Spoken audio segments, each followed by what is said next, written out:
Okay. All right, we'll call to order a meeting for planning work session for May the 20th, 2024. Thank everybody for being here. If you would, please rise and join us in our pledge and invocation by Mr. Goins. Go ahead and do the invocation first, okay? Yeah, that's good. Our Heavenly Father, we thank you for this beautiful day that you have given us to come out, and we're thankful for each one here. We pray that you would bless them and bless our Surrey County Schools family, each one of them. And please, you know their needs, Father. We pray that you would help each one of us. Father, we ask our guidance to be with us today in this meeting, that the things we say and do might be in accordance with our will and the best interest of our school system. Again, we thank you for all the ways you bless us. In Jesus Christ, amen. Amen. Pledge allegiance to the flag of the United States of America and to the republic for which it stands, one nation, under God, indivisible, with liberty and justice for all. Yes, sir.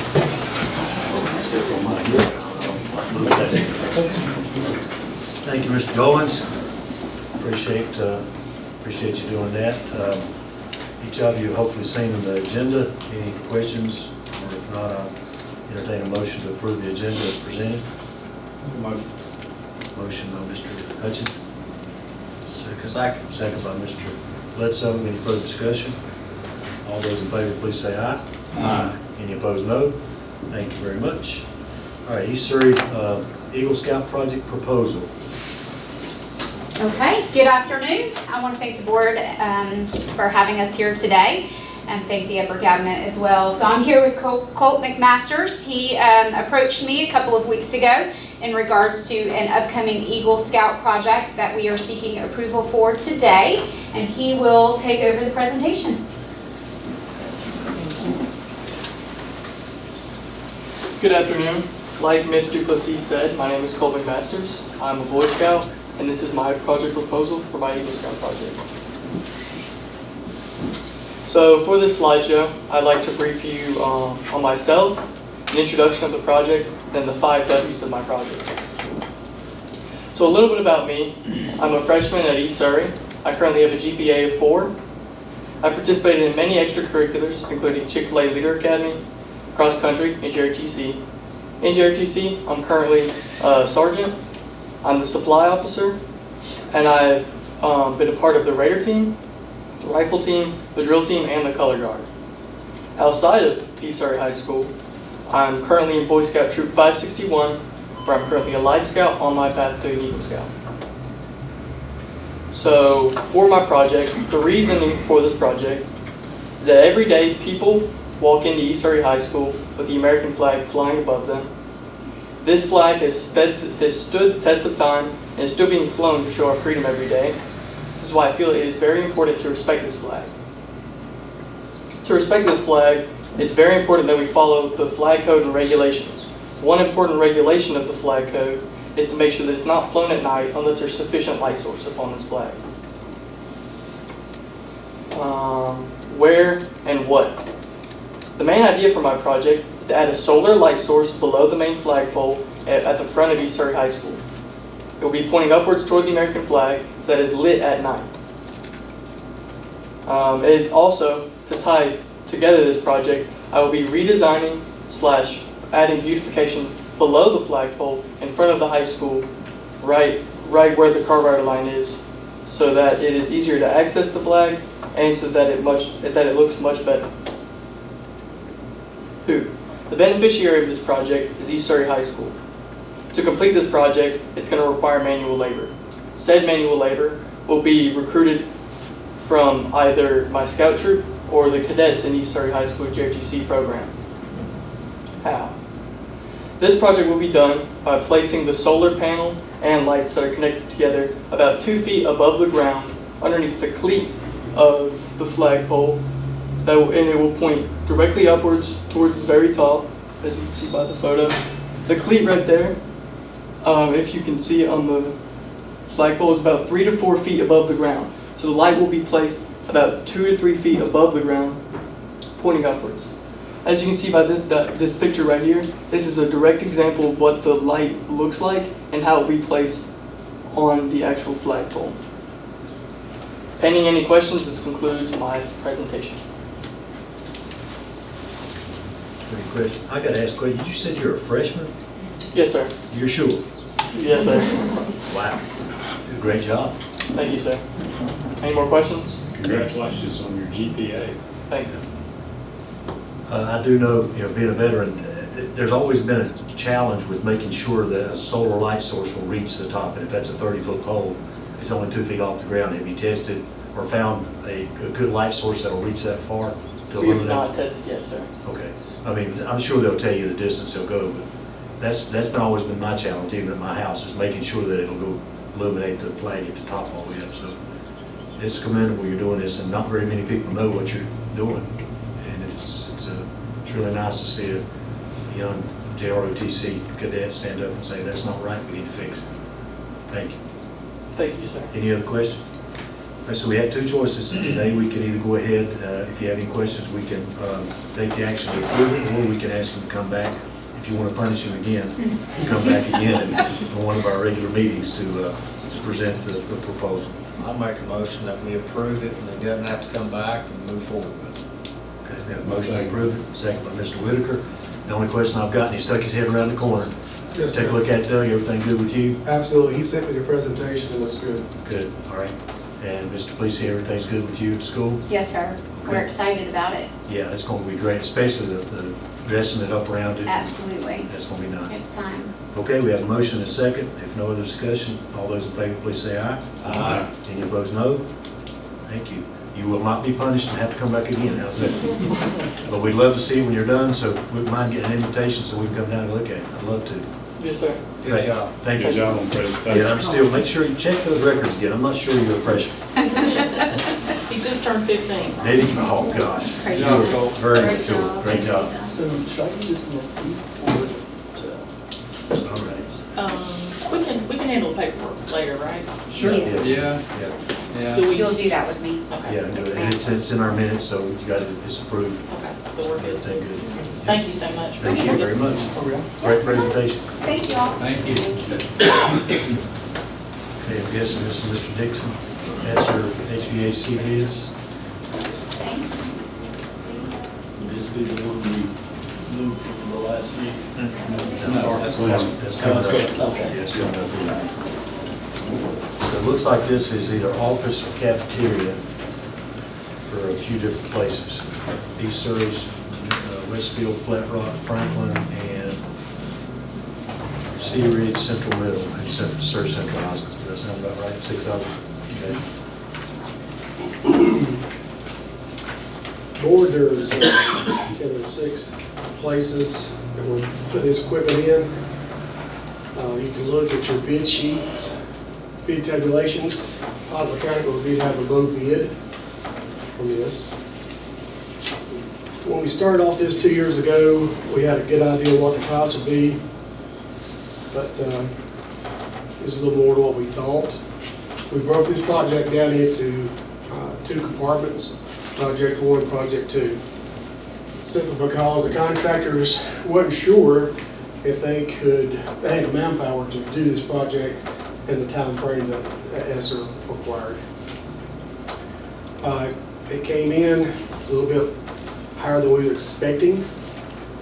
I would still like to move forward with this project if there's any way possible. It's going to shore up our middle school and elementary schools. A lot of their infrastructure, basically for the next 20 years.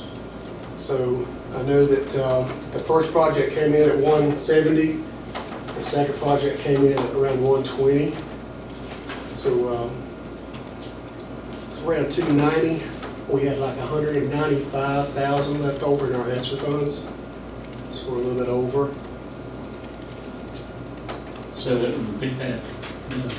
195 is all we have left out of the total package for this. Yeah, we had 195,000 left over from ESSER. So we need about 95,000 more. That is correct. Okay. So, board members, what I would recommend, obviously, we've been to the county commissioners, and you know, they're doing capital requests a little differently this year. We don't know what that final number is going to be, but we all have a pretty good idea of what that final number on the capital side is going to be. So we have right at 200,000 budgeted for this project, and as Doug said 2 years ago, that probably would have covered the project, but obviously with inflation and changes in the labor market, as well as other things out of our control, we certainly couldn't have foreseen that. I think, Doug, you would say both these projects, Project 1 and Project 2, are essential. Yes, If we're sir. going to do it now, we're going to have to do it in a very near time. Yes, sir. When we first put these programs forward, we took what we actually needed, what was critical, we felt was critical, and that's what we was going to move forward with. The pilot elementary project kind of put a kink in things. But yes, sir, this is stuff that really needs to be done. Some of this equipment's getting close to 43 years old. Most of it is around 30. So we're going to have to do it. You're gonna have We to just do it. felt like ESSER would be a good time to take care of a big chunk of this. So we have funds, ESSER funds take care of bid 1, or the first bid on the top page, the 170. The second page, what I would propose if we run over, and we will, is to use county commissioner funds that will be allocated to us per student. I think they quoted us something around $315 per student, so we know we're going to have over $2 million. Robert and I will make a list once we have, and he's already starting to work on this list, but typically in the past, we've done roofs and we've done HVAC systems, kind of those two top priorities, knowing that many of those things are end of life.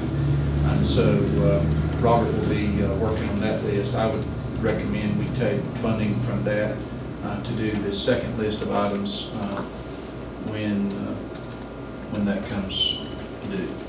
How much did you say you had left over in Esther? 195,000. So that's 15. There's 95 left. Okay, I got you. So with pilots, so much cheaper. I mean, that's same equipment, same everything. They're just 50,000 cheaper than Yes, on both ends. what we found out in this process is we had started out with 5 bidders. And of course, they was all concerned about the time crunch. Right. We had 2 to pull out. And we had 2 to stay there with us and offer us prices. You can see the difference in the bids. Some people were just being polite, to be honest with you. They really don't want the work. They've got too much now, so they're just kind of being polite to us. So you're not concerned that they've left anything out or could be a problem? No, sir, I spoke to the owner of Pilot Mechanical Friday afternoon to make sure that if we move forward with both these projects, that he had the manpower to do this, and he assured me he did. He's going to manage it himself. It's a very good reputable company that we've used before, and I have no qualms with it. So we've approved stuff for them Yeah. moving forward. Absolutely. You work with them a lot. Well, I said we gotta do it. Yeah, I don't think we've got a choice. And is there any of that they can get done over the summer when there's not, so we can get them knocked out when the kids aren't there? Yes, sir, and that's one of the things we need to probably discuss. May not be the time here, but time frame. We need to get all this equipment ordered now, so we can make sure we get it in here and get it in by September. I'm not sure how you want to do the second part of this. If we take it on ourselves, it can kind of ease the timeline, because we're not under the guidelines of ESSER anymore. Right. And I almost feel that I could probably save us a percentage or two, maybe a little more, on labor if they're not under the gun to get this done by September. If we can stretch it from now to Christmas, we may be able to save a little bit there. Even though there be some carryover funds of ESSER funds going into the second project. Yes, sir. It looks like it'd only be about $25,000, so we probably wouldn't have to. We could do the first one under ESSER. And I've got $25,000 I can spend tomorrow on other issues. Okay. It's got to be Still. addressed immediately, so I can write that ESSER project, ESSER money out. But by doing that, we're gonna be using more of our local money. If we don't Correct. use, could we go ahead and pre-buy some of the equipment to use the total 195? That's what we need to do. If we decide to move forward with the other scenario, just go ahead and buy the equipment up front, he'll keep it there, and he also don't have to worry about the price fluctuation. Right.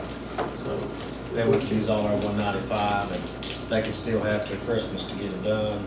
yes, sir. Just a point of clarification, so the ESSER funds have to be encumbered by September 30th. The projects have to be completed by December. So Like you do have a window with ESSER funds of those projects being completed. Yes, sir, but we're not letting that out, we want these jobs done, so, Okay. for your information, yes, sir. Okay. I understand, because we don't want to have to substitute any funds for projects that aren't completed on time. So that I'm understanding, then we're gonna fund the first one out of the ESSER funds. The second one's gonna be fully funded out of, or no? Partially the ESSER funds on the second one. The remainder are 25,000. local funds. And then the rest of it be local. Is that correct? That would be my recommendation, and those local funds would be your county commissioner money that's coming on your per pupil side that we're going to use on capital. Given that, I'll make a motion that we accept. Motion by Mr. Hutchins, second by Mr. Whitaker to approve the bids for these two projects going forward, and the breakdown like we were talking about on the money. Any further questions or comments? Okay, all those in favor, please say aye. Aye. Any opposed, no?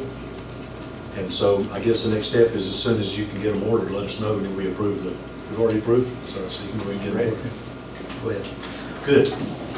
Thank you, appreciate it. Yes, it is.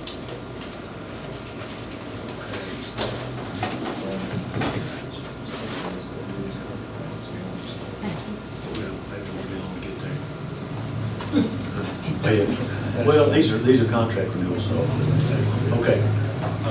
The letter, it says letter on there, right, for the newsletter for the district, for the pastoral partnership? Yep. Yeah. So, who do we have for that one? Oh, okay, gotcha. Stuck in. Yeah, I know. I was looking at this. And We tiptoed in. Yeah, gotcha. Are y'all doing okay? Yes, we are. How about you? Good, doing great. Picked nice weather for the last Monday of the school year. Absolutely. Whatever you did to do that, thank you. So board members, I asked Ms. Southern to give you an update on our pastoral partnerships, and she brought with her Paris Green social worker, and they are going to share some information that has come out of our pastoral partnerships and kind of our next step. And I see that Mr. Bledsoe has it in his hand, so I will let Paris go first, as she talks about how that originated with the newsletter and came out of that pastoral meeting, the small groups that we've had. So when we met with each district, all the pastors kind of wanted something that gave them a list of what all the schools needed. And instead of us contacting them every time, they really just wanted one thing that could be sent to all the pastors, everyone in the community. So at the central pastorship, I went up to Dr. Greaves and I was like, what if we did a newsletter and then we could send it all to everyone? And he was like, well, create one and then we'll go with it. So this is what you see. I created one, and we can change it each month depending on the need of the schools, whether that's lunch money, glasses have been a big thing this year, backpack, food, clothes, shoes, whatever the need is, we can add that to the newsletter, and it can be sent to all the pastors and anyone in the community really, to see if they're willing to help our kids. And this will be monthly. Yes. So we meet monthly on a monthly basis anyway, like social workers do. And so it'll be real easy for us to talk about the needs and what we can, what we would need to reach out for. And so we've actually already got one that's going to go out this summer that's got needs from each school. And so the social workers have put in, for example, Paris did glasses. So glasses will be on the list. We also have another social worker who needs new backpacks for her backpack food. So she's put that beside of her school, so we can get those out to the pastors so they can be working with their congregations over the summer to get those as we start school the next year. And so we have a email list of how we can send the newsletters out to everybody. So we're working on those groupings. And of course, we try to do our newsletters by color. So Surrey Central, the Central District is black and gold, East Surrey's is red. You know, we try to, you know, jazz it up a little bit with based on the district and where they're in, along with giving them a contact. We felt like each school needed a contact, so we put the social workers' contact information on there so they would know who to contact throughout the summer. And as we begin school, just some suggestions of what will be helpful as we start the school year. But this won't take the place of the school and the pastor's one-on-one communication. No. This is just This is extra just- information. They, pastors wanted something that could remind them, something that they could read with that contact information. And I know, like, from my pastor's point of view, he said, you know, if I have that newsletter or something that I can read, it reminds me that, oh, the schools need this, you know, and we can send that out each month. I was able to attend two of them, two of the follow-up meetings we had. I know that came out of the North Surrey district to have a newsletter.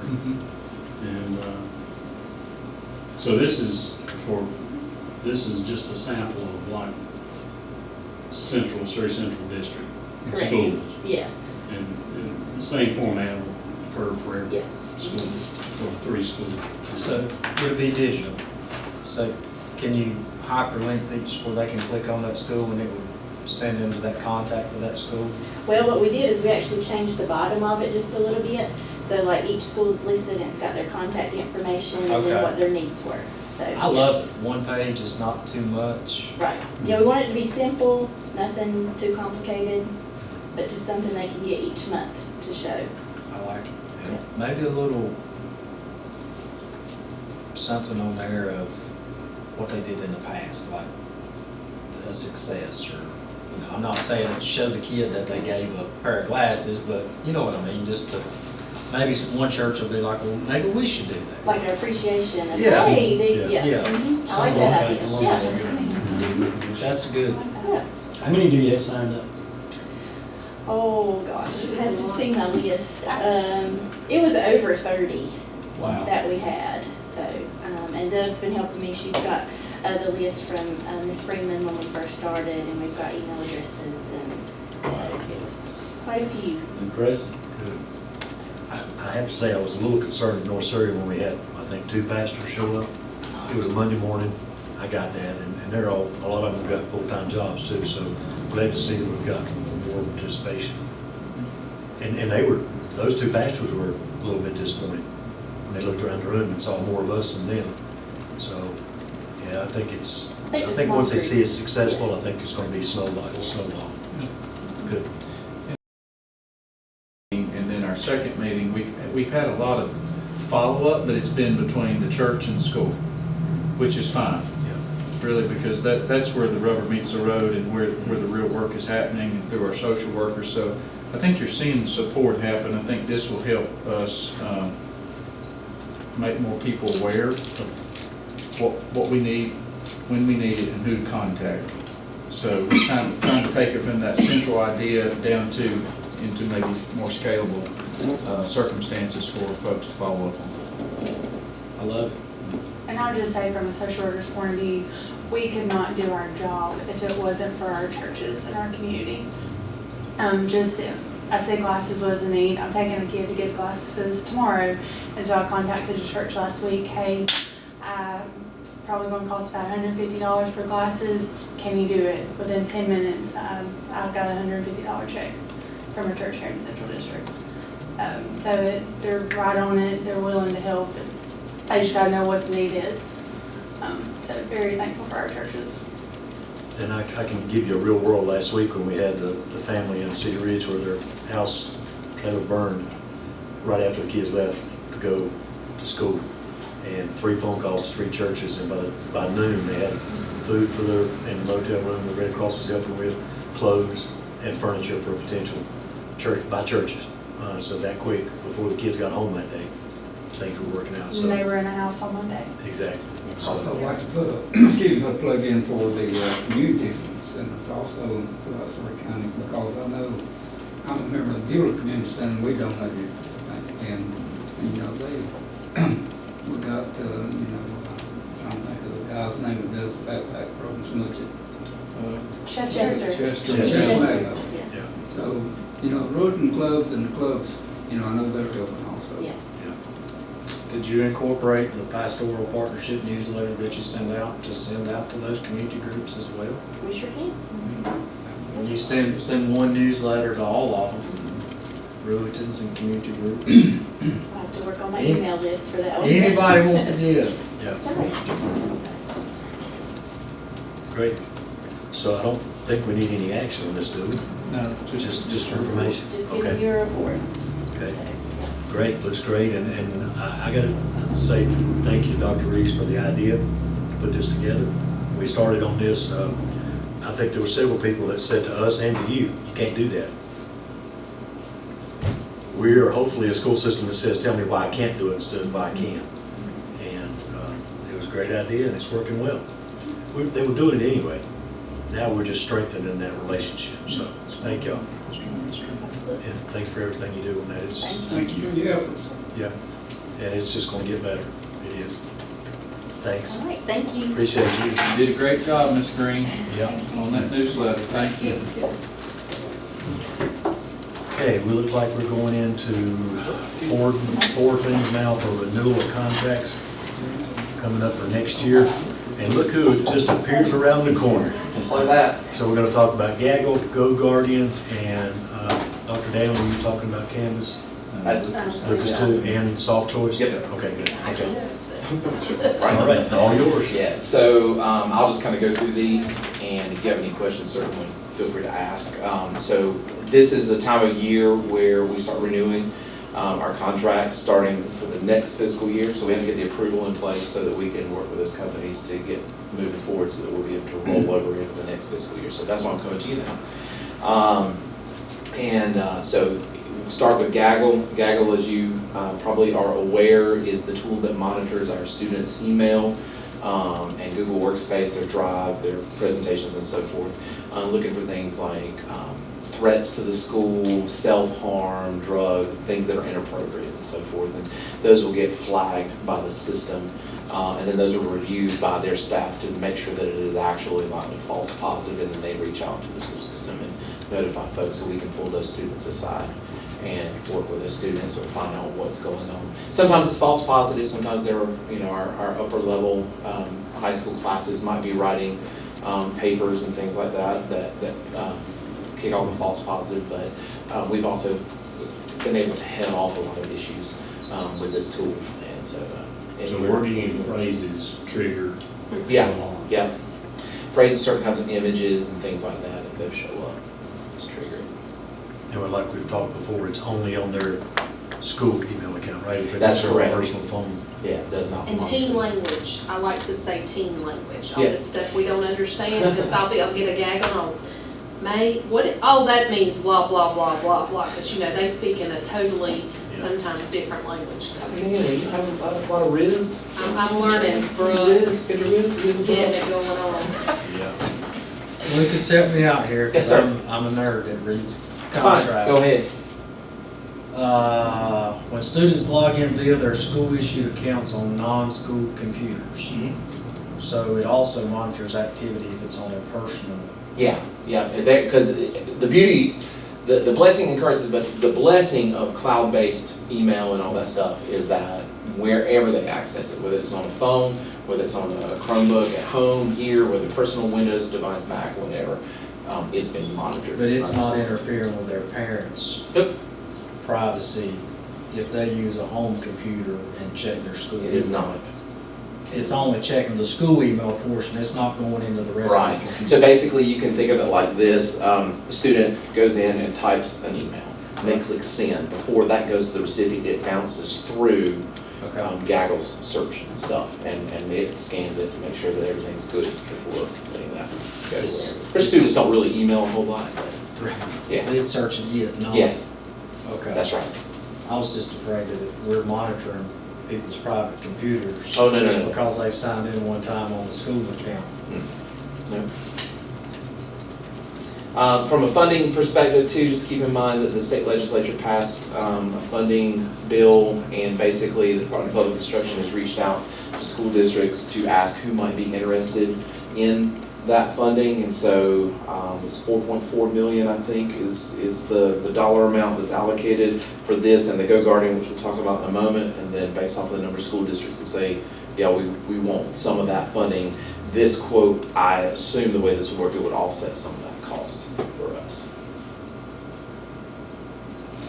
So I'm gonna ask, and I'm assuming because this is a renewal and not a contract, original contract or whatever, that's the reason we don't have to have 3 quotes. A good question. So, I mean, even if it was renewal, depending on the situation, it might be worthwhile to seek out quotes, but in this situation, Gaggle is the sole provider of Gaggle. They are the ones who do what they do. I would have asked that question on every one of them, so Yeah. I might as well go ahead and cover it. Sure. That's gonna be the same thing with Go Guardian, Yep. Canvas, and Soft Choice. So let's go through one. Gaggle, yes. Go Guardian, yes. Canvas, yes. Soft Choice is a reseller of Microsoft licenses, but with that, we are getting a state contract price. That's the state contract price. Okay. So we don't have to go and see quotes. So when do we know if we're gonna get some of that grant? That is a great question. I hope sooner than later. I think they said something about the end of May. They put a deadline in, the Department of Public Instruction put a deadline in for the end of May. The 26th is in my head, but don't hold me to that. But then they will notify, and I guess it's based off of the number of people that signed up, is how much of that pie how big a slice of that pie you get. Did you request? Oh, yeah, Whole day 1.5 one. million? Yeah, give us all, give us all of it. We'll take it if they don't want it. So we'll know before we actually have to sign this contract. We would go ahead and sign the renewal, but then it would be contingent upon that funding. So, I don't know. That all depends on whether you guys take action on this today or whether you wait. I don't know that that's gonna make a difference. I don't know when we'll find out, is basically what I'm saying. The 26th is the deadline for districts to get their request in. So there might be a chance we'd know. Yeah, this would be, June business meeting. yeah, right. This would be the maximum price though. It'd only be this or less. So you have funding for it regardless of whether you get the grant or not? We have historically funded this either out of 015 or it was paid with ESSER when we had ESSER funding. If it's not paid out of those 2 funds, it would come out of your per student allocation from the county commission. All 4? Yeah, local 015, yeah. Yeah. So we could wait until the work session meeting in June. That might be possible. Well, when would you need to renew it with them? They're hounding me now because the unfortunate part is that their contract renewal also falls on these, like our fiscal year rollover, which is an absolute pain. I would love to spend an extra 1/12 of the cost of all these things and prorate them a month to get the renewal off of this and into August or September. That might be a future request, and if the companies will even work with you on that. But yeah, the sooner the better, because they are blowing my email up like it's time to renew. And I said I can't until my board approves this. So the 38 from Gaggle and the 70, almost 79 from Go Guardian, both would be able to do both of those under that money? Yes. Okay. Hopefully. Yeah. Yeah. It don't start till 7/1. Right. July 1st. But if we did it in 2 weeks at our June meeting. I don't know. Yeah. He's talking about their work session. I know, but I was just thinking, and we got one before that, the 1st of June. If by then, the 26th, we all know, 26th of May. Yeah, like I said, for the Gaggle and the Go Guardian, it will be this amount or less. And I mean, if you decide to approve today, I could always update you with the current, like, hey, just so you know, this is what we got in at. But that's up to you. But on the flip side of that, we've traditionally done this, whether we have Oh, money yeah. or not. Yeah. And I think it's something we need because it secures our system, our students, protects them. So even if we don't get the money, I think it's something we gotta fund. So how long have we had Geiger? Y'all had it when I got here, in 2014, so sometime before 2014, and earlier. We're required to filter. Yeah. We've got to use some filter service. Right. So that's the one we chose. Between Gaggle and GoGuardian, both of those two kind of work in tandem. And GoGuardian was added during COVID, and obviously you've heard, I think you've heard some positives, lots of positives from teachers that are using it. Gives them great control in the classroom of knowing what kids are on and being able to control, to make sure kids aren't surfing or doing something they shouldn't be while using those technology devices. I think we've gotten really good feedback. Yeah, absolutely. From GoGuardian. It helps us keep our folks engaged. I actually spoke to a teenager today who said, we used to get to play games, but, and I said, but what? And he said, but Guardian stops it. And I said, good enough, you have my vote. Does Gaggle alone meet the mandated monitoring requirement on the filter? It does not. No. Actually, no. So Gaggle specifically focuses on threats that emerge in Google Workspace.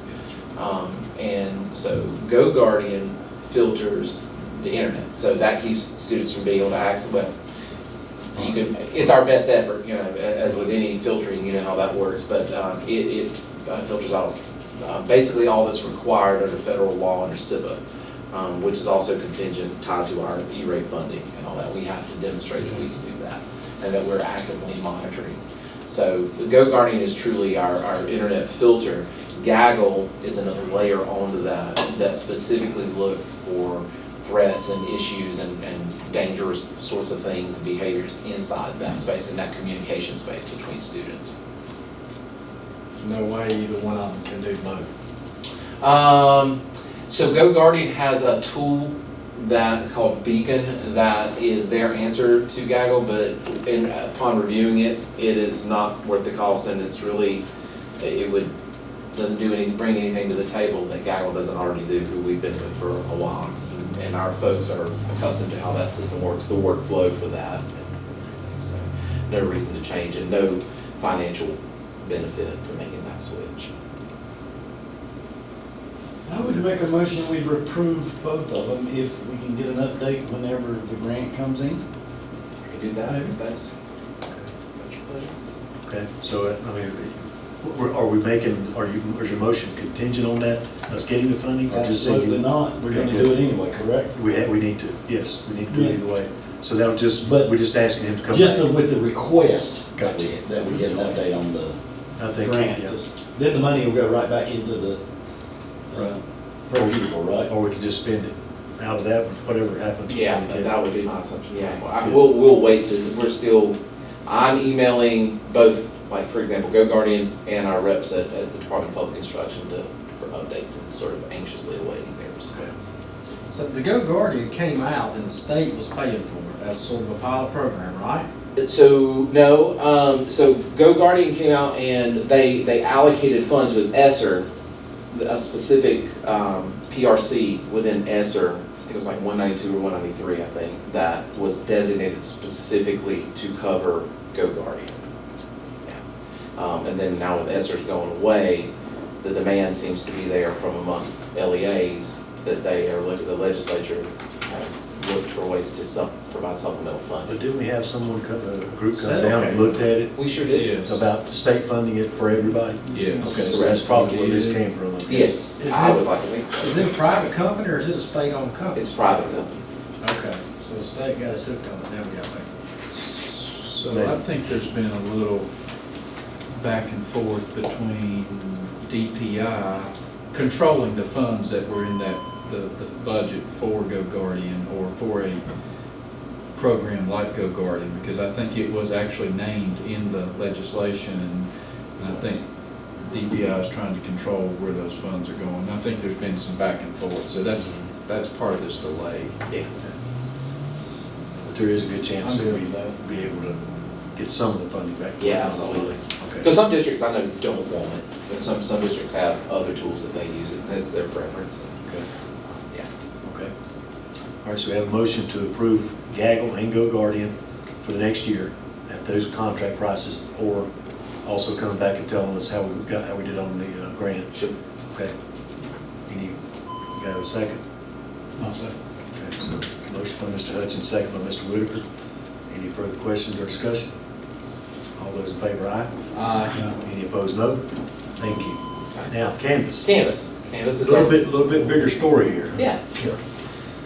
So Canvas is our learning management system. That's where our teachers upload all of their lesson materials, keep grades and stuff like that. And so it's basically, if you think of an online class, if you've ever taken an online class, there's a possibility it was with Canvas or Moodle or something like it. Or Blackboard. Or Blackboard, yeah, that's a perfect example. And so Canvas is the LMS that has state-supported funding. So we get a reduced price through that sort of pooled purchasing agreement that the state has. And our teachers have used Canvas. We transitioned right around the time that COVID was happening, because our former learning management system was basically mothballed once it was purchased by Power School. So this would just be a renewal of that contract to keep those classes up and running. And every teacher basically uses it, including, especially when we go virtual or online. Yeah, absolutely. Yeah. When did we first start in Canvas? It's 2020, 2021? This is what was done. Yes, I don't remember those times. Those were the dark ages. I don't remember what happened in 2020. We are never doing this. Right. And the discussion by the board at the time was we knew the other one was going away. We had to do Yeah. something. Yeah, Power School basically bought their competitor, right? Yep. And then closed it down. And I'm thinking it was 30 or 40 school systems in the state already were using Canvas. Yeah. So that we had experience at the state level. So that was one of the reasons, just for background, why we picked that one. I'll make a motion to approve. Motion by Mr. Bledsoe to approve a contract with Instructure. Instructure is the company that. For Canvas contract for one more year. Okay, second by Mr. Gold. Any further discussion? All those in favor, aye? Aye. Thank you. Any opposed? I guess I should ask that. Thank you. And now Soft Choice. You said that was a little different. Yeah, so Soft Choice is the company that is a reseller of our Microsoft licensing. And so this comes into play when we think about our Windows computers in the district, Microsoft Office being accessible on those, being able to use those tools for our staff and students, and a whole suite of other things out there as well.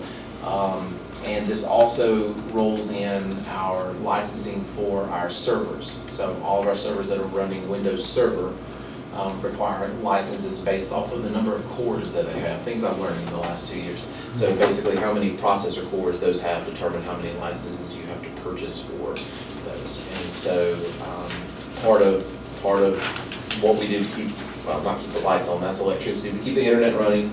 That's all managed by a system running on one of those servers. There's just tons of things out there that we rely on every day that is running on one of those servers. And so that licensing for that is rolled into this as well. So that's part of that Soft Choice agreement. And a few years ago, Microsoft went from selling software to subscriptions. Is that when this started, where you basically, but the good part about it is you pay an annual fee, but any updates are automatically, That's you get correct. them without having to purchase it again. Yeah, and in today's modern world, you know, with cybersecurity threats being ever present, sometimes folks find backdoors and loopholes and things like that in the software, and then when you have those updates, they get applied automatically or with whatever regularity you apply updates. And so, at no cost, that's included. You said the pricing is based on state. It's state contract. So since it's a state contract, we don't need to bid. That's correct. Okay.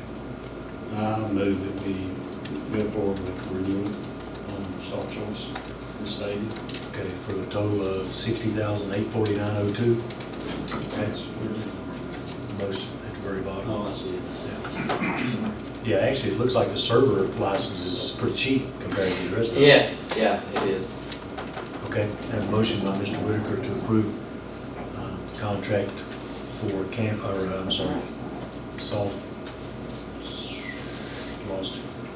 Soft Choice. for another year. Okay, second by Mr. Combs.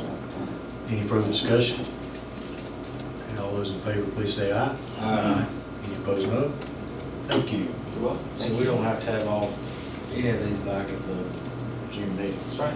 Unless, The agenda just got. unless we get the grant, you wanna come back and tell us? Yeah, I'll definitely inform you, and I can send you that at that meeting or Yeah. via Dr. Reed's. Or But it's not gonna affect anything, it's just how much money we get back, That's we right. still need it. Yeah. Okay, Just send us an email. You got it. all right. Thank you, sir. Thank you. Okay, long-range construction planning. Mr. Rowan here. Yes, look at that, just appears. There you go. Speaker or something out there you hear? Just set the stage for Oh, me. yeah, man. Tell that You to Molly. spent all your money, Robert. All right. We're gonna talk about long-range construction planning update. For Mr. Powell, I'm guessing?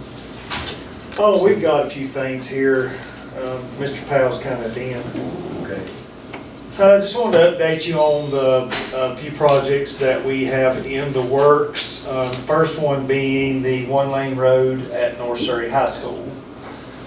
We had a pre-bid meeting last Wednesday, had 8 contractors present for that pre-bid meeting, and we will take bids on this Friday at 2 p.m. So that project is getting closer to being ready to break ground and move forward on that. So are there any questions related to that project? Bid opening will be here in this room? at 2? I think it is listed on the thing as at the maintenance shop, but I mean, we can move it here. No, that's fine. I can That's send where an it's email to listed. everyone. I know we've got Psalms graduation at 3. If anybody wants to attend, is that right? Yeah, that's right, Dave, right?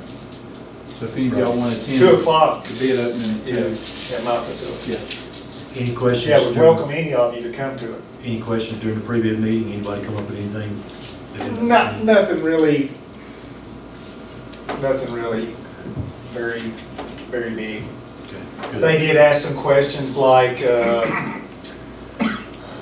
they asked like cubic yards of dirt that was going to be required to be moved around on the site. And they wanted to, like bid bonds and payment bonds and those type things, which is pretty standard. I mean, I answered them in an addendum the next day to them. And we've got some field there from the football field. We do. We have about 2,000 cubic yards that came off of the football field that they will be able to utilize for that. Which will save us some money. Good. Yep. Okay. Any other questions? Second thing is the architect RFQ for our building security. We have received 3 interested architects for that project. Adams and Associates out of Mooresville, North Carolina, Mosley Architects out of Charlotte, and WM2A out of Hillsville. So we're in the process of reviewing those RFQs, and I'm gonna make some calls and get some references on them before we come back to you for approval. Okay. And we can use the funds that we had talked about for the vestibules to cover the cost of the design. Okay, so it'll be in there. Okay. So what I was thinking when we would do it in phases, being that, we know we don't have enough money to do them all at one time, so I thought what we would do is like just choose 2 or 3, do the design on them, bid them out, get the work completed, and then move to the next group. And by then, hopefully, there would be additional monies maybe coming in the next budget cycle or whatever to help.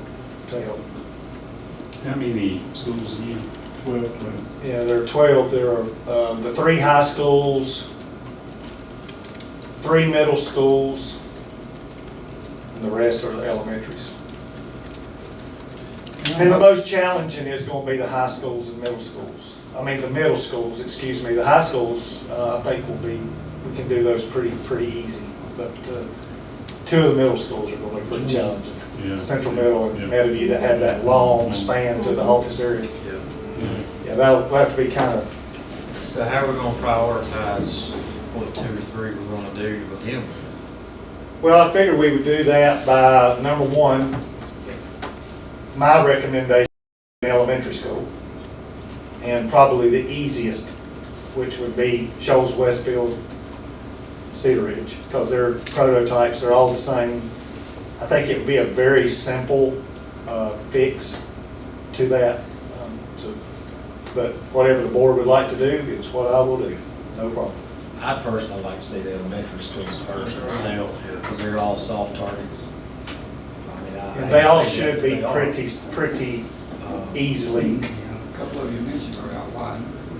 Yep. And those are the ones where we do not have SROs designated to all those schools each, so. Yes, sir. So which three was that? Westfield. Because, I mean, basically, we're looking at a door on the outside, right, to get into the office?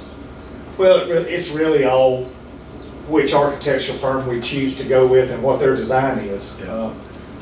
I think it would be something as simple as just choose the, the left-hand side door going, and I'm talking about Shoals, Westfield, and Cedar Ridge. Yeah.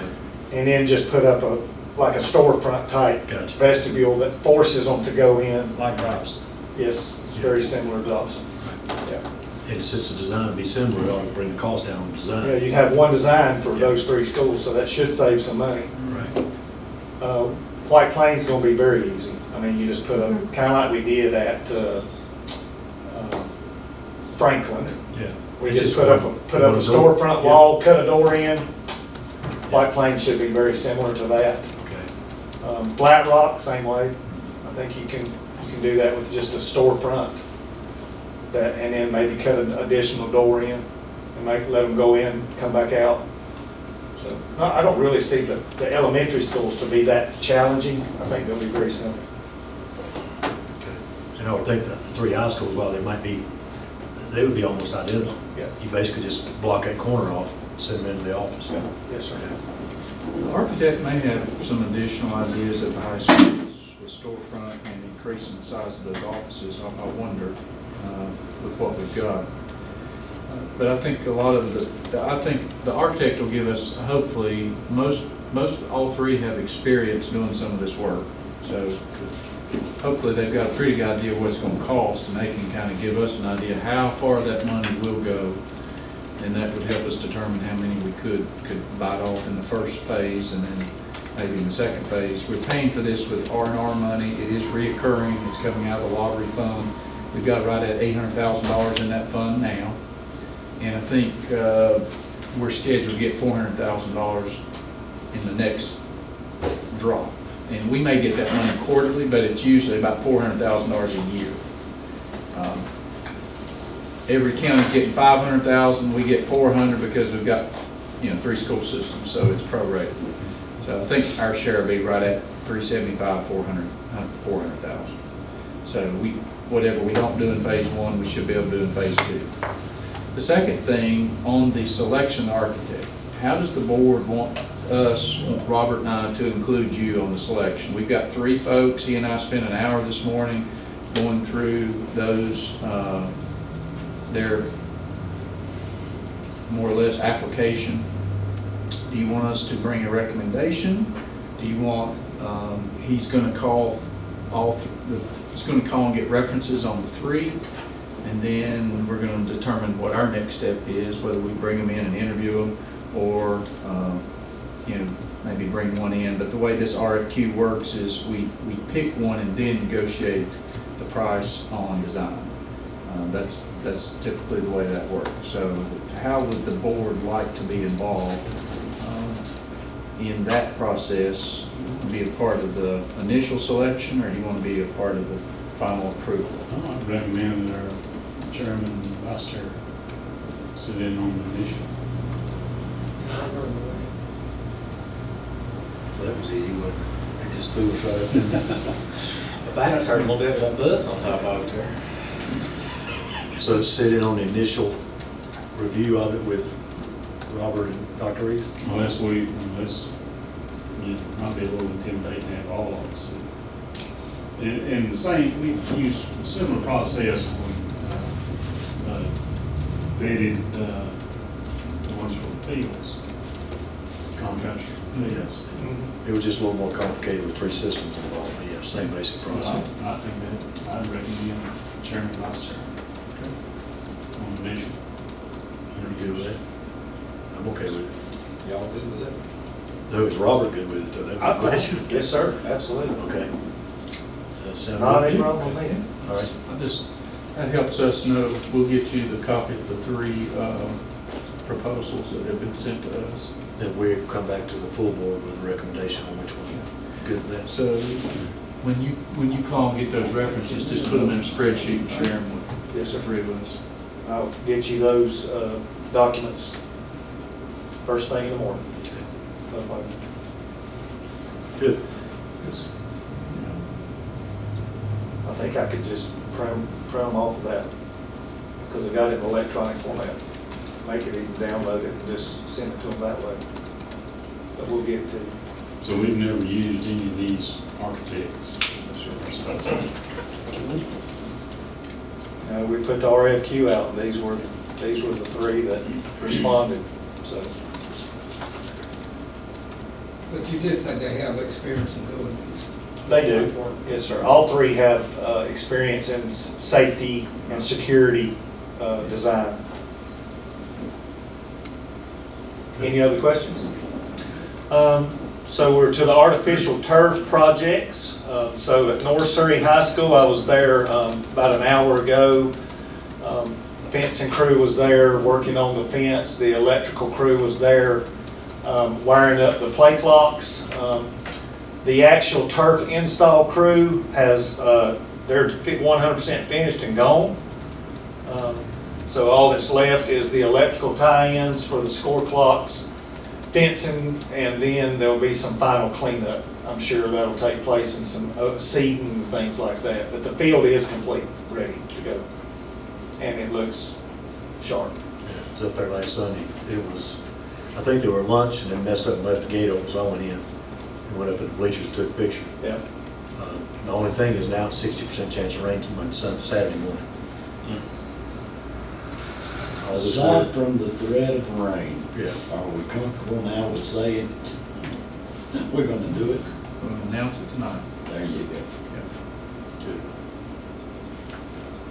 Surrey Central, they're about 40% complete there. They're working on the final grading, and they're doing the perimeter drain installation as we speak. And there is a little bit of remediation that's going to have to be done on one section of the field. It's very minor.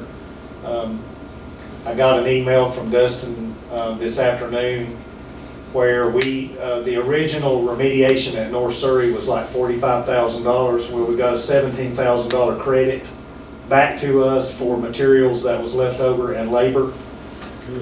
Surrey Central's remediation is going to be about $9,000. So right now we're still kind of in the 37. we have a credit coming to us. Okay. So he suggested we just kind of sit on that because we still don't know what's going to be under the track at Surrey Central when we take it up. Yeah. There may be some areas of remediation that need to be done there. So I think it's a good idea that we just kind of leave that money sitting there in case we do run into some additional work at Surrey Central. And we do know there's going to be some challenges at East Surrey. Yes, sir. With the drainage. Yeah. So East Surrey is about 15%. They got started last week, and then of course the weather that we've had the last week or so it's been pretty wet. But they have got a pretty good start on the grading. They have done some preliminary looking at the drain system, and they have found some things that they're concerned about. So they ran a camera in, and they did find some issues there. On some of the drains stopped up, some of the pipes have separated. So they're wanting to clean those out. They go a step further and clean those drains out so that they can go back in and get a better feel on exactly how much work and remediation is going to have to be done, and make a recommendation to us on whether they fill the old lines up and just abandon them, or make some minor repairs or whatever. But the cleaning crew is supposed to be here on Wednesday to go in and clean those lines out. And what it is on the outside of the track, there's a concrete curb that runs around that track, and in it are some curb drains. that actually go underneath the track itself and tie into the field inlets that are on the inside of the track and on the playing field. Those are the ones that are in question about there being issues with them. So, so once we get the drains cleaned out and they can go back in and do some further investigation, we'll Nobody know. wants to look at it. What is it? It's pretty extensive. Yeah. From east? Yeah, it's pictures Did and, they not Comments, look, look at all that. did they not look at this, all the drainage systems when they were quoting the price to begin with? no. No. I'm looking at his schedule, to see what time this thing is scheduled. I don't know, it's Wednesdays, all I know. So it's silt, it's gravel, it's trash, I mean, there's all Bottles. kind of stuff. There's everything you think of. But it was built 60-some years ago, I think 66, I think was what we were told. 66, 67. almost 60 years ago. We should still be under budget. Yes, sir. At this point, yes, sir, absolutely. 750 an hour, not long. Well, they're only looking at about 10 hours to do the clean out, I think. I'm just, I hope. I said, when you start saying 700 here, Yeah, and that tells us where we're at, it tells us what's going to require going forward. That's just basically cleaning it out to see if it's usable. More probably not, but didn't they say that some of it may be not needed anymore anyway? It's just under the field and that means got to be addressed. Yes, we could probably abandon those curb inlets on the outer side of the track, and they said something about a flowable field, and just fill them up with concrete. Slurry. Yes.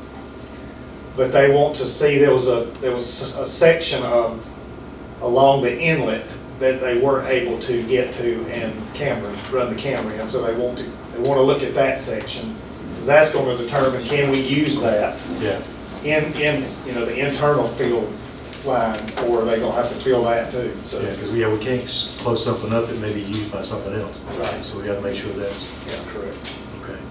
Yeah, there'll have to be some point of entry into the storm drain system, Yeah, the existing one, right. for their perimeter. You'll have to have some point Yeah. to dump into that. So once they've done that, and they get some results, how quick are we going to need to know, let them know something about where we want to go from there? Quick. It's going to be pretty quick. We To can stay on have- schedule and make it by August. Okay, so we need to be prepared to get some information to have to make a decision. Clean out is when? It's really one of those things where we don't really have Yeah. a lot of choice. If Wednesday. we have to, Wednesday this week, yeah.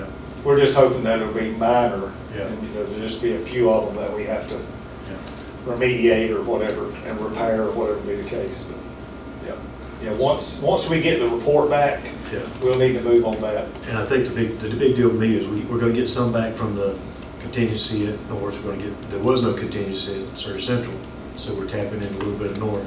That's right. So it just depends on how much of our own funds we're going to use for the D-zone, because we were counting on some of this contingency to be spent on the D-zone. So, yeah. We had about $80,000 left at North Surrey. You said about 9,000. So we had a $17,000 credit, so, now we're up to 97,000, so. Plus the 125 is at East already. That's correct, yes, sir. Okay. So I feel good about it. I think we can get it all. Okay, good. I don't think we'll exceed that by no means. Okay. Thank you. So are there any questions, other questions about the artificial turf? so are you gonna poll the board on that one? I think let's wait and see what comes back in the report. Either we may need a special call meeting or polling the board. I think it's probably too early for me to know what we're gonna have to do.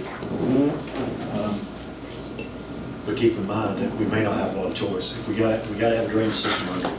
Yeah. I think it's just which kind of drainage system we're gonna have to go with. If they've got to plug it up, put in a new one, or we can use what's there to repair it. I think they're gonna probably give us multiple options with multiple costs based on those options would be my guess. And, I agree. option A might be a better option, but it might be a more expensive. I mean, probably gonna have grades of options would be my guess.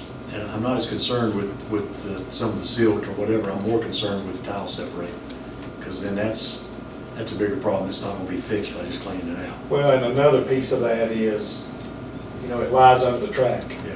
So when that point comes that we do need to do a track replacement or whatever, you're gonna have a section of that that's gonna be under, it's gonna be under the new turf field that you're gonna have to disrupt or, you know. Which we don't want to do. So that's why they wanna make sure we address it now and get it corrected now so that when that day comes for the track, there's no issues with the, just, you know, the turf field. Right. So. Okay. Any other questions? We good?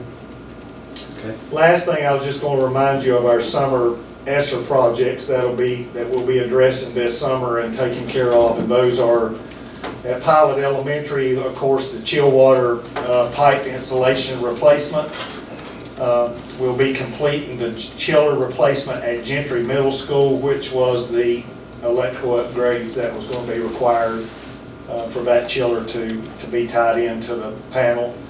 And then we've got Flat Rock Elementary's chiller, Meadowview Middle's chiller, and then we'll be doing 2 boiler replacements, one at Copeland and the second at Flat Rock Elementary School.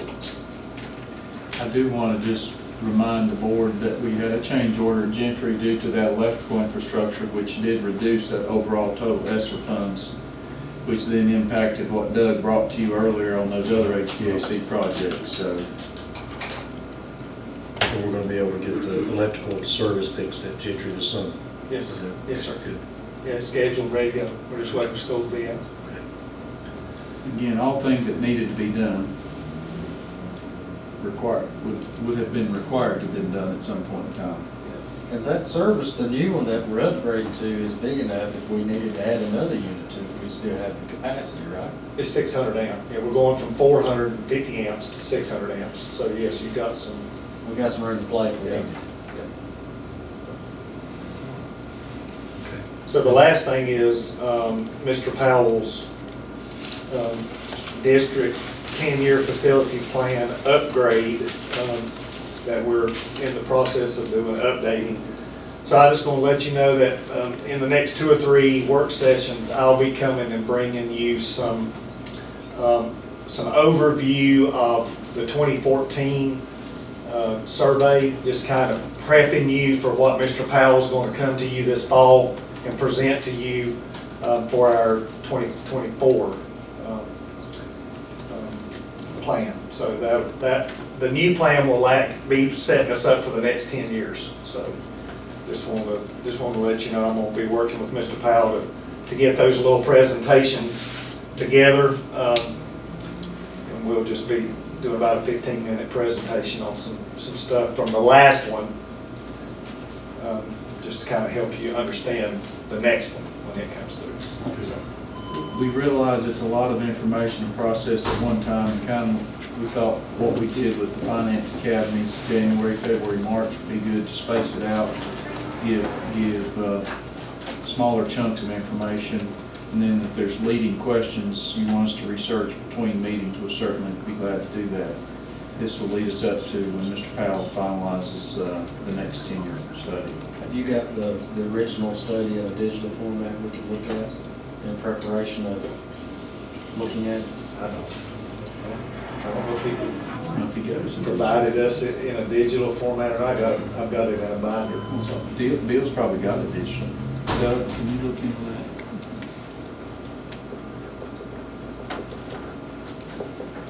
I'm sure it's a small file. Yeah, the binder's about, Yeah, then read it out. it's very thorough. Okay. Last thing I just wanted to kind of let you know about is some new legislation, I had a hard time with that word, for K-12 public schools and licensed daycares and family child care homes. And that is the Clean Classrooms for Carolina Kids. And what that is, and I've been working on this for several months now, but what it is, it's part of the rescue plan, American Rescue Plan, I think, that was signed into law, where we are required to identify and eliminate any potential exposure to lead and asbestos. So I've been working on that. That requires us to sample any consumable water point, that's such as a water fountain or any spigot that could be used for prepping food or cooking food or whatever. So we've got to sample all the water. We've got to, several of our older schools will have to do a lead paint assessment, which we'll have to have someone come in and test all of our paint and make sure there's no lead in it, which I'm not concerned about. And then, of course, asbestos management plan, which we've had in place since 1988. So pretty much all that is I've just had to scan and upload to their database all of our records related to the asbestos program that we got. So not too bad. Now, in the event that there is remediation required, there is money allotted at the state level to pay for that. So I just felt like the board needed to know about this, because later on this is going to be something that we're going to have to put out on our website and share it and make this information open to the public, just like we do our asbestos management plan now. So just felt like it'd be good to go ahead and kind of give you a heads up on that and front load you on it. Any questions about that? So when you say remediation required, is that someone else making that decision, or we make it by looking at it and making the right, by encapsulating it or not removing it? That's correct. Example, we tested water fountains. Let's just say one of them comes back and the lead levels in that water fountain exceed the recommended allowance, then we would have to replace that water fountain. Okay. Or the lines serving that water fountain, or we'd have to remove that water fountain, cap that line, Right. and not use it. So I'm just saying, if we had to do that, there is money available through this plan to pay for that. Same with lead paint. You know, they'll pay for a risk assessor to come in and test our paint and all that stuff. They pay for all that. It doesn't cost the district anything. So. Well, the asbestos is more what I'm concerned about, because to test asbestos, you've got to disturb it. Now you've caused another problem. We've got all of our asbestos has already been identified. Good. So it's already been sampled. I'm not worried about that piece of it. Good. We're on top of that. We've been on top of that for years. Not saying that we may find some, you know, that there may be some that pops up somewhere else, but I'm not expecting it. Good. We've had a great management planner I've been working with for about 13 years now, Allied Environmental. They've helped me with all kinds of abatements all through phase one, the gym refit, all that, so I'm not worried about that. Okay. Any other questions? Great. Okay, that's all I have. Thanks, sir. Thank you, sir. Appreciate it. All right, get the teacher working condition survey. Neil? Can Neil hear me? You want to present us? There he is. Good afternoon. Hey, how's everybody? Good, good, good. There you. Good.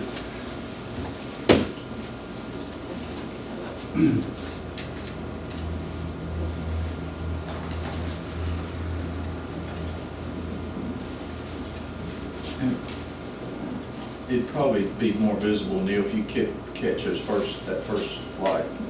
Is that better? Yeah. Okay.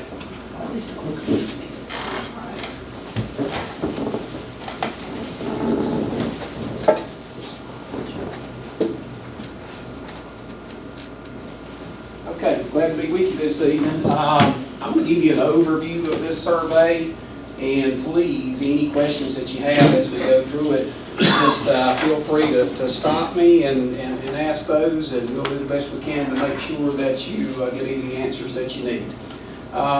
This survey, it began as part of the Governor's Teacher Working Conditions Initiative in North Carolina in 1999. The next bullet there in 2002, Governor Easley led the effort to administer the first ever statewide survey of teaching conditions in the nation, and North Carolina became the first state in the nation to study working conditions by surveying those whose opinions matter most, which are teachers. So our state was a leader in that area. So it's been around a little over 20 years now. This year's survey measured 11 survey categories: retention, school leadership, teacher leadership, managing student conduct. I won't read all of those to you there, but those are the areas in which the questions were asked of all of our teachers. This year, Surrey County Schools had a response rate of 78.66% of our teachers responded to the survey. How's that comparatively to years prior? I think it's in the ballpark. I would need to go back and really jump into that to do a year-over-year comparison, but I think that's in the ballpark of where we've been in the past. When you get into this survey, and we're going to actually go into the site just a minute where it's at, there are 3 ways that you can look at every question that they ask. The first of those is the individual item analysis, then an agree analysis, and then a historical agree analysis. And I'll show you each one of those. This is the first question in the survey. They ask teachers, they want you to respond to this. Overall, my school is a good place to work and learn. And you'll see in the individual item analysis, teachers have 5 different selections that they can make there. They can strongly disagree with that statement. They can disagree with that statement. They can agree, they can strongly agree, or they can select don't know. And then, of course, you can see how our district compares to North Carolina in each one of those categories. That's a real deep dive look at the data. I prefer the second 2 ways to look at the data. It's a little more powerful to me. So then you can look at it and it's the exact same statement. Overall, my school is a good place to work and learn. And you'll see the state average or the state response in agreeing to that statement was at 91.07%. And in our district, it was 92.55%. So if you go back to this one, you'll see that in Surrey County Schools, that 39.13 and that 53.42, they add up to that 92.55. Just a different way to look at the same data based on the same statement. And then for a lot of these questions, we have a 3-year trend, which is the historical agree analysis. So you can see where Surrey County Schools, this came from 2020 to 2022 to 2024. So we do this every other year, so Every that's other my year. understanding. Yes. So this trend is in this report.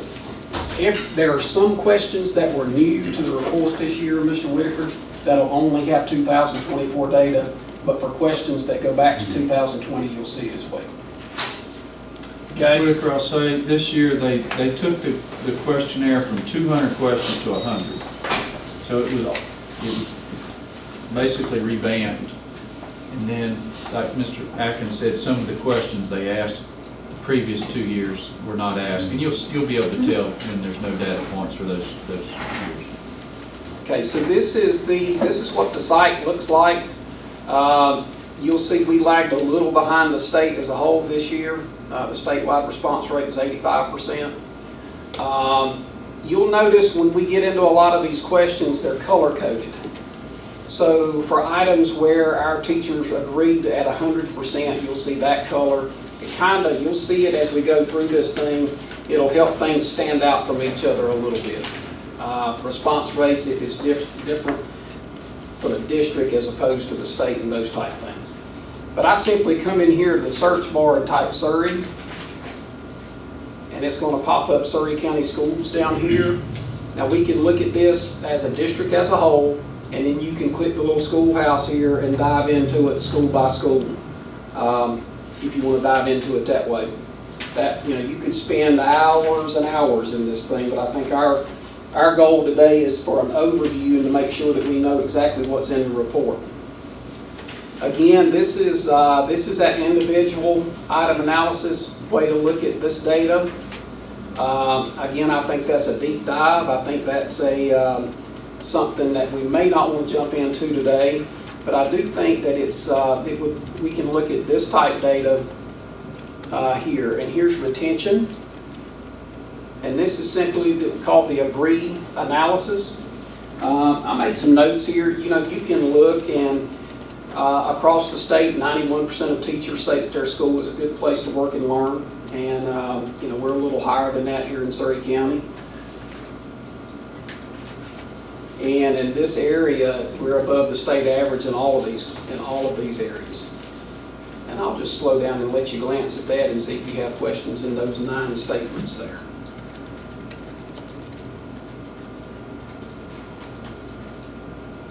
If you look down at number 7, 91% of our teachers said they would recommend their school to parents.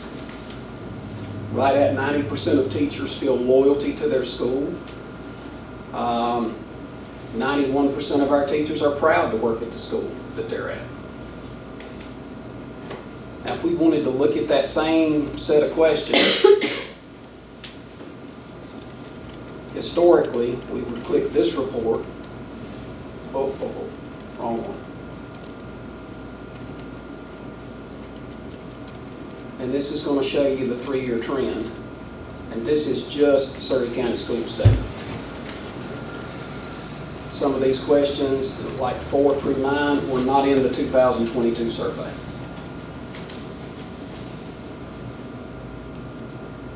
I think if you look at number 3, that is a significant little bump, for example, from 2020 and 2022. So basically that says teachers aren't afraid to bring up issues. Right. That's interesting.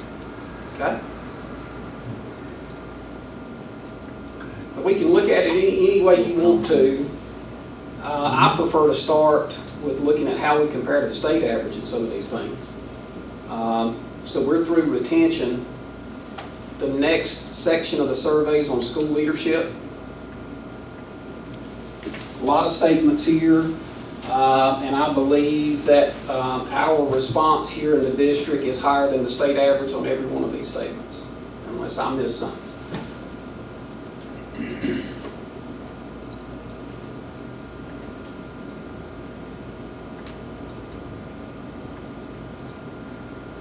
Number 10 there looks out for the well-being of faculty members. There are a lot of different things in here, creating trust and those type of things.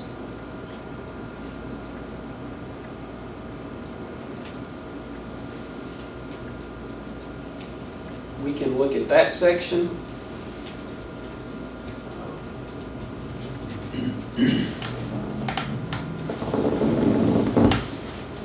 None of those questions were asked in 2020 or 2022. They were revamped.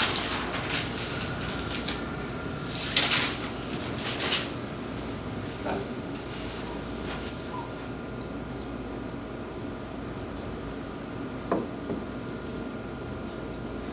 Teacher leadership.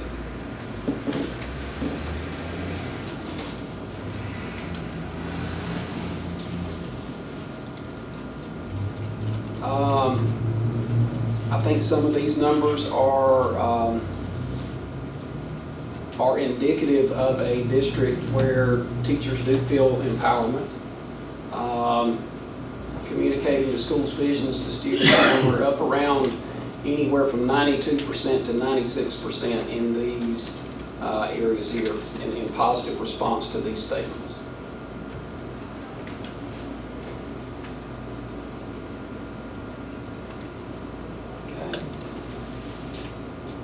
Going down to the next part of this,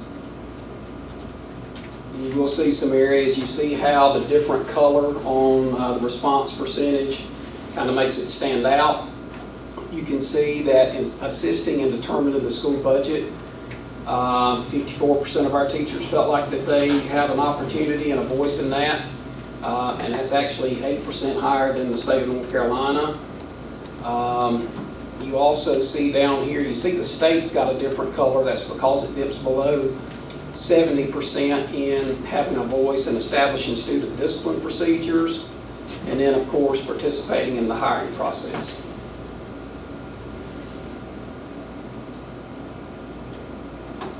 Any questions there? Okay. I'll just say, school improvement teams work with principals on the budget, so if you're not on that school improvement team, you might check no. There may not be an opportunity for every teacher to, they won't have that be a part of that process just because of that. in my time as a principal, one of the most difficult things I did was managing student conduct, simply from the sake of that balance between what's right for a student, what's supporting the teacher, and keeping a positive relationship with that parent.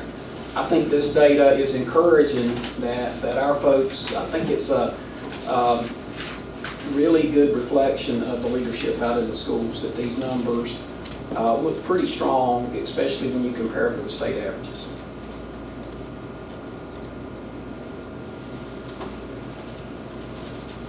Now, as we scroll on down, we start talking about issues that teachers feel like are issues or student conduct issues in our schools. Now you can, at this point, a low number is a good number here. You can see that even though, we're a little bit higher than the state in cyberbullying, the perception that cyberbullying is an issue in our schools. It is a little alarming that teachers think, almost 50% of our teachers think bullying is an issue. It's not different from the state, but it's statewide, I think that's a problem. And I think bullying and harassment, Mr. Badgett, get confused a little bit sometimes. Not that bullying is not an issue and not that bullying doesn't happen, but bullying is a repeated pattern over time. Right. Something that's happening over and over again, where a lot of issues that we have, a student does something wrong or mistreats another student and we consider that bullying. It's really a harassment, or I know that's a fine line there, but I think a lot of times that gets categorized into the same thing. I'll be honest with you, all of those right there on the top that are in the 30s and 40s concerns me. Disorder in classrooms, disorder 52% in the hallways, cafeteria, and bathroom.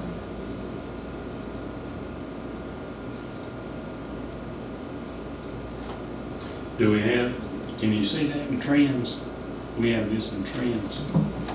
Let me go back, Mr. Whitaker, real quick right here.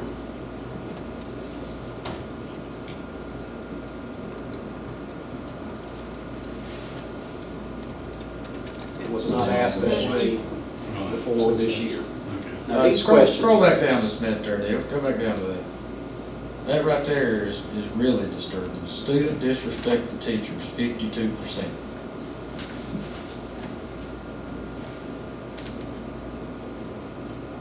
Yeah, you look at that, but you look at the state too.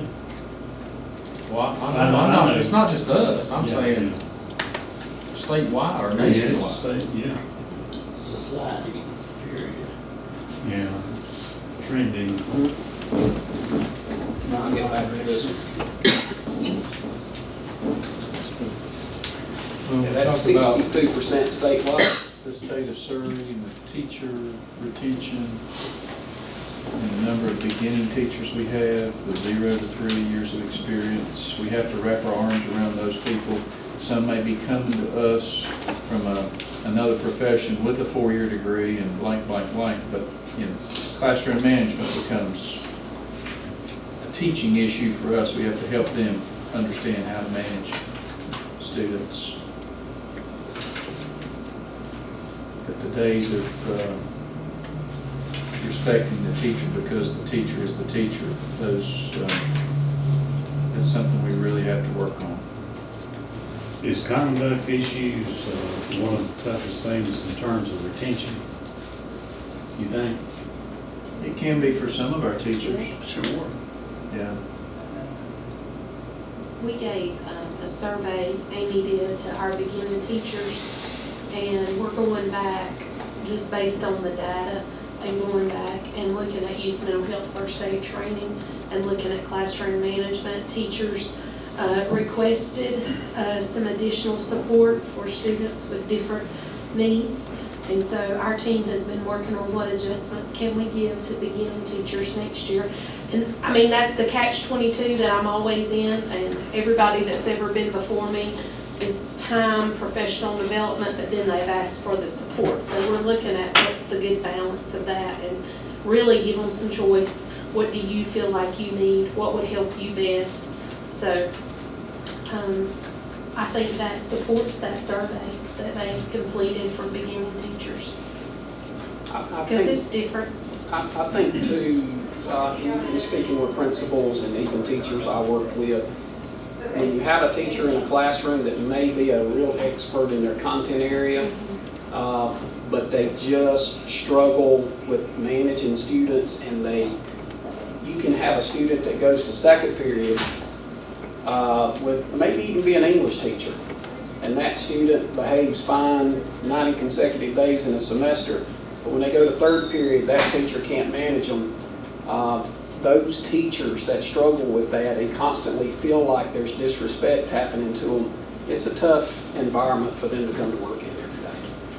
I'll tell you, and I know this is not part of the survey, but we had talked about the other day, the student handbooks.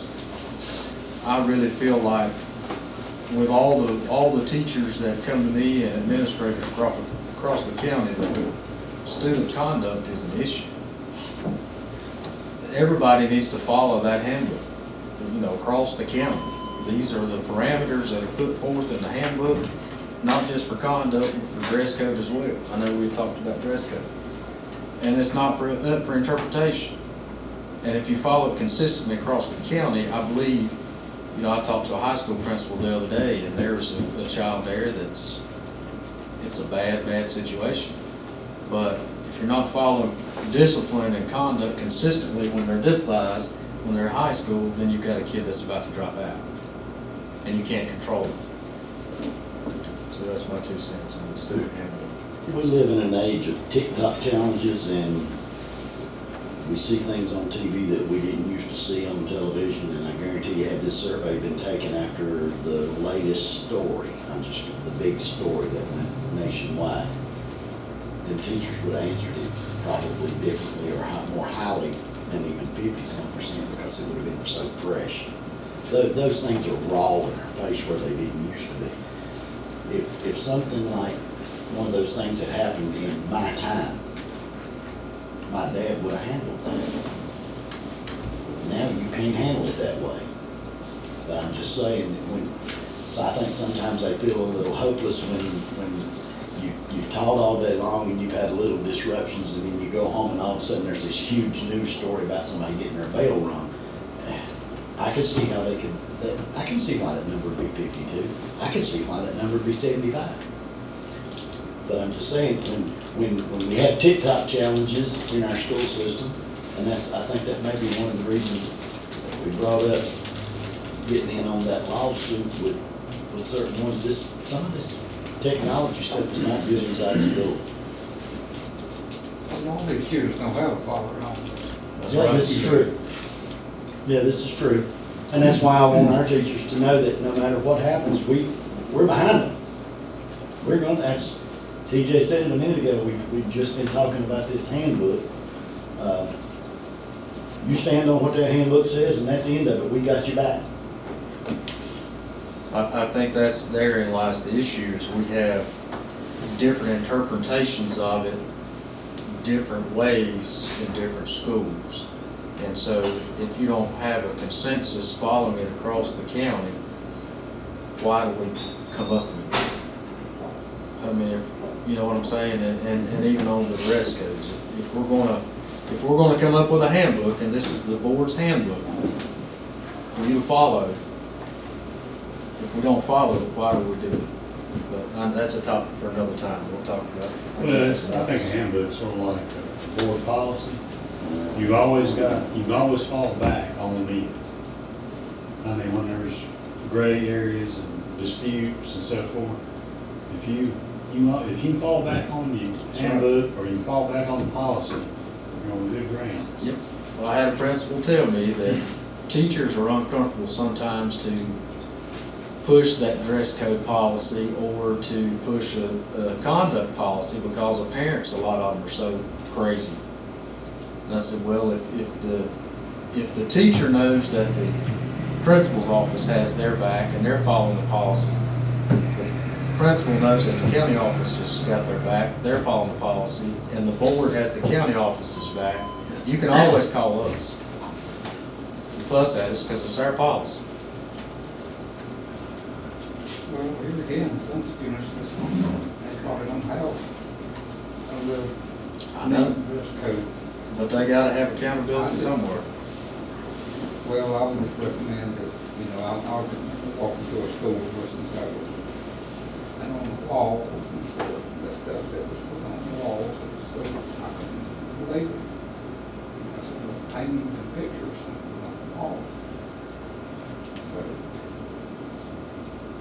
I didn't hear what you said, Clark. Come back. Sorry, we got off topic. do what? Sorry, Dale. Oh, you're fine. Well, I think having been in the classroom for 10 years, I think everyday teachers have to make a decision on which battles they want to fight. You know, is this one big enough? Because there's some students that'll say, well, you're always picking on me. No, I'm making you follow the rules. So sometimes you pick out the big battles to get through the day. And it's frustrating. It is.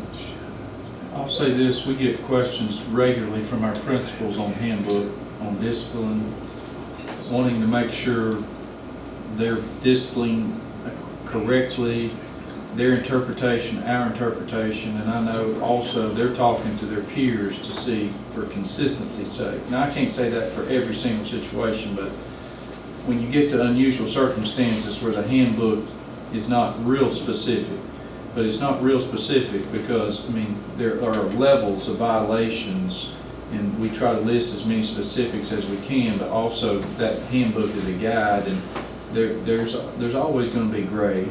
You know, this is not a black or white world where everything's, you know, always going to be spelled out in that handbook, and that's why we trust our principals.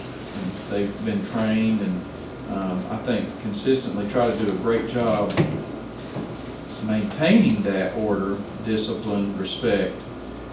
I think what I've seen in the last 5 years, it seems like some of the incidents that we've had have resulted in more extremes than maybe the previous 5 years. So some of the cases we're dealing with are very extreme cases over and above other items that we've dealt with in the past.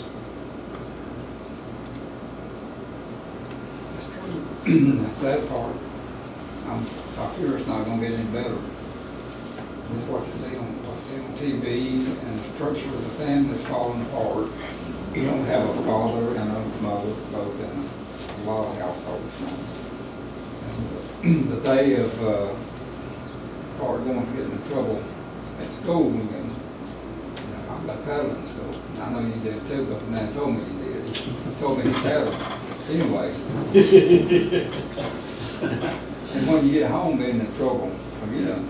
Now when the child goes home, the mother wants to come a parent and jump on the school board or the principal or the teacher. And, well, I don't know where it's going to go. Well, that principal told me that the conversations and the way that they've been talked to by parents is honestly just sad. Sad, but, you know. And that's the example the kids have. Exactly. And I know these kids aren't held accountable, a lot of them at home. But when they come to Surrey County Schools, they are to be expected, you follow these rules and you follow these dress codes, or you go on. And the board has the backs of the staff that has to implement these rules, because I know it's tough for them.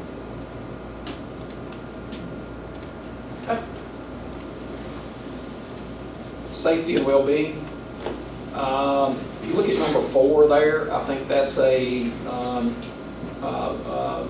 Mr. By and his team have done a lot of work with emergency and crisis plans that are put in place. But again, you can see those marks there in particular compared to the state average. This one, look at number 5. There's not a lot we can do about it. You know, our teachers, only about 6 out of 10 feel like students are coming to school with their basic needs met. We've done a lot of work with students and their mental health issues over the years. Number 6 is a pretty encouraging sign as well, that our teachers feel like almost 9 out of 10 feel like that we've got adequate services there. The next aspect of the survey goes into facilities and resources. I'll let you just glance at those.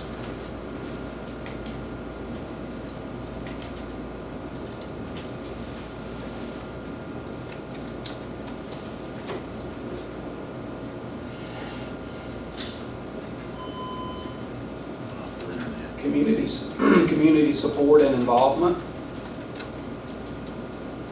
It's pretty strong numbers here.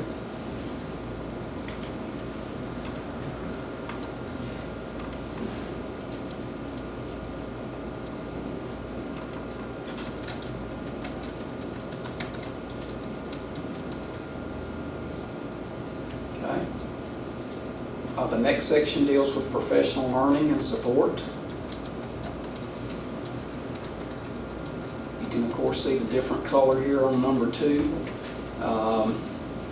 which, again, makes it jump off the page to you a little bit, but I'll let you look at those numbers. Now, if you go into that first item analysis report, it gave teachers the opportunity to select what type of professional development that they want or that they prefer. There's a list in there by percentage. Is that the one that's on down in there? Yeah, that, like if you go, I can get there. If you go to this report, practices and support needs. if you go to this report, the individual item analysis, and scroll down,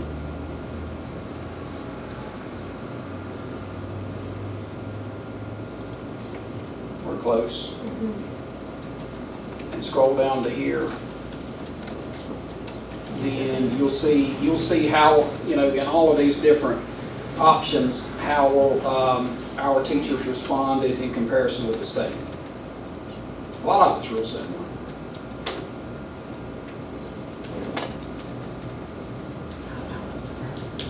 Explain to me, because that sort of jumped out to me, the ML and the special populations. What are they saying in that they need in that? In the, I guess explain the result of that to me.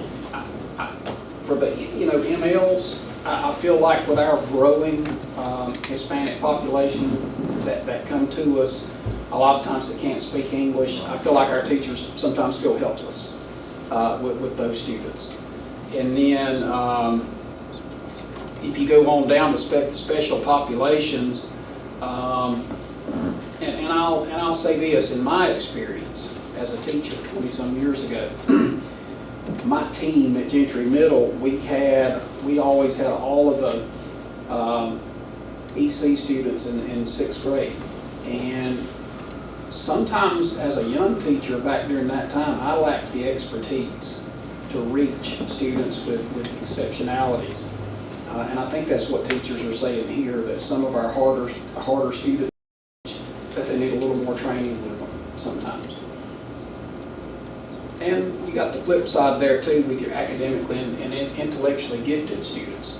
It can be hard to give them what they need to stretch and push them to their limits, which every child deserves. It's a good point. You don't just give them more of the same. That's right. You've Right, got it's to not give just them a more difficult problem deeper. to solve to push. Yeah. I think the number that jumps off to me is my content area.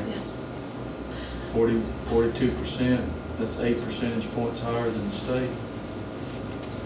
But that's a lot of different content areas. And you look at the number of beginning teachers we have, it's harder and harder to meet that, whatever that content area is. How many beginning teachers do we have? 67. That's a lot. Over 10. There's 1, 2s, and 3s. 1, 2s, and 3s. But how many first year teachers do we have? Probably a third of that, probably a third. Out of 5? That's at 8. It's about 20 something. I think it's also noteworthy that we mentioned student conduct. One out of 5 teachers in Surrey County Schools listed classroom management as something they would like some professional development in. So that's a significant number. Yeah.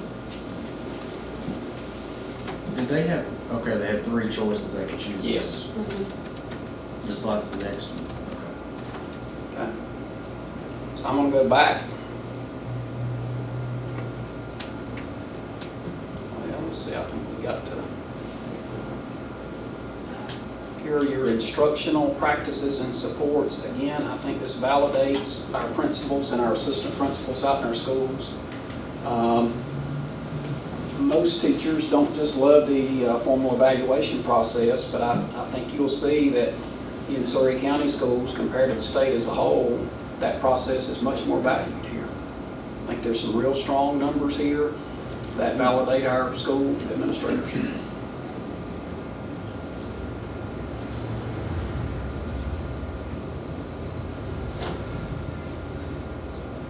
Again, you see this, this note down at the bottom. We could go back into that other report and see the same type list, like you mentioned, Mr. Bledsoe. Can you go to that list? I can.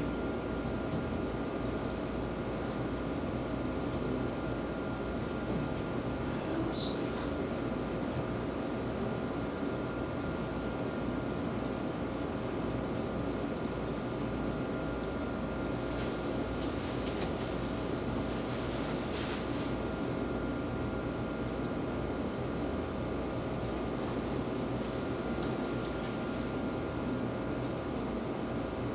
That ain't the same one.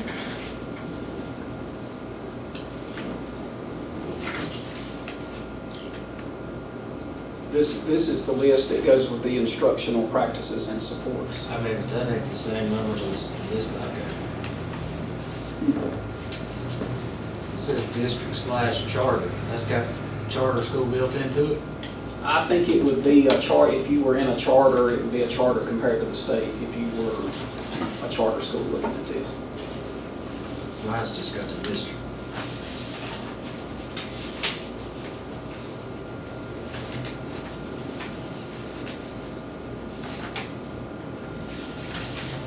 Shoot. Because there was something that surprised me.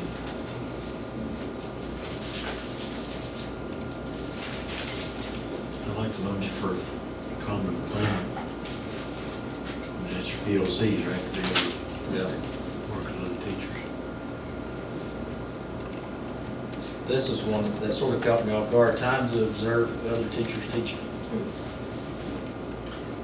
We had a lot of success with that when we did the observing. Neil and I did back when I was director. We did a lot of that. Our team is taking this down, and but you do learn. Teaching's a lonely profession. You go in your classroom, and very few times do we have time to go back and observe another teacher. And sometimes we provide the time and resources. It's what you make of it, but that's how you learn, I think. Teachers would like that. I mean, that's surprising. The top three: observe other teachers teaching, collaborate with teachers outside of my school, and attend teacher conferences. I think that just is a testament to the collective efficacy and the work we've been doing in PLCs for 20 years in this district. Well, I can see just the nature of the teaching. Sometimes it's easy to feel you're on trial. Those are for new teachers. I thought exactly the same thing. Well, just the nature of the position. There's TA helps. And I think the issue with professional development is they want it to be relevant. Always. I mentioned I saw a group of teachers in the lounge the other day when I was at school, just walked by and they were in there having lunch. I said, so what do y'all think about, get close to the end? Yeah, we got a few days after school, we got to be here. What do you think about professional development? I said, I like professional development as long as it's relevant. And they said, they've been in the meeting and we're told, we're done with everything, but we're told we got to be here 6 hours so you can't go anywhere. That concerns me. They want to make sure that they're spending their time wisely. And the teachers, we know, the most valuable time I ever had was in my classroom. But they also need some professional development, so. The next section here is time, and that, we all never feel like we have enough time, and I think that shows on the survey here. In our district as well as the state as a whole.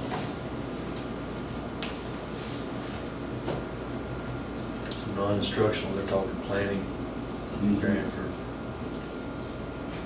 and that kind of lines up with what you hear too. Well, with the high school, I mean, we talked about it, the high school teachers actually have more time than what the state requires, but elementary probably not. I think that's, a lot of it is elementary, middle school.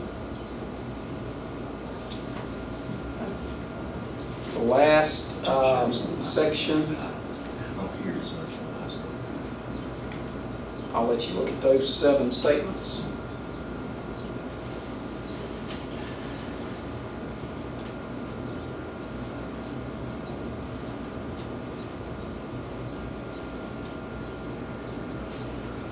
And again, not much difference from state averages there.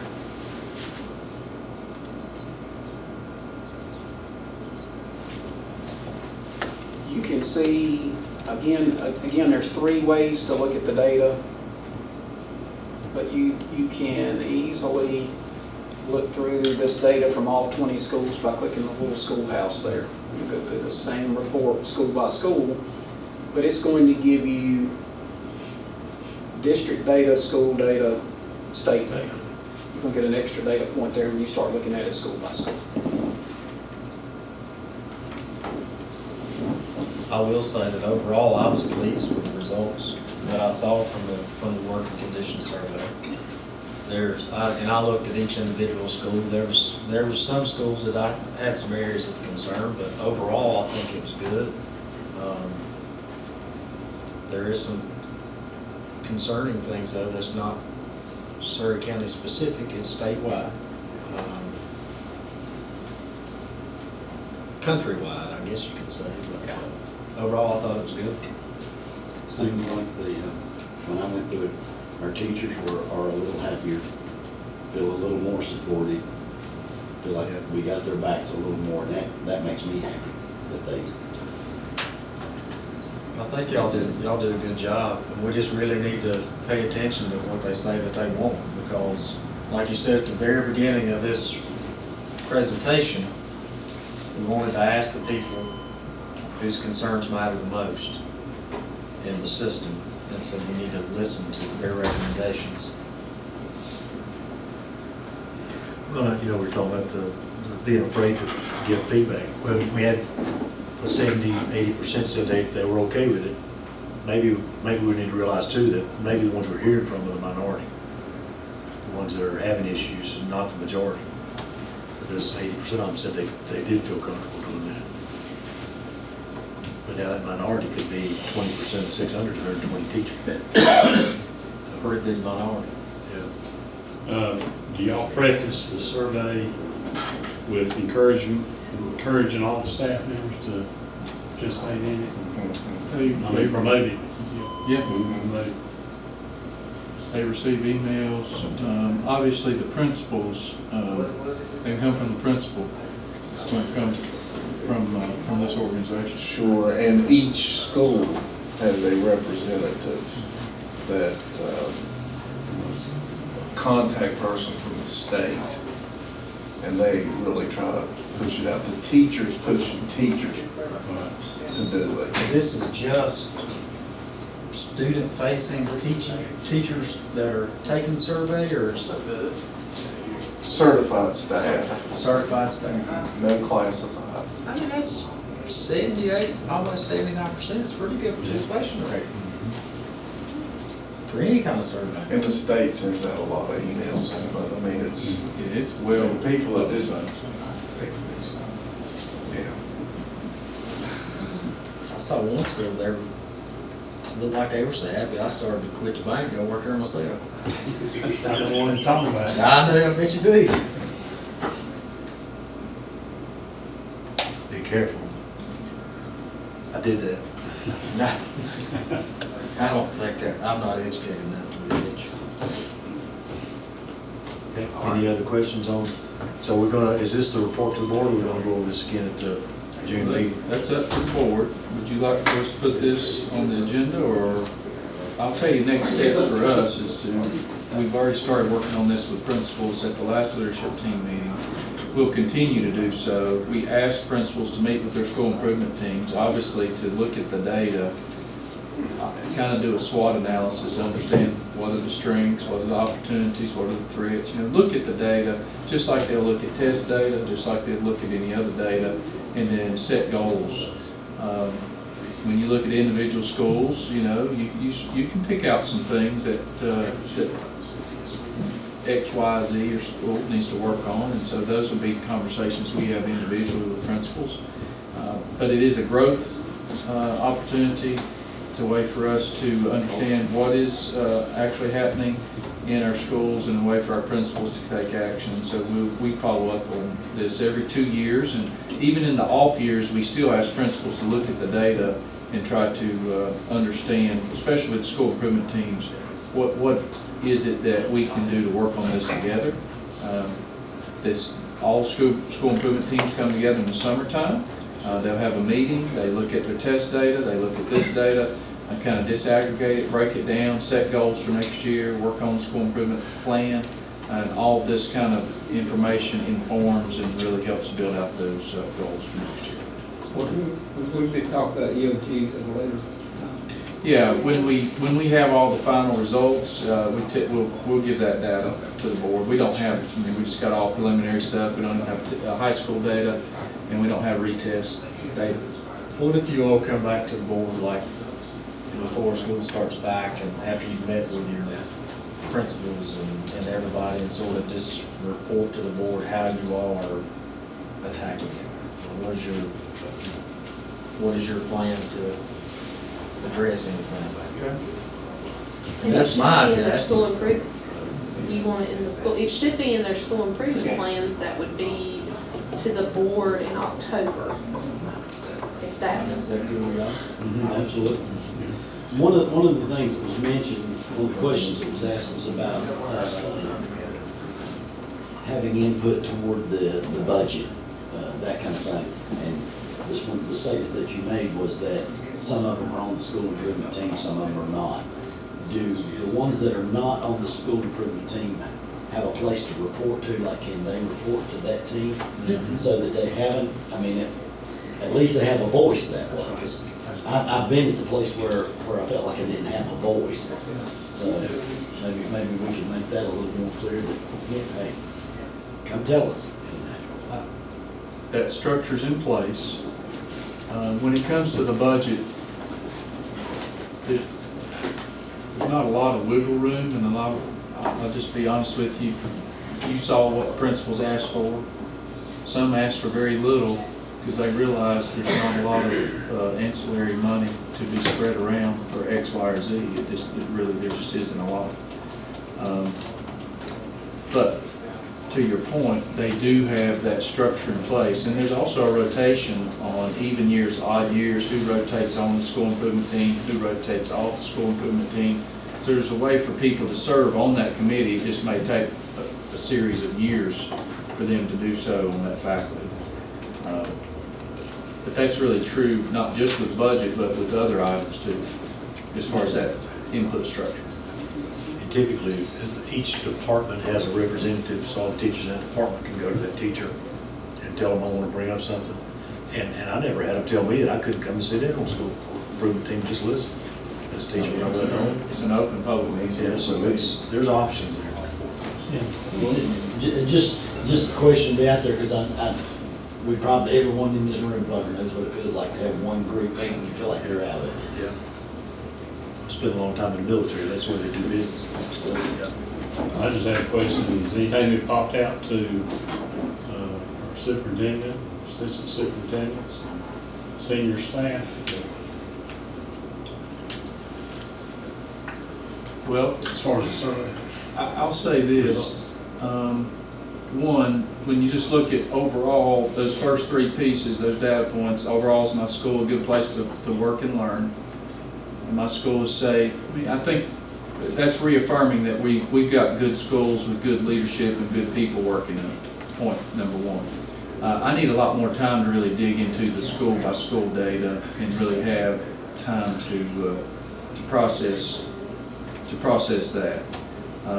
I want all of our schools to be, I love these monikers, best place to work. You know, I see them on these billboards, this place is the best place to work in the triad. Well, how do you get on that list? Like, I want our school system to be the very best place to work in this county and in this whole Northwest region, and to have that reputation for being that. I'm also in the reality business of knowing sometimes things happen, and sometimes there's accountability, and sometimes there's things that you got to put your thumb on, and sometimes that means not making people happy too. So I kind of try to take that with the understanding of being a former principal and a former teacher, and understanding that it's not always perfect. The building's not perfect. We're not perfect. But how do we try to create an atmosphere where people are trusted, where we do give people input, and where we're able to hold each other accountable and create a positive learning environment for kids? That, to me, is a great school. Test data, and I question who's writing the test? Who wrote that question? Is that the right question? Or should we be kind of, holding each other accountable on success, and what does that look like for kid to kid to kid, and teacher to teacher to teacher? So, I don't know. There's a lot of factors that really make a school a great school, a positive school, a place where you want to be, a place where I want to be. I want all those other pieces to go into it also. I mean, this is a very important data point, but there's a lot goes into this. So I want to be on that billboard as a great place to work, the very best place to work in Surrey County. And that's my goal, and I know our principals, they're very competitive, and they want their schools to be the place where everybody wants to work to. We don't have money for the billboard. You're right. What is the rankings or whatever it's called for conduct and things like that? Is it ABCs? Conduct in school. You talking about the 17? There's some type of report that comes out that ranks, how schools are doing, different conduct issues that happen and things like that. It may be a private report. I don't know of a state report. I mean, you may be talking about the crime and violence report that talks about reportable offenses, and per 1,000 students, how many reportables did you have? Because there's 17 reportable offenses you have to report. That may be the one. Because I'll be honest with you, I don't care about that list. I'm much the same in the EOGs. Yes, they are a performance indicator, but that doesn't mean that it's a good kid, a good student, or a good school, in my mind. But I feel much the same on the conduct things. If we have a school that has a lot of conduct issues, I don't think that's a bad school. But who's coming up with questions on the EOGs? And the cut scores to say what is passed and what is not. There's a committee of teachers that write the EOGs. They're selected based on the standards. The cut score is your really smart statisticians that work in the data house. Neil, we didn't forget you over there. Oh, we're good. I'm just listening. Right, any other questions? So I think we're done on the I survey. don't think your report comes out till the fall. It goes through June 30th. So it sounds like at a later date, you can come back to us with, or maybe at the next meeting, we say the report is back. You can go to this place and look at the results, versus spending a lot of time in the board meeting to talk about it, because we've got a good feel for it. Do that in the superintendent's update, or you could do it in the chairman's report. And then in October, when we have the school improvement plans back in front of you, you'll be able to read all those and really see how they've taken that data and tried to set goals with their schools. Because it is about individual schools, not so much the aggregate of the whole system, because each one's going to have a different issue. You think about it, some staffs are very mature staffs that don't have a lot of lateral entry teachers, and another staff may be have several BTs, or you may have a principal who's a first-year principal versus a 10-year veteran. I mean, some things you figure out over time. So yeah, every school's in a little different spot, and could have some that may be managing different items that are not evident in the teacher working conditions. different schools have different clientele. Right, and every school has a culture. Right. Every one of them. I mean, no two schools are the same. Okay, any other questions on the? I give them a passing grade. I think we're way above passing. I'm good. Thank you, Neil. Appreciate it. We can take you out of the dark now. I don't think we need to have just some business session, yeah. No, I think, like you said, we're just making an announcement to teacher the results are, and here's where you can go look at them if parents are interested in what's out there. Can we just put them on our district website on the homepage, a link to them? Yep. Okay, Dr. Reeves, looks like you, was this your, no, Dr. Danley for the, are you going to pronounce that one for me? Kasaki? Kasaki? Kasaki Athens School. Kasaki Yeah, but they told a real young kid. I'm not saying it. Yes. I request a 5 minute. It's a 5-minute break. Okay, Miss Bledsoe needs to go next. Is that Okay. okay? I'm sorry. no problem. Which one is yours? Hunters. Oh, that's right. Yep, Yep, good. yep. I So, don't think you're going to get any disagreement from any of us on this one. well, I know that I'm going through the right formalities to do it because I've learned over the years to do this. So I'm gonna, but our PTO and school want to be combined to put in a bench. Our proposal is a bench similar to this one, which is the, Doug, you probably know the exact, but it's like the iron, more of the iron bench versus a granite bench. We're looking to put it in this alcove, which is to the right of the front entrance. There's another view of it. This, of course, is our gym. So if you're familiar with Shoals, Westfield, or Cedar Ridge, they're all the same layout. Front office is over here. And so there's not a lot in this space anyway. So looking to improve that area, put a bench in it, and then there's a Vincent's Legacy Kindness Rock project that will be started as well through that foundation. And so the rock painting is going to take place. We were hoping to do it at the end of this year, but it looks like feasibly it's going to be more into next year, in cooperation with our school counseling program, to do a kindness rock garden in honor of Hunter there too. So it'll be the bench, rock garden. That's what we're looking at. Okay. All in that corner, that alcove. Yeah, there's really not. There was some trees that were overgrown that I think maybe Miss York had cut down when she was there, or it may have been during my tenure, but there's really not a lot there anymore other than like 3 boxwoods, so it would be a good place to like spruce up that area too. We sowed, Doug helped us, and we sowed grass in that same area on the left side because they're just hard areas to maintain. There's a little overhang there, and so not a lot really grows, and so it's just an area that could use some beautification itself. Okay. Okay. This is the Cedar Ridge. Yeah. This, Coach, what did he have? No, this is. Oh, I'm sorry. I just used a stock photo so it would say in loving memory of Hunter Gertz, and that we would change out the baseball for a paw print. Okay. So I apologize that I didn't write that in. I love it. Out of respect for y'all and y'all's districts, I'll let y'all make the motion to approve. So the reason we didn't do the back courtyard, just in case that is a wonder, there is actually already a student memorial like in the back courtyard where the sidewalks branch off, and so we felt like there's already a bench out there. We didn't really need additional benches on our playground area. We actually have had one like removed recently, or moved anyway to a different location. So that's kind of how we chose this area. It's where our kids dismiss from. They go out, the 2nd, 3rd graders go out that way. So that's how we landed in this versus in the back where there's already a student memorial. Okay. I think it's very appropriate. It's a good location. Would you like to make a motion? I'll make a motion. Motion by Mr. Goins to approve the project.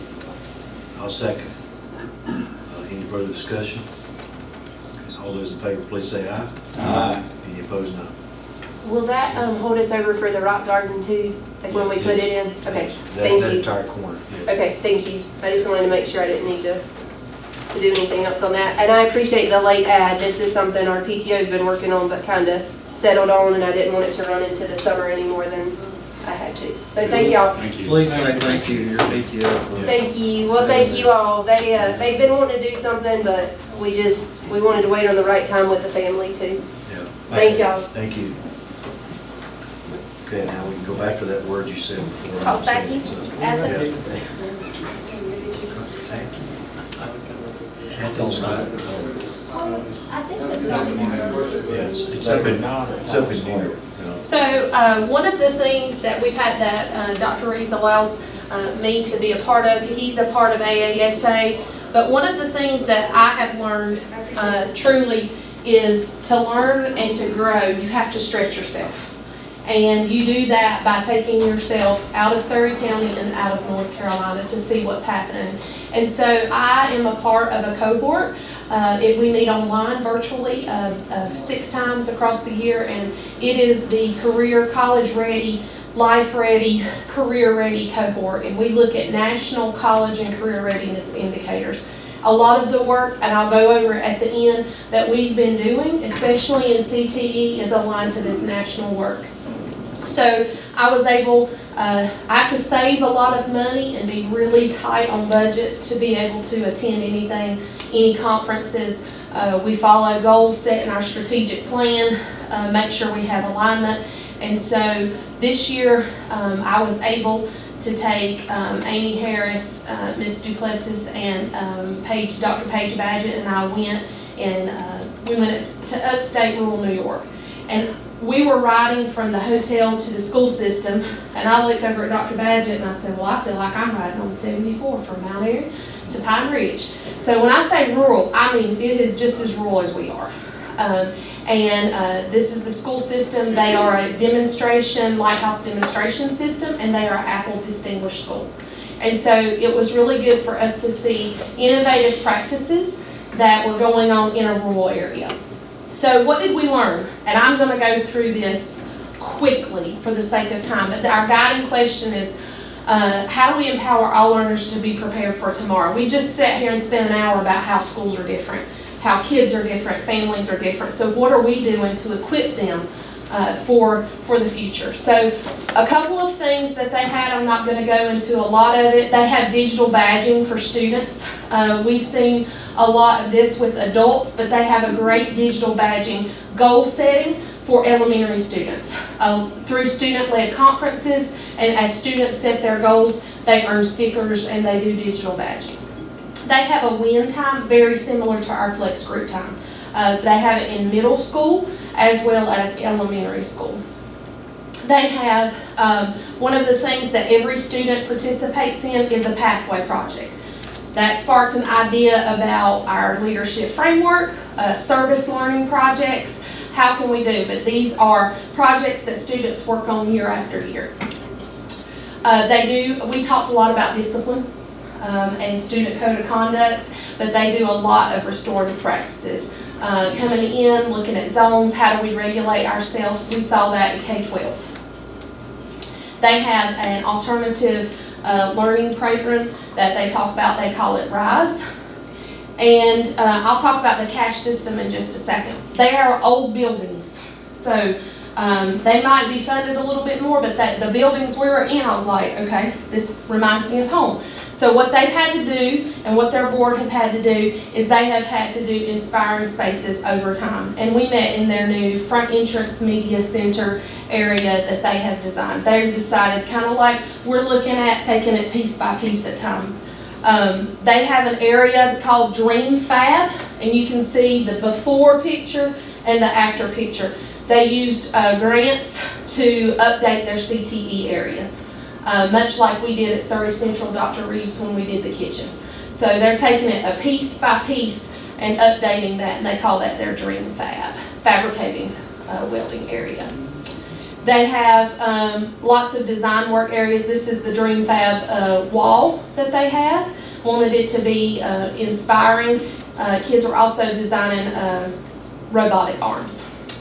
They do, through CTE, a collaborative project between construction, business, marketing, and art. They have their school HGTV Classroom Makeover Challenge project. And they make over one classroom a year. And paint, windows, blinds, seating, interactive panels, so they do a classroom at a time. But the students, the thing I liked about it, is students help design it, they help budget it, it's a part of their projects that they do with C2E. So sometimes when we are doing some of the work, they push that work to the students within all the guidelines that you can do. Did you say HGTV is sponsoring? No, it's like HGTV. That's the way to explain it. Classroom makeover, home makeover. This is classroom makeover, school edition. We saw lots of flexible collaborative learning spaces. You've seen this in some of our media centers. That's a place we've started. We put collaborative tables in some of our high schools. Again, they're taking it piece by piece, classroom by classroom, but have a lot of new carpeting, painting, and some new furniture in some of their areas. So one of the things that they spend a lot of time on in kindergarten is really they have STEM in elementary. We have a lot of STEM. There may be some area of improvement for us, but that was one of their innovative programs that they do coding. One thing we pulled back and shared with Ms. Southern, they have a big peer mentoring program. We heard that from our pastoral partnership. I've requested more information from them and how can we collaborate together? What training did they do? Much like, maybe a next step from our newsletter, our pastoral partnership, getting our community involved. They have a lot with high school and their numbers are increases. They share challenges with us, pitfalls, and they're going to be a think partner with our team. Flex program is a program that would be their alternative to traditional high school. So alternative learning program within a school, if that makes sense. So they have a dedicated school counselor to just 25 kids. And they had a assistant principal, a teacher, and a teaching assistant. So school within school kind of program. They only have one high school. So they can do that. We have other challenges, but lots of things. They were a Lighthouse System award based on this Flex program that they had. So they did that. Their Flex program, they wanted to do that to increase graduation rate. Is that for challenged kids? It's for at-risk youth. Yep, who much like what we're trying to do at Fleet. So they did alternative school within the school. Yep. I think our program at Alltech could be very comparable or better than that because they're going to be working, give them that motivation. One of the things I liked at the cash desk that they worked, they had a student technology help desk run by students. One of the things that this school that I've learned through these, our students have jobs within the school. Everybody has a role. So we toured that campus, was an elementary school, a middle school, and a high school, all on this huge campus. And I had probably 40,000 steps in day one, and my legs were jello. Lots from 8 to 7. So day 2, we went to a high school called the high-tech regional-based project learning high school. Now, this high school, Tech Valley High, it is a very innovative project. It's 7 regions. Imagine going to Raleigh, and you are right in the techno hub of what SAS looks like. That's what, I felt like I needed an eyeball to get in the gate. We had to sign release forms to get in. I felt like I needed my thumbprint. These students are making the next generation of iPhones. They are in cybersecurity. One of the projects, and I may be getting ahead of myself, but one of the things they were doing is they have the hot toys, technology toys for 2025, and they were trying to hack them. How can we prevent hackers to hack them? They call it a red room. So, but in this high school, 7 counties come together, lottery, and kids attend. And part of this whole Tech Valley and why kids want to be there is all project-based learning. They do a 2-week career exploration program. So they stop classes for 2 weeks. And they go out and they spend 10 days in their career. Kind of comparable. I think they're trying to do a little bit like what we do with Surrey Yak and Works, trying to give kids work-based learning opportunities. They have 20+ monthly interactions with business professionals. So because they are on this big campus with these high-tech people, they are bringing in people from Apple and having problem-solving meetings. We have this problem, this isn't gonna work, this app doesn't do this. And then students are also required to do 100 hours of community service. So this is 7 different regions that all come together? Kind of like 7 counties coming together on that one campus. Pretty impressive things that they were doing. But I think there are things that we can pull from this that we can do even here in our high schools. One of the things that we talked about, they did a lot of celebrating student successes. I don't think we can ever at graduation week, how timely, but they are constantly celebrating their student successes. And that was a good reminder to high school principals with me. We've got to make sure we continue to celebrate all kids. Dr. Badgett, I did take her, I got a quote from her, basically just being able to come together, looking at innovation approaches to education. She left inspired to see students engaged in those learning experiences, the creativity, the real world problem solving, and I love what she said. This reaffirms that Surry County Schools offers comprehensive and impactful educational experiences for all students, and she was greatly appreciated the opportunity to attend the trip. Ms. D says there's nothing more powerful than to visit another school system to learn more about how educators tackle challenges and find ways to meet the needs of their students. She again appreciated the opportunity to learn more about what a career in technical education can look like and the innovative practices that we see. Powerful lesson in the power of collaborating with other educators. So I was able to see our principals start connecting with other people outside our area. So what is this visit, what did it affirm that what we might be doing, or what have I learned from this experience? We have strong alignment in our district. You were talking to Mr. Badgett the other day, we were at a school, and you said, yeah, but I can see these third graders doing this here at this school, 2 days later I see it. So we have strong instructional framework. We have strong frameworks for that continuous improvement cycle with our PLCs, monitoring instruction, our data analysis, and academic support. We have the best, I'll say, work-based learning. We are way ahead. We are way ahead of other states. We are way ahead of other people. We are, I put, we're a model for the state and the nation. And that's kudos. Thank you, County Commissioners. Thank you, Board of Education. Dr. Reese for your vision, and Golden Leaf, of course, for giving us. I promise you, you don't realize what we have till you go somewhere else and they don't have it. And so very proud of this work. It really ignited a passion in the 4 of us. We can never take for granted the partnership we have with Surry Community College. It's a gem. When I talk about that I knew the president and the vice president and this counselors, I'm like, oh, well, I could just call. They're like, you know the president by name? I'm like, absolutely. He's at the table. He's colleagues with my superintendent.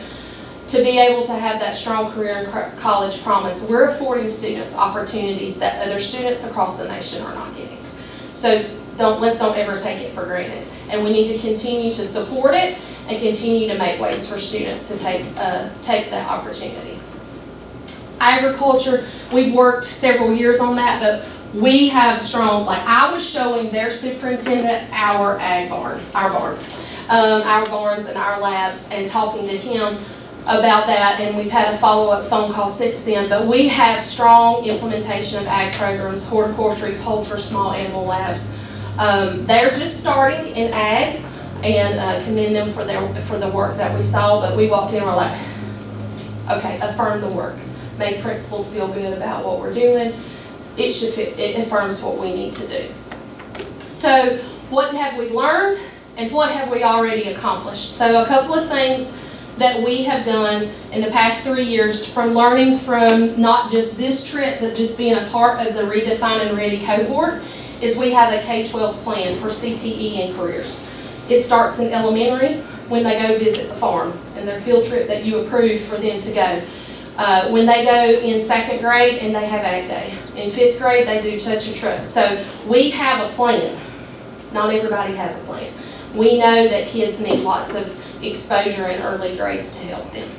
Our 9-12 Career and College Guidebook, It's something I was very passionate about. When I visited the school system, I said, Dr. Reeves, this is my goal. I'm going to make it happen. I'm going to sacrifice this, this, and this, and we've got to have it. Constantly using this for communication. Holly, we won an award for it back this spring. This drives the work. It lays out the plans. We've worked this spring on career and college videos that we will be launching in August to help students see what we offer them. So one of the things we came back and immediately did is having construction classes doing work on school campuses. An example is the roof on the concession stand.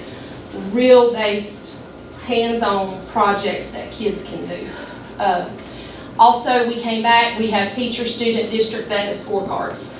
We can, with a click of a button, I can look, where's our common and formative assessment data? How are we looking across this area? How are we doing this? Used a code, Dr. Shelley Goins, our instructional coach, worked on that, but constantly being able to quickly monitor the student data. We added leadership framework to our K-2 report cards. And what gets measured gets done, and thank you for your leadership board and approving when we looked at student discipline to adding citizenship and having that and leadership on our report cards. So what are ideas moving forward? And I will apologize because I do have a lot of ideas moving forward. So a couple of things. One of the things that we need to do is take the national standards. This may be some work that we look at with our strategic plan. But we need to look at the future-focused student-ready standards and how does it align with what we're doing. Because some of the things we are doing, some of the things maybe we need to do better. Really having a lot of these school districts have a dashboard to monitor progress with strategic planning goals. When you go to the district website and you see goal 1 is this, there's a dial, or there's a checklist, or there's something that's moving. A lot of these future-focused school districts moving forward, they have something. We need to make sure that our goals, we measure them, we update them, we adjust. I think of it like, we want some type of dial. We want to move forward. One of the things that we talked about, and I've talked to Ms. Holloway about too, is growing plants and foods for our high school culinary classes. We saw classroom growing lettuce in the horticulture, and then they have restaurants in their schools, and they use that. They grow the cherry tomatoes, they're growing the food and using it. This is a dream, but an on-campus culinary operated restaurant. Hope Sherry Parks doesn't hear me say that. I hear she's out there. But a lot of these schools, and we saw one in Greensboro, Winston-Salem, Forsyth County, kids are running a restaurant right on campus and generating those funds. Lots of those have that.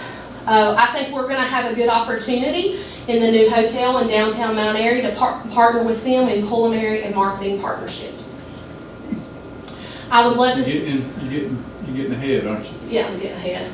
I said I've got a lot of ideas. Construction classes, doing mini projects off campus and support them when applicable to campus projects. My dad needs a little remodel project.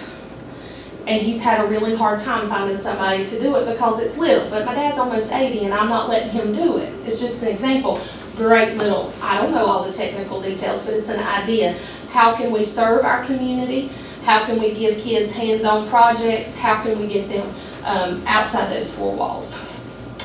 One thing is all students having a job experience, school job experience. One of the things that we saw, there are things that our freshmen and sophomore can do on our campuses to help them. If it's deliver the mail, if it's to have a smart help with IT, computers, there is a lot that I think our students can be able to do that, to value, to build that sense of pride, to continue that culture, to feel like they have a place, using that ownership. I think we need to look to the future. I'm really excited about our drones class, but there is a lot coming down that we need to be preparing students with computer science, drones, and cybersecurity. I don't know a lot about all of that, but I'm willing to learn from others and know that it is coming. And of course, always more project-based learning projects, because we know kids learn best when they're collaborating with others, they're hands-on, they understand why this is important, and that when their engagement is increased, their discipline is decreased.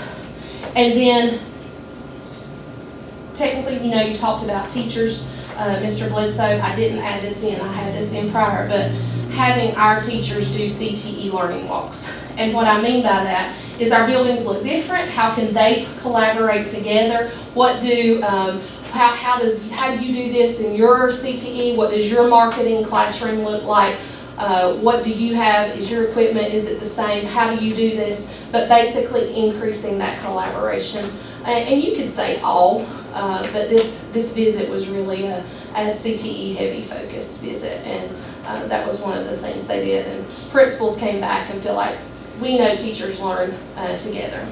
And then, of course, evaluating our elementary media and crosswalking with computer science STEM. How are we delivering STEM? How are we getting kids having those, looking at the science standards, and how are they coding? How are we exposing them to those fields?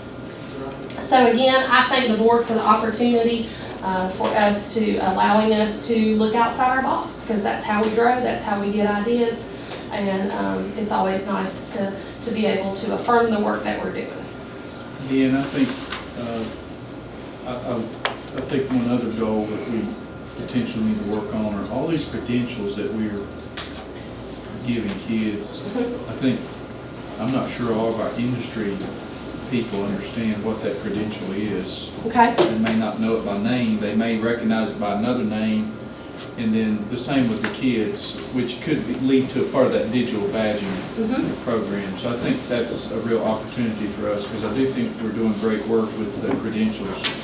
I think, especially after our last strategic planning committee meeting, it may have been Daniel that said this, he didn't necessarily know what some of those credentials were, or necessarily how it fit into Altech. So I think there's a lot of them. Yeah. There's a lot. What'd you say, 56? And I think one of the things that we could do too is strengthen that pathway, because a lot of it, they can continue to build on with the college. Yeah. As we pass out those certifications, I was really puzzled by what some of them were called. Yeah. Not really knowing what that meant. And some, I was able to identify, that's a certification in this. But there were a few that was pretty confusing with the topic.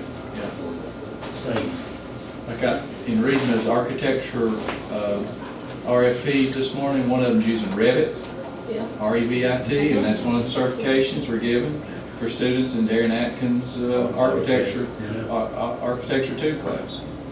So that connection, I just think that's a real opportunity, something we're already doing that we could probably push the needle on a little bit more.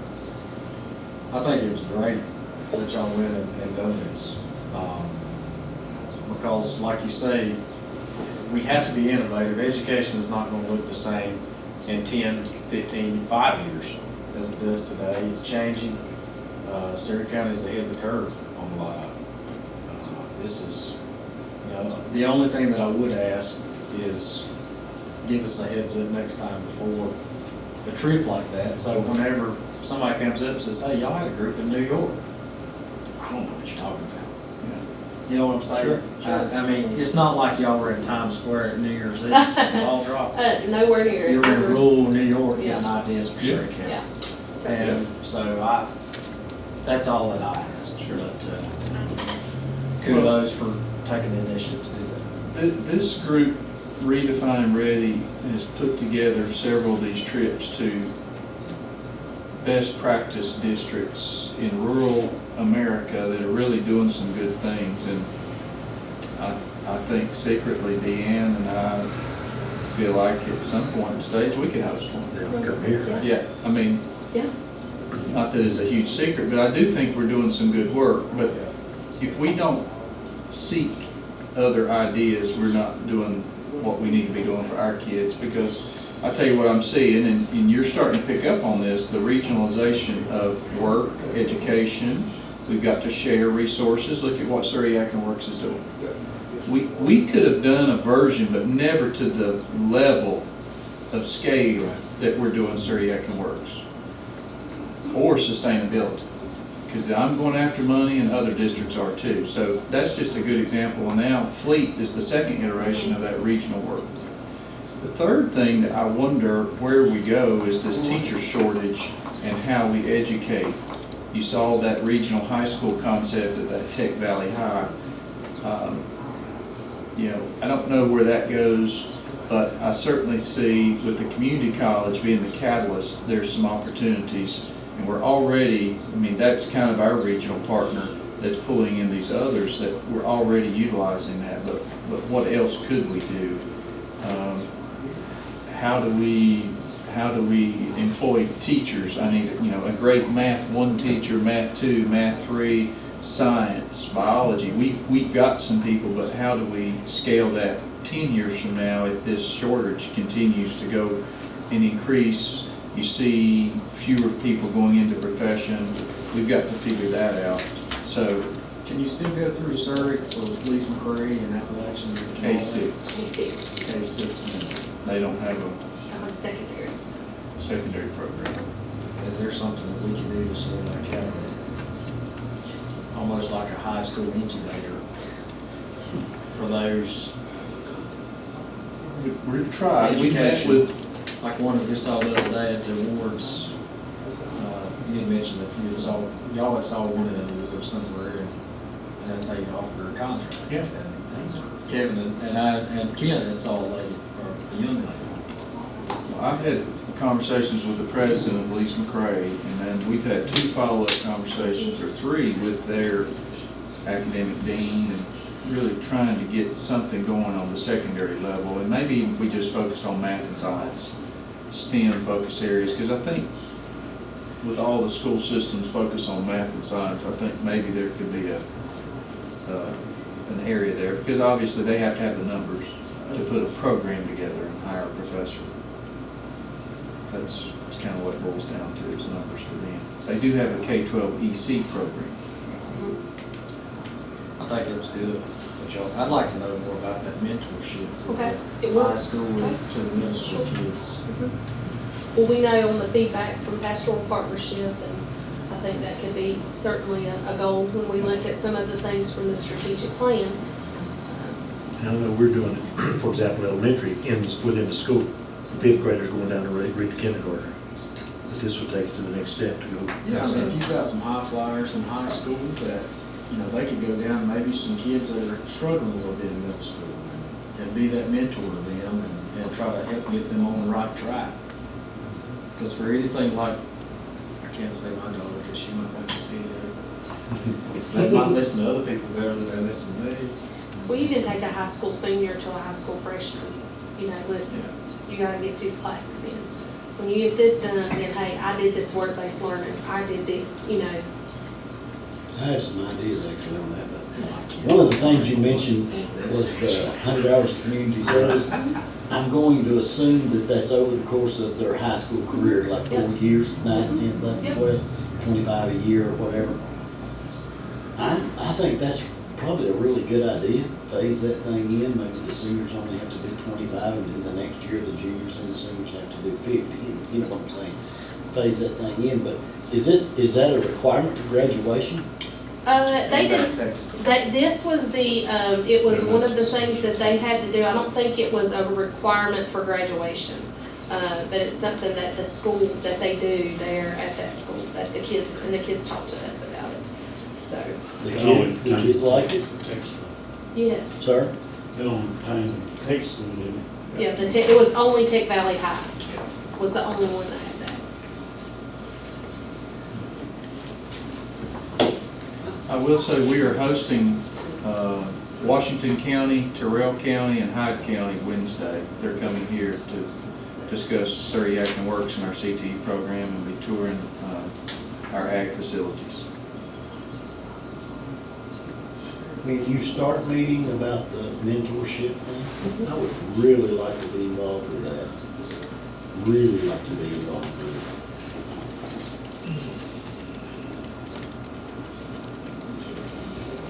it. It seems to me that if a 12th grader mentored a 10th grader, 11th graders could mentor 9th graders, and each year you could step up.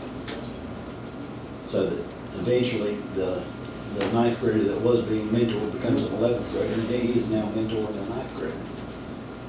And you kind of get 2 years with the same students, if that makes any sense. 2 years of being mentored, and then 2 years of mentoring themselves. That kind of kills two birds with one stone. We learn from the older ones, and then the younger ones get to put that into practice. And maybe we could use that as part of that community service. I just like that idea. I think that's one of the things we're failing in as a society right now, is that we forgot how to serve one another. At the next strategic planning meeting on May 30th, our next step is to go into our small groups and really begin to establish goals. Some overarching goals, but really goals for our school system.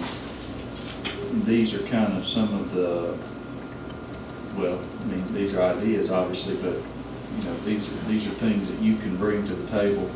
And certainly when you get that back from that big steering committee, and we start breaking into action planning teams and into really more finite goals, we'll work out the details, but those are the things that, this is the way the board directs the work. Things that you feel are important, that's how we put this plan together, and you put your thumbprint on it. I like the idea of community services, not court mandated. Yeah, the teen court can only go so far. We teach them to serve to begin with, maybe they won't end up at the court. Good job. That's good. Yeah, absolutely great. Yeah, appreciate it. Good, okay. Got down Westfield Mountain Park polling places, parent concerns. DJ, come on in. You can turn the lights back on too. Asked Mr. Sheets and Mr. Scott to be here. They haven't fallen asleep.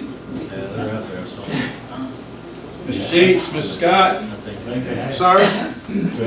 I asked him Y'all have a seat. Fine, gentlemen. I asked him a little bit ago, had it been a good day, and he said it was always a good day at Mountain Park. Yeah, I don't know what kind of days y'all have over here, Dawson. Mountain Park's a good day. You can build it. Guys, thank you for being here today. We have 2 schools that are used as polling sites for the Board of Elections. And just recently, we had a runoff on May 14th, last week, and that was the first day of EOG testing. No one foresaw the runoff. Obviously, we set the dates and testing well in advance, and it just happened to fall the way it fell. And it really impacted Westfield more than Mountain Park. Mountain Park, just the way the building's constructed, the gymnasium is kind of a separate building. At Mountain Park, or at Westfield, it's not as separate. So we had to really, we moved, and DJ accommodated them. They actually voted in the cafeteria, not the gymnasium, because the gymnasium, DJ needed 14 testing sites, and the gym was a part of that whole side of the building. And so basically altered lunch service, but our folks worked, you worked through it, Sherry worked through it, and I think everything was fine. But we did have some parents that voiced concerns from Westfield in particular, and met with Mr. Badgett, was it 2 weeks ago? And what you have in front of you is a draft letter, and so I'll let you kind of give the details of that meeting from that group of parents from Westfield. And this really came out of our Parent Advisory Council, because the parent from Westfield brought this up during Parent Advisory Council as, why do we vote in the schools? Is this something we can obviously change? And if so, what would we have to do to change this? The concerns were multiple concerns, and so that kind of led to this second meeting with Mr. Badgett. So, I'm going to take it from here. Yeah, and Deanne, thanks for going with me to talk to, and DJ, great conversation. And I think really the conversation was bigger than May 14th. It was about, we really don't want runoffs or elections at all in our schools because of, and you can see it in the letter there, the biggest things were safety, security, disruption of education, logistics, and even logistics, I know you accommodated it, but when you gotta cook the food and get it to the kids' classrooms to eat, that's not the way to do it, but, I mean, it was what you had to do. And then the soft target, one of the parents, it was 6 parents that met with us, very concerned and very active in the school, I believe, not just on this issue, but a lot. And what is her name that was here at the parent advisory meeting? Ms. Chilton. Brandy Chilton, that brought it up, and that's what sort of got us the idea to sit down with them and see what their concerns. They wanted to go directly to the Board of Elections.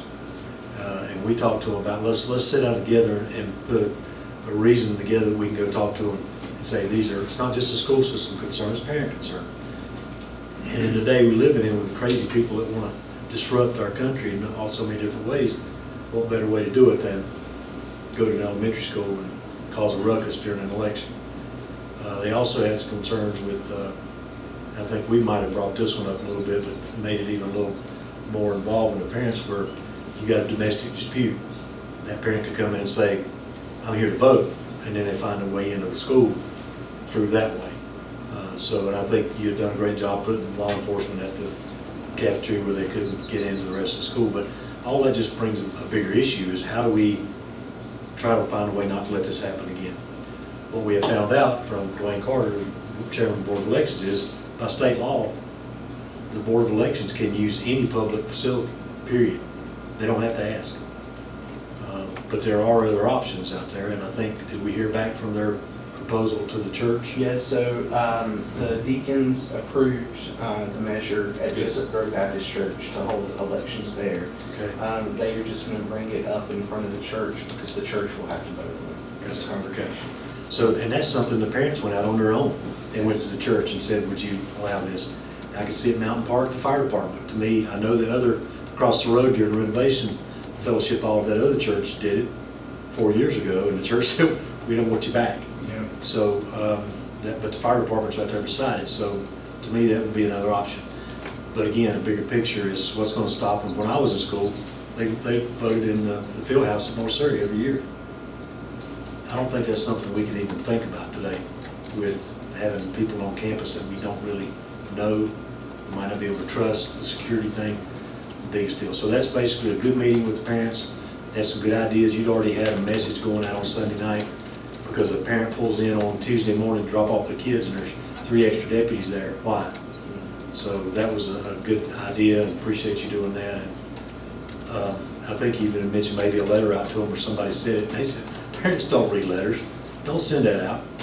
Just do the call and put it on Facebook and then the website. So I think it was a very good meeting, but it did bring up a bigger issue. So what Dr. Reese and I talked about was sending this to the Board of Elections and saying, we need to sit down and talk about it as a group, figure out how we would solve this problem.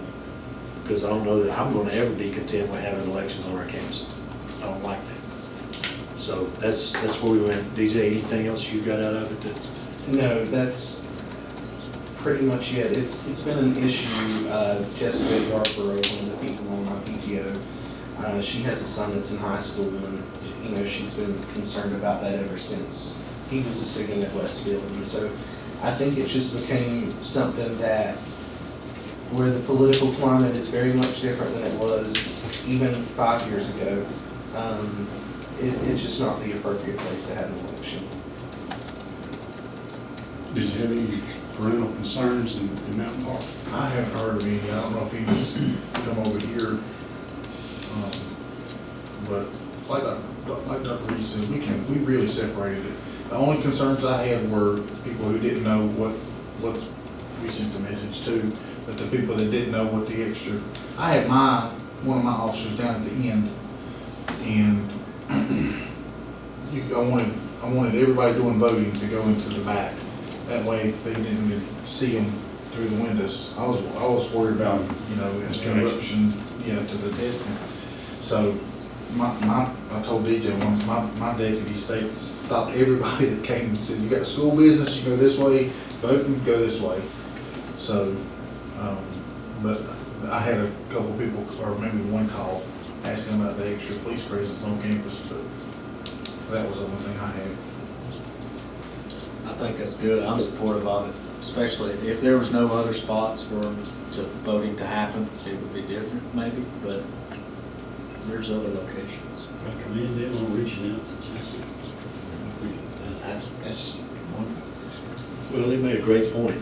All 6 of them said, we're not this group of parents that come to you just to complain. We're here to try to help you find a solution. And they did a great job laying out their case. I was impressed.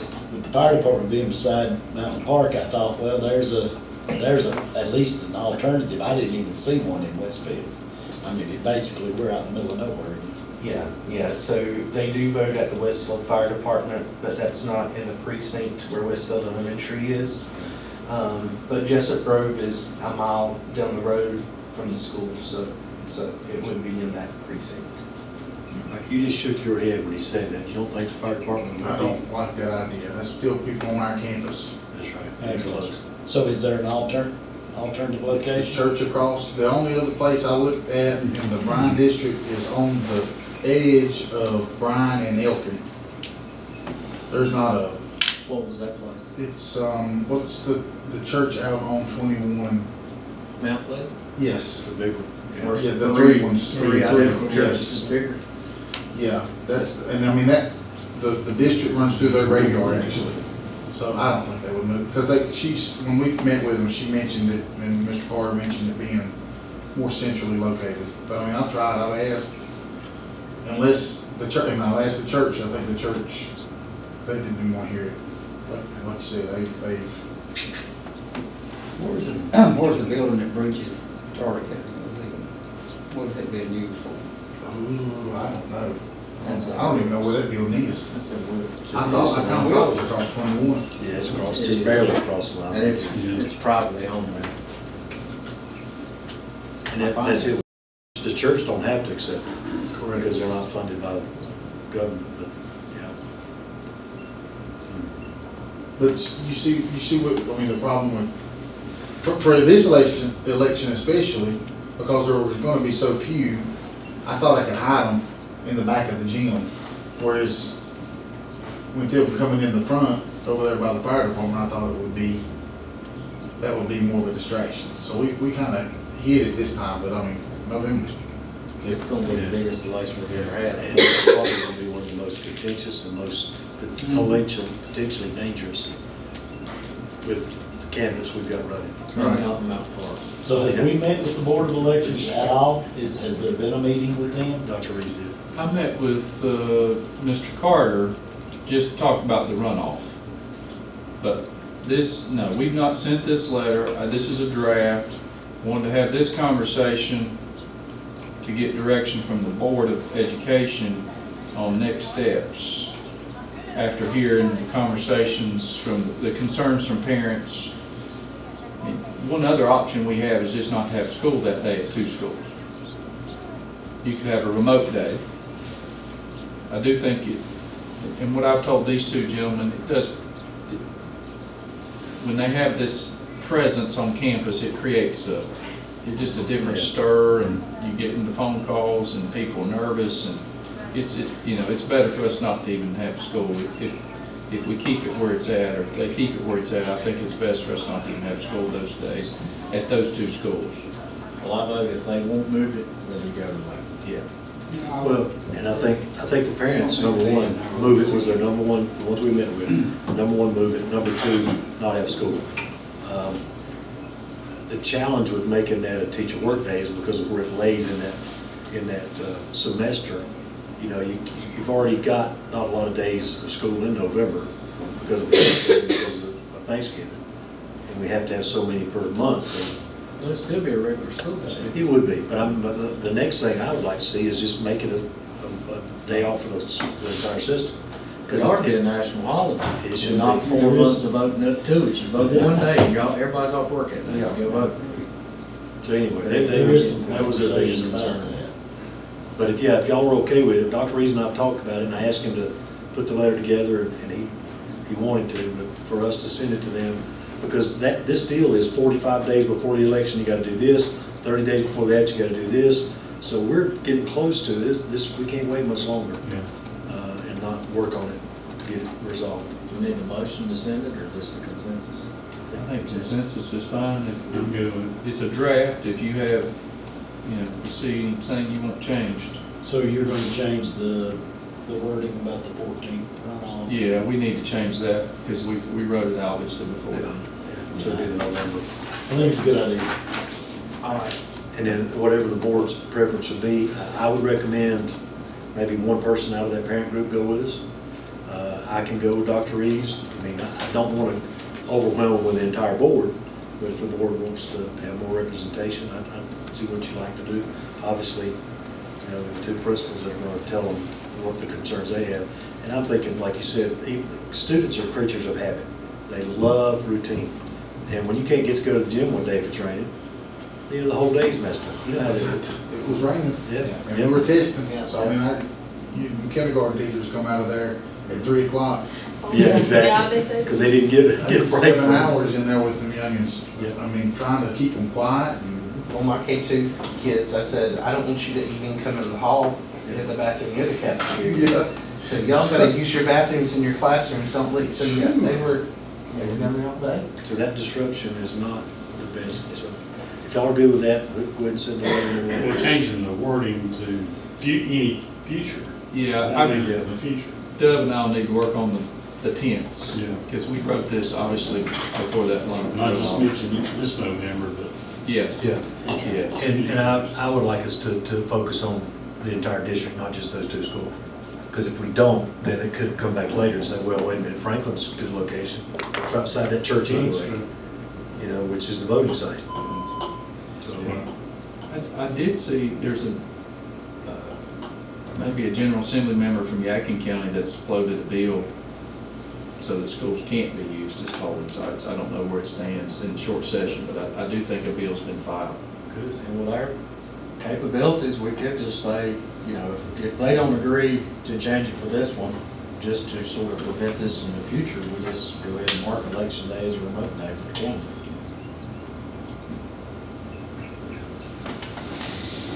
so that's, and I asked Deanne, as the calendar committee gets together future years, at least have that down as one of the considerations. You know, when we're talking about days, you know, what does that first Tuesday in November look like? Or our primary every other year. Put it with the one that starts early. Okay, any other questions on that one? Okay. Policies? Thanks, guys. Thank you, appreciate it. Thank you for being flexible and making that work. Nobody likes it. Well, we don't. Maybe the board of relations does, we don't. These guys did a great job on that day. I didn't hear not one peep. So they did good. Thank you. Thank you. Okay, the policies, this says April 2024. We haven't seen these yet, have we? No, these are, so with this new configuration of no policy committee, this is really the first batch of policies, and Dub, what I told Dub is let's take a few and kind of work out a little system internally. So what I did is I pulled together what I'm calling a policy team to give you input into these policies. So this is your first reading, quote unquote, of the policies. And so, Dub, I can't remember how many there were from the School Board Association. Was there 18? Yes, 18 total. Can you forward us those emails when you get them from PLS? The policies to lead the schools? Yes, I can. So we only submitted 4 or 5 here, just as I said, to get going. So we had policy, our old policy committee, but really just the team of teachers, Mr. Johnson, and principals met to just look at these policies. You've got one on foreign exchange students, one on Naoxalone, which is the administration of Narcan. You've got one under board member technology use, which is required. The others were optional. One that's recommended on artificial intelligence. And so we started really small just to give, kind of see how this process works and kind of go from there. So the first one Dr. Ganley, you want to talk about the foreign exchange, foreign Yeah, we went policy back on and, exchange students? we went back, I looked at it again today. I feel like the change, we were already there. Dr. White did not email me his concerns about that. But we have had successful exchange students. We'll be graduating one at North Surrey on Saturday. And so we already require their visa status. They come to me, they work through, I'm the direct contact, something I take care of, making sure all the paperwork is right and following the policy. Usually I give the I hate to say company, but that's pretty much what it is that handles the exchange. I give them our policy and say this is what has to do. I've only done 2, so I'm by no means an expert, but it's I work with the school principals and counselors and then the host families. I do believe the 2 students that I've worked with have had a very positive experience. It seems like our current policy is We're- more informative than the recommended policy. Yeah, that's why my recommendation is to stay what we've got. The only thing I didn't like is in both of them, it says we don't charge tuition. Now, why do we not charge foreign exchange student tuition? We charge out of county, we ought to charge out of country. Well, I think because there's only maybe 1 or 2, and it may be a reason for them not to come. I don't know that. I mean, And it's only for 1 year, not for 12 or 13. I don't know, I don't know why it would be. Are we sending some there? If we are, I'm not aware of it. Because my next question would have been, are they charging us? Yeah. So how do we, is there a group that contacts you that says, we'd like to send one here? Get some phone call, some person, or an email, and they're like, we have someone who's interested, we have a host family in Surrey County who is interested in hosting a foreign exchange student, and they reside in blah, blah, blah district, and then I'll call them and we start working on the process. So they reach out to us. It's So usually initiated by having a host family. host family. Tell them make a check payable to SCS for 12/8 and come on. I mean, I know I'm being a little facetious about that, but I'm being sincere. Why would we not? I think we ought to charge them. Is it some kind of law we can't charge them? I cannot speak to that whatsoever. I have no And I idea. know 1 or 2 students ain't gonna make a break, I get that. I have no I agree, but what are you gonna do if you get 50, 100? I mean, That's the cycle of it. pennies make dollars. But that's my only part about I have no. foreign exchange. I have limited, like I said, limited experience. Oh, That hasn't been changed in Over the 3 years I've been in this job. For all of us. So you've got one that's coming. I mean, We've got one graduating Saturday. But they don't actually graduate, right? According to the policy. Right, but she'll participate, yeah. She's They got participate. it's her senior year here, but she'll go back home to Spain and she's doing her senior year there. Gotcha. But they get to walk with the kids in there. So, let me see if I understand this. They're wanting to combine 2 policies, and your recommendation is that we leave it just like it already is?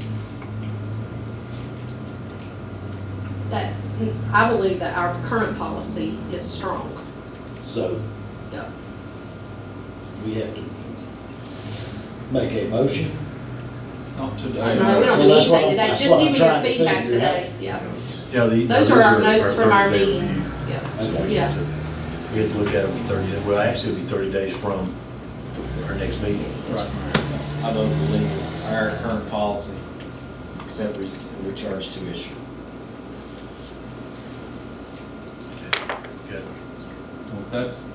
If there was consensus on that, then we just wouldn't touch that policy. Wouldn't have to be a vote, because that's your current policy.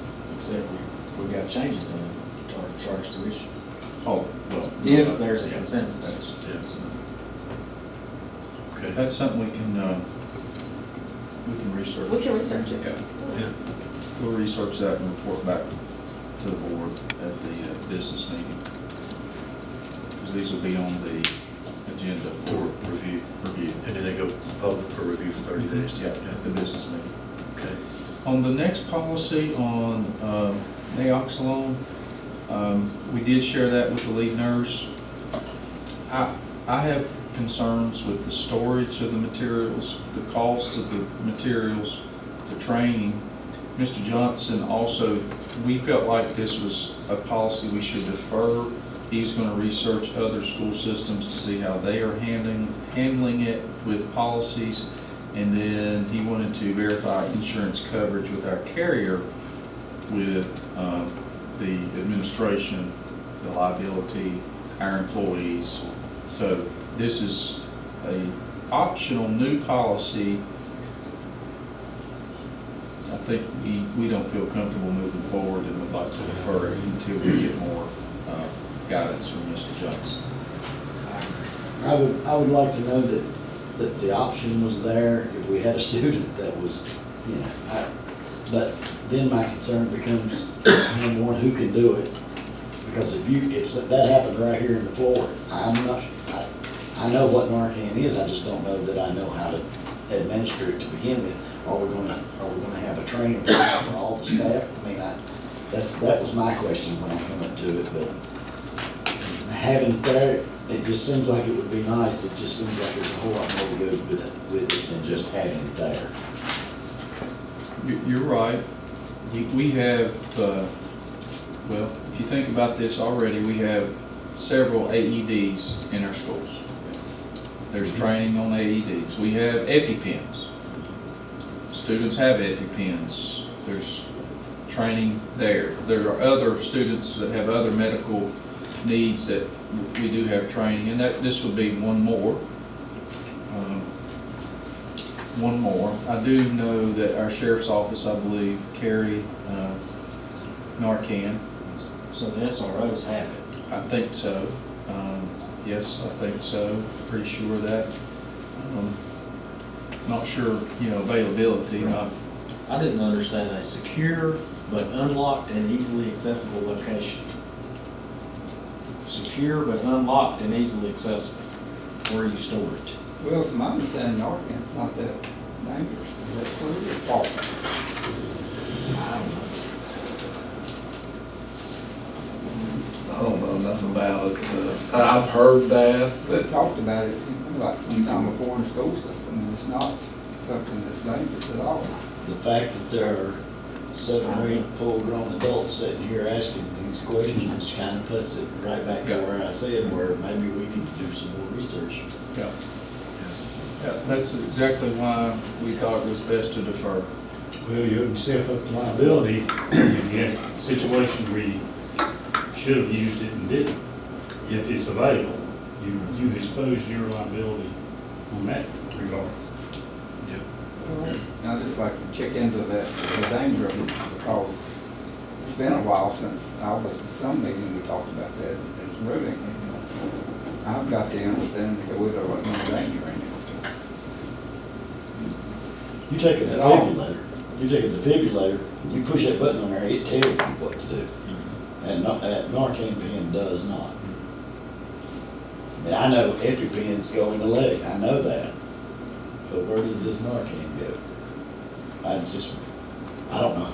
I'm good with doing more research. Yeah, I heard it. Okay. The next policy is required. I think there was a change in the United States Supreme Court case. But Mr. Policy did agree with this, and Mr. Johnson? What did I say? Mr. Policy. That's a good point, though. Policy is our friend. Yeah. Someone said that earlier. Yeah. It is our friend. Yeah. So, yes, Mr. Policy. Yeah. Mr. Johnson, are there any questions on this one? I think we use them anyway, so. I think the real issue is, personal device versus school issue device. I don't think it really matters based on whatever content is created on whatever device. The device is agnostic to the content created. But everything we do is on Google. That's Google right. Drive, I mean, you can access it anywhere. Okay. And one more. Yeah. So this was a recommended policy on, to address the use of generative artificial intelligence in the schools. There is a new guidebook from DPI on artificial intelligence recommendations, considerations for public schools. This was published January 16th. And I'll say this, we're on the leading edge of this frontier of artificial intelligence. And it's not going to change. I mean, you know, people are going to continue to use it. And as a school system, we're going to have to figure out how to navigate in this new world. I think the consensus was to the group was to defer this policy until more information is available and until we can develop a training plan, because that was part of the policy, was to develop this training plan. Lucas is kind of our go-to person right now for artificial intelligence on the policy side. And Mr. Johnson, again, this is one that we all agreed that we needed to defer until we have more information. And I think one of the consensus items was to again look at what some of our larger districts are doing and have more resources and learn from them, as well as continue to do our own research. Did we not have this come up before? In the last year, something about a student using it to write a paper, and there was a discussion as to whether or not. I think we've talked about how do we regulate it, because there's really no, like Lucas says here, technically, there's no way to enforce it. Because if there was plagiarism, you can go into a product and type in or put a paper into it, and it'll say, no, that was written by such and such. With AI, it's all new work. There's no way to check it. Yeah. So we have had conversations. No, we spoke about this before. Yeah. I'm kind of with y'all, I think we wait. Well, and I think like you said at the strategic planning meeting the other night, it's there. Companies are using it. So how do you balance? You can't use it to write a paper in school, but you need to know something about it if you go into a job that uses it. Yeah, I said That's a tough call. Yep. And if we're gonna be on the edge of technology the way we say we are, then we're going to teach the kids how to do it, and then tell them they can't. It seems a little odd. And y'all help me, maybe I completely misunderstood, but I thought, and like I said, I may be completely wrong, when we had done away with the committees, we were gonna have the group that was on like the policy committee to come to our work session and talk to us when we were talking about the policies. And that was my thought. Maybe I was wrong. Well, we can. I may have interpreted that wrong, but I just thought, because we still want the input of the staff, but I thought they were going to come to the work session and I like think the meeting that y'all had would have been here. I think we said that, but I don't know if we ever said out how we wanted to do that, how we wanted them to come. Because they didn't really come together, right? Didn't they just put their input in We had virtually? Right. So we basically did what we used to do. Right. And we assigned it out, and then they did their research. We come together in a virtual meeting with this Google Doc. They shared their information. So that's really entirely up how you want to handle it. What I told Doug, I think with 18 policies, we're probably going to have 2 or 3 every single meeting. Right. I mean, that's just, and with the short session, you're going to have another batch. As soon as the short session's over, you're going to have another batch, so that 18 will morph and grow. So we just got to stay on top of it. So that group could be coming together at every single meeting. One way I'd want to look at it is, as a board member, I'd want to have our attorney here present when we're making the decision. Sure. And if we can't accommodate Mr. Johnson being here on the working session, which there is a conflict, right, the way we've got it scheduled now. He had a conflict today. He's available by phone. But I as a board member, I want him available when we're talking about policy. Okay. And if that means we have to have another call meeting, I know we don't Well, I think though, Or- he will be at our next board meeting, which will be when this opens up. Yeah. So if anybody has questions, we can ask him But then. I'm thinking in the working session, Okay. and when that policy committee was meeting before, they were sort of ironing out some of the discussions and recommendations to bring to the board. Right. And I like his input up front. Yeah, we had him there at the, Yeah. so he's available by phone, but he can't be here in person. Yeah, he couldn't be here today. But that's not, our set working session is no longer a conflict for him. Is that right? I'm not aware if it's a conflict or not. I can find out. I was thinking it was when we first started. I thought it was too. Yeah, because it was Elkin or I Stowe. think the time, I mean, it could be starting at 3 o'clock if you put policies first. Yeah, because it was a night meeting, I think. Yeah, I think that At the It school was, board. I believe, if I'm not mistaken, that was with Elkin and Tubman as well, was another attorney. Am I not correct? I mean, I may be wrong about that, but I just thought Elkin had another. I know they did, but I don't know if that was, is their board meeting the same time? They're as on ours? Thursday, the last Thursday of the month, I think. And maybe, you know, like we were talking about, if we need to get a couple of attorneys, and have another one on standby or something, to have it at these work sessions if he can't come. Maybe it was Stowe's. I think he can make 3 p.m. Yeah, if we just put him We in put the policy first. at the We beginning. can do that, that wouldn't be a problem. So well, we can't get our people here by 3 p.m. Yeah. Like our teachers, our principals. So we could probably put them at 3:30, 3:45. So I can take that feedback, work with it. I mean, I think 2 out of the 3 policies we've deferred anyway. Well, and I That's think required. that's sort of what we discussed, we're gonna see how this first one happened, and then see what we wanted to develop for the committees, because really it's the first one we've had. I just want to make sure that I wouldn't misthinking what, that was what my assumption was. Well, I wasn't really sure how we were gonna handle it. You know, Dr. Dan was asking me, what about curriculum? You know, because you got curriculum I'm stuff getting ready to that have a comes ton of up. stuff. But you, typically, you would have taken just to that curriculum committee and then brought a recommendation to the board. Well, I mean, some of that's heavy stuff that could take an hour out of a work session, right? Yeah, and I guess the thing about it is sometimes I'm just gonna be vulnerable and I'm not ready to bring it to the whole board because I need their feedback. And what I would do typically with the committee is then we took it and we made adjustments so that we were ready for the whole board. So I guess if that's the way, I have asked Dr. Reeves about it, I'm just gonna need some grace, because I'm usually there's adjustments between when we would bring stuff, questions, we would go back, clarify. It's kind of like the trial run, I guess you would say, feedback. I don't know. I think that's what this was supposed to be, the work session, is that your trial run before you come to our business session? If I interpreted right from what Buddy and Larry had suggested. Personally, I'm fine with having a committee, whoever you was going to get on the curriculum committee or the policy committee, and then bring it to us. And we're having a working session for those items.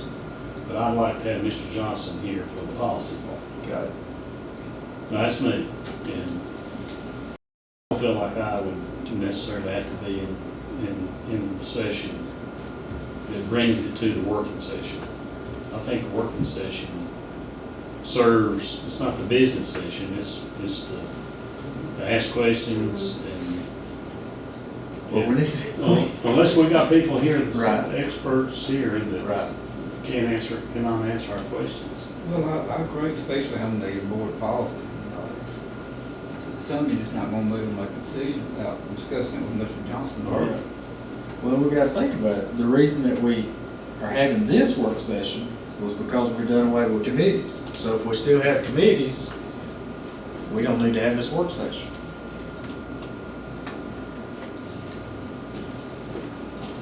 Am I oversimplifying that? No, but, and I'm sitting here thinking Because I don't too, want to have a meeting to have a meeting. for example, I tried to make every committee meeting because I'm supposed to, and I made a lot of them. So I was basically a meeting 4 hours a month we're pushing 4 hours for this one. So we're basically just swapping. Now, what it is doing though is those individuals don't have to sit here for 4 hours. If you're on multiple committees or staff, that's what I liked about not having them. So. If y'all see that committee meetings, y'all are having that one and this one, and the regular board meeting. Well, I don't call it a committee, I call, but what we're trying to do is give you input. Because I do think it's important, you want input from the people that will be administering the policy. And these were pretty simple policies, really. I mean, well, that's why we picked some of the easiest ones. I mean, there's only one required, the others, we do get their input and realize we probably don't need to move forward. But yeah, I could see us in the future, you know, we're going to need, you know, input on some things. This AI policy, I think, you know, you heard Heather Grant at the strategic planning meeting talking about kids are using it. Yeah. You know, they're already using it in middle school. So do we need a policy? Yes. So I think we're like a lot of other districts. Do you just want to ban it? Well, I'm not sure, sir. That's the right stance on AI because, you know, kids are going to use it. We don't ban calculators. Well, I like the idea that we were doing the work session so we all had the same information at the same time. However, I don't want y'all to have a meeting to bring us information to the work session for us all to take information to the business section. Right. If that may, I just don't want y'all to have to constantly, you're preparing for a meeting all month. Do you want that initial meeting to be here at the work session with that? I mean, I don't know. That group of individuals for input? I just don't want to end the I meetings like the all the way it time. was before, that means you only had basically one board member. And then, you know, the athletic committee had, you know, coaches and stuff, and you discussed what we was gonna do, and then bring it back to the board, and that's what we talked about, approve it or not. I like that. It seems to me like we spend more time than you was before I did have the committee. I, on the other hand, I'm off on mine. But I do think we're better informed on the issues now when we go to the Well, board meeting. all I like this, I like this form. And I think the challenge we're gonna have with bringing them in the first time to talk about it is, are they gonna be prepared to give recommendations when maybe the first time they've seen? So the committee members, I think that given the research, and like you've done, pick out one topic per. We can assign them out and tell them to be prepared to talk about it in this meeting. We do. And just try to stick to our schedule better than we, Yeah. that way they don't have to sit out there and wait the whole time. We'll put them at the beginning. Like Doug's probably sitting out there waiting for us Yeah. right now. Sure. Yeah, and Hey, I Chad. tried to Your get name was Ed. Okay, so policy then, that'll come to us 2 weeks and we'll have a month to review, okay? So the only one we're actually going to deal with is the one that is, not recommended on this. We got required Board members, yeah. Oh. Okay. Okay.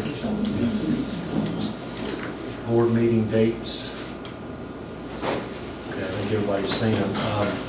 My only request was that I didn't think this through. I mean, I know you, I told you guys I meet, my VFW meets the second Monday of every month.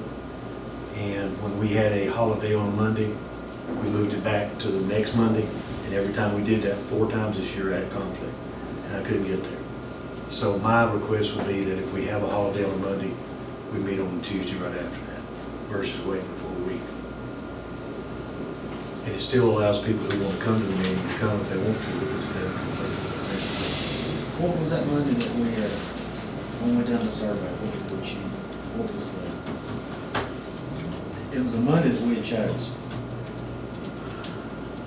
I thought it was the third one, but that's why we're doing this one. Was it the third Monday? And that's when we're doing this work session. I think it was. Yeah, we're doing it on third. I got you. Well, if we say there's only 2 officers where that came into play, September, well, June, July, July and and September. September is the only time that comes into play. I'm good for the Just first do Monday. it. So like, for example, on September the 3rd, Yeah. we either do it Tuesday right after that or the 9th, which is the next Monday. So I if we like can the stay, next Monday, because Labor Day, we won't travel. yeah, that's true. Can I throw Ken's one always out? been to eat. Let me throw one out there too. I'm good from July to November, but in December, we're gonna have a new board member. And I think he ought to have input on it if we approve it through November, and I'm fine with, I just think we ought to do it December through June. Well, I think from there forward, though, everything is a standard, first Monday and third Monday, isn't it? From July or January on, Yeah, there's no options. there's no options. And there's nothing that says we can't change it after he comes on the board. Okay. I think the I'm okay. I'm okay with the Tuesday, it dates doesn't where you matter. had holidays, is that right? Yes. Yeah, July 1st wasn't a holiday, but it fell on a holiday week where a lot of folks are. The 8th. So you can do the first. I can do the first. Okay. And then do that one, the third. It was the It's 9th. September 2nd. But then again, that's when, like you said, Labor that's when we, Tuesday after Labor Day. Day. When is Labor Day? So you're saying because we changed it in The The second. second. the first one in July, we'll change the work session afterwards just because it's only be a week between. Right, but, and so both of them would be, so the first would be preferable for me, but that's the 4th of July week. Or there'll be people taking off. Let me ask you this, would it be possible during the July, especially July, to just have one meeting now? And then you're not having to worry about the first and the third, and maybe even September. I mean, that's an option if y'all have one meeting that month. Well, the third doesn't matter for me because it's the second Monday that we make that deal done. So if we move this back to the second Monday, and that's the second Monday, Okay. that's the problem, is the second Monday. Second Mondays. Yeah. Now, if we can guarantee we can get out of here at 6:30 on business meeting night, which I know none of us can, then I can make the 7 o'clock meeting. Well, if we We did it last time, we did it White Plain. I'm thinking July, that shouldn't be as big an issue. There won't be any recognition in July, right? So, But I can just tell you July 6th. So what if we start the closed session earlier? Some meeting earlier. Give yourself some leeway. and I mean, I got no problem. I'll work it around you. On the business meeting, I mean, the work session? Yes, if we usually start at 4 o'clock on the work session, what if we moved it to 3 and then move You mean a regular meeting? the regular meeting up to 4:30? Okay, so that would be our business meeting, not the work. That gives you 5:30, 6:30, that's 2.5 hours, and in July, that shouldn't be that big of a deal, because if I remember correctly, we had a pretty short meeting last July. And our working sessions have shortened the business session. Yeah, exactly. We seen tonight, there's 4 things that Mr. Gillespie presented that ain't even gonna be here, it's just kinda going away. Well, those are the only 2 I saw. Everything else looks good to me because all the rest of them are on the 1st and 3rd through the rest of the year. Okay. So what dates are those, Mr. Badgett? Well, the July 1st and 8th, the 8th's gonna be a problem for me. So you wanna meet on July 1st? I'd like to if we can. I'm okay with that. Okay. You're good? And at any time, if somebody's out of town, you could do it virtual. And then the September 3rd, that's just gonna be a problem either way, because if it's Memorial, or Labor Day, it could be people out of town on the 2nd. But 9th would be a problem. Which day is Labor Day? The 2nd. Second, there's no school that day, so if you were to have employees that needed to be here, I think would be hard pressed to get them. Well, no, I wouldn't wanna meet on the 2nd, because that is Labor Day. I can't meet on the 9th. So Okay. I like the 3rd, but that full week may be a problem if people are out of town. But there is school there. Okay. Think about that. I just had a thought come to me. On the committees, the people that will be advising us, what do you think about, instead of them serving a year term, if they're having to come to a meeting or 2, the quarterly rotations? To serve on the curriculum committee or a policy committee, that way they wouldn't have so many times to go if you just done a quarterly rotation versus an annual. Sorry, I just went backwards on our agenda right there, but just did. Did y'all figure all that out? Yes. No. You don't care? July first, Yeah, July 1st. First, good for you? Yeah. Okay, July first is. We make it a quick one. And then the other thing, I didn't think about it, September 3rd, we're talking about Labor Day, people get out of town. But there's a school day July 3rd, or September 3rd. There is? Yeah. There's none on the 2nd, which is Labor Day, but the 2nd, 3rd is. The 2nd or 3rd? You can take that day off then. It's Labor Day. I work harder on Monday. I'm good with, I can make that work. Okay, well, for some reason we had 4. Well, I think one of them was because of spring break. We didn't have a meeting that week because it was the first week of March, right? So that pushes us back to the 2nd. I think we got employees on the 2nd. Yeah, no, I would make. no, but the 3rd would be what we're talking about, Yeah. which is Tuesday. Okay, I'm good with the okay. So is anything, do we need to vote on that one? Spring break next year. First week of March, we're good, we're around it, I just checked, that's why I just looked this week. Over and Well, looked at. like I said, man, we I decided checked on that. July Yeah, the yeah, we looked 15th at it, and I looked at it, and I 22nd. looked at it. The 15th won't be a problem. Either way, we The can do second the 15th. week, so we can So what meet that March is, though, it's 2 3rd. weeks Well, after And the then first. we go I'm the out. 10th and I'm the away 14th, and then we're back. Okay, It's just but gonna be quick on I'm us, going because virtual. we're not Well, working. I mean, we can move it, what's 22nd. Are you on vacation? August? Yeah. Which vacation? That's the I big can't one. wait till That's it's the big one. over That's the time. big one. Let's see how this works. If I would've known that you got 7 vacations a month, I would've 22nd. retired. So we can move, I mean, the 15th. Well, If we went ahead with the first, I'm just the 15th will be 2 weeks later. He's out of town on the 15th. Yeah, I know, right? If we do the I'm 22nd, gonna we say, still got 2 weeks to August 5th, I would, 29th and the 5th. I would go ahead and retire right now. So The we- only problem is I'd have to go with y'all on vacation. This week and then meet there. So you just got this week and that week, right, after the meeting. If you're in on the 15th, then you got the rest of it. So we can move that one to the 22nd then, would that work for you? Works better for me. Instead of the But 15th? like I said, I can join virtual, but I will be away on. Then we can't pick on you because we approved it. The July 15th, just the 22nd, because Kent's gonna be out of town the 15th. 22nd. You are too? Yes, too. The 22nd, work better? But I can do a virtual thing if I need to. I think it'd be better if we know ahead of time to go ahead and change it versus having 2 of you. They said y'all, I can do virtual. I can do 22nd, I think. I do meetings while I'm in vacation.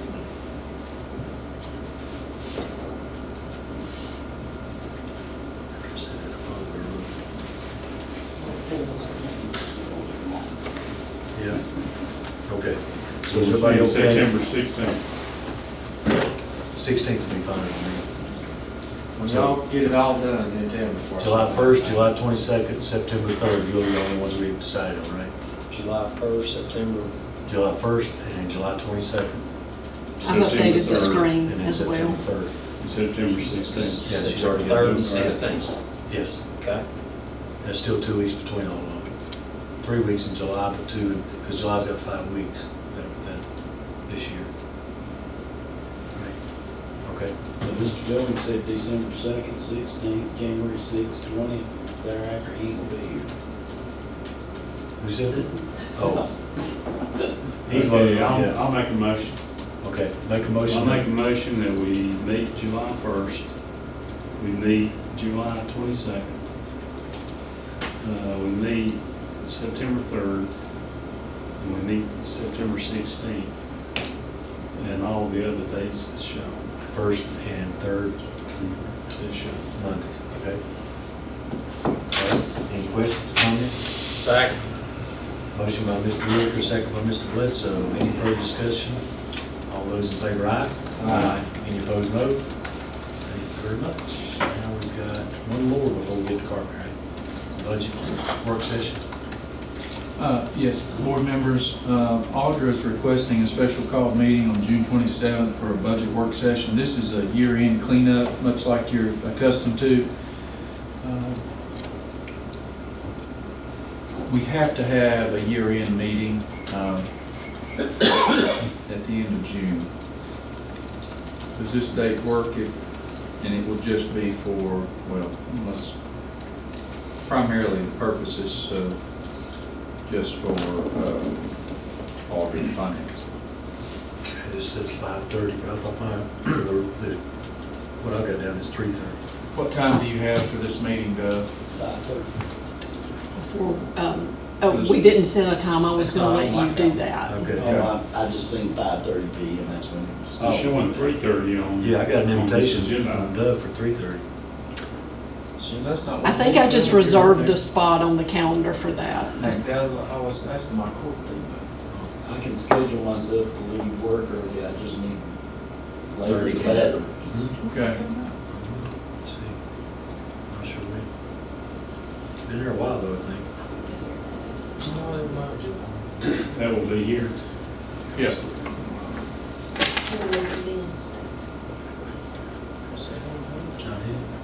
If you look under the action item, it 27. says the board is asked to approve the budget work session to be scheduled at 3:30. Okay, sorry. So, Yeah, it says 3:30 down there, but under subject it says 5:30. I think that's when we were supposed to talk. Oh, that's when we're supposed to talk about it? Oh, yeah, so much for that. Yeah, you're running a little behind. Okay. All right, so is everybody good with 3:30 on the 27th? I would very much like if we could to go back a little bit, because that puts me leaving work at 12 instead of. Okay. Well, it's very short, so I guess we could move it back now. Can we do it at 4:30? Will you send that to my Google calendar? Thank you. 4:30? Better? Okay, Okay, that'll work. Can you send us a new invite? I will. I've learned the hard way that it won't let me move ones you've sent to me, so. I will update that now. Good. I'm good with 4:30. Actually, now grandson that day may be better anyway. Okay? All right, Doug, you don't have to wait anymore. And he did what we asked him to. He had 3 proposals. Don't do that to him. Please don't. He said after that long, please don't do that to him. All I can take. I wouldn't say good afternoon, but good evening. Yeah. Did you bring us supper back? He didn't leave, he said, yeah. So did I read this right, that the other two, they basically just give you a per square foot price, and is that how you got the number? Yes, sir, that's usually what they do. Okay. We hadn't bid this out in probably 3 or 4 years. Okay. It's about the same numbers we get every year. Actually, stainless steel did come down a few $1,000s, about $3,000 to $4,000 this year, so. But, they just keep giving us square footage, they tell you what to do it for. 20 cents a foot.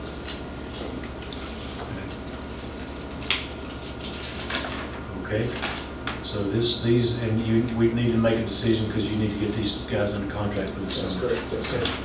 So you see the proposals, the bids? Proclaim still lowest? Yes, sir. And you worked with them before, you're comfortable with them? Absolutely. Well, I know it was extra work for you, but I appreciate you Yeah. getting the extra That's fine. bids on there, just so we can show that we are. Moving forward, that's probably just a good idea, just go ahead and plan for that. You know, I would say something about $30,000 for next year, but I'm not, no way. If it was under 30. Well, you know, we're still, every now and again, removing carpet, so it may drop below 30. This next year or so. Move we accept for the bid, Proclaim. Proclaim for the carpets. All right, have a motion by Mr. Whitaker, second by Mr. Hutchins. Any further discussion? You're ready to be done, aren't you? I can tell, look on your face. All those in favor, please say aye. Aye. Any opposed, no. Thank you very much. And I believe the last 2 big ones, thank you. He wanted to make a motion as you were walking in the door. I said, please don't do that. After you sit out there for 2 hours, we don't. I really am wondering why we didn't just move it up when he was in here the last time. He did, he tried it. We could have adjusted it, It's okay. but thank you. We're We try good. to put the reports separate from the action I items, didn't think about but that. we never know what y'all gonna take action on. Yeah, that's true. You can just mix them all up, couldn't you? All Y'all right. have a good afternoon. Thank you, sir. Appreciate it. See y'all Thank you. later. All right, so this one, to me, is one of the biggest ones we're gonna handle this year. This is about the free lunches for our kids. Now where it looks like she's got a proposal that we can put together Where for high schools too. Come on up here, Sheriff, as close as you You can. don't need to sit on the inside if you don't want to. I got a prize for y'all. Oh, that's I don't right. have a prize for y'all yet, but I will. Thank You gotta you. wear this when you work at the cafeteria. Oh, Thank you, ma'am. thank Do you. you like a cap? Yes. No, I didn't know. Maybe you got one. Y'all got one too. I just didn't. Yeah, do you want a cap? I needed one that day when we went to health, but I had Oh, it one. even says school nutrition. I got, I didn't, Don't say I didn't maintenance. have anything to wear that I day, got one. but I still did. Thank you, Sheriff. I'm gonna bring you So I one. keep my hair out of my eyes while I'm serving? Yes. Okay. She was much better than Dr. Reed. Let it be known. She was faster than Dr. Reed. No way, there is no way that's possible, you know Mr. that. Owens and Mr. Middleton. Now we've started a war. We were. I got a question. You got this hat on, can you nibble out of them? No, you don't know how many times I've had to stop them. They want to grab a French fry. No, you can't do You that. cannot eat, it's in the handbook, you cannot eat in the service area. Especially when there's an inspector in the back. Yeah, no. And just so happens you approved the handbook. Not unless you want us to shut us down. No, we don't want that. Sheriff, help me out. Whenever we do this program, who is paying for the food? With Like community. right now, where we've got, The community eligibility. yes. School nutrition is through reimbursement, Mhm. and also through, we don't have very many opportunities for revenue. It is through reimbursement, which is based on participation. We don't just get money for having kids here, we have to earn it. Right. And then we have supplemental sales things that we sell, and then we have, a few little grants here and there, but that's it. I mean, but that's paid, reimbursed through USDA? That is through USDA, it's federal, this is a federal program. Administered through the Department of Public Instruction. Okay. Yeah. So all of our claims go through DPI, but the money is ultimately coming in from USDA. And with this, we can extend that from middle school up through high school? Yes, and our numbers have changed, and that may be a question that you get asked, why didn't they do it last year? They lowered the threshold to be able to participate in community eligibility. It was 40%, you had to be at a certain level at 40%, and now it's 25%. So 25% of free or reduced lunch, you qualify?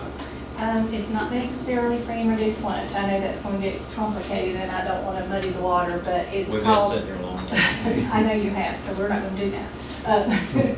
It's an identified student population, and that's based on families that receive food and nutrition assistance, which we used to call that food stamps, and then it's children who are migrant, and then homeless, and runaways and foster children.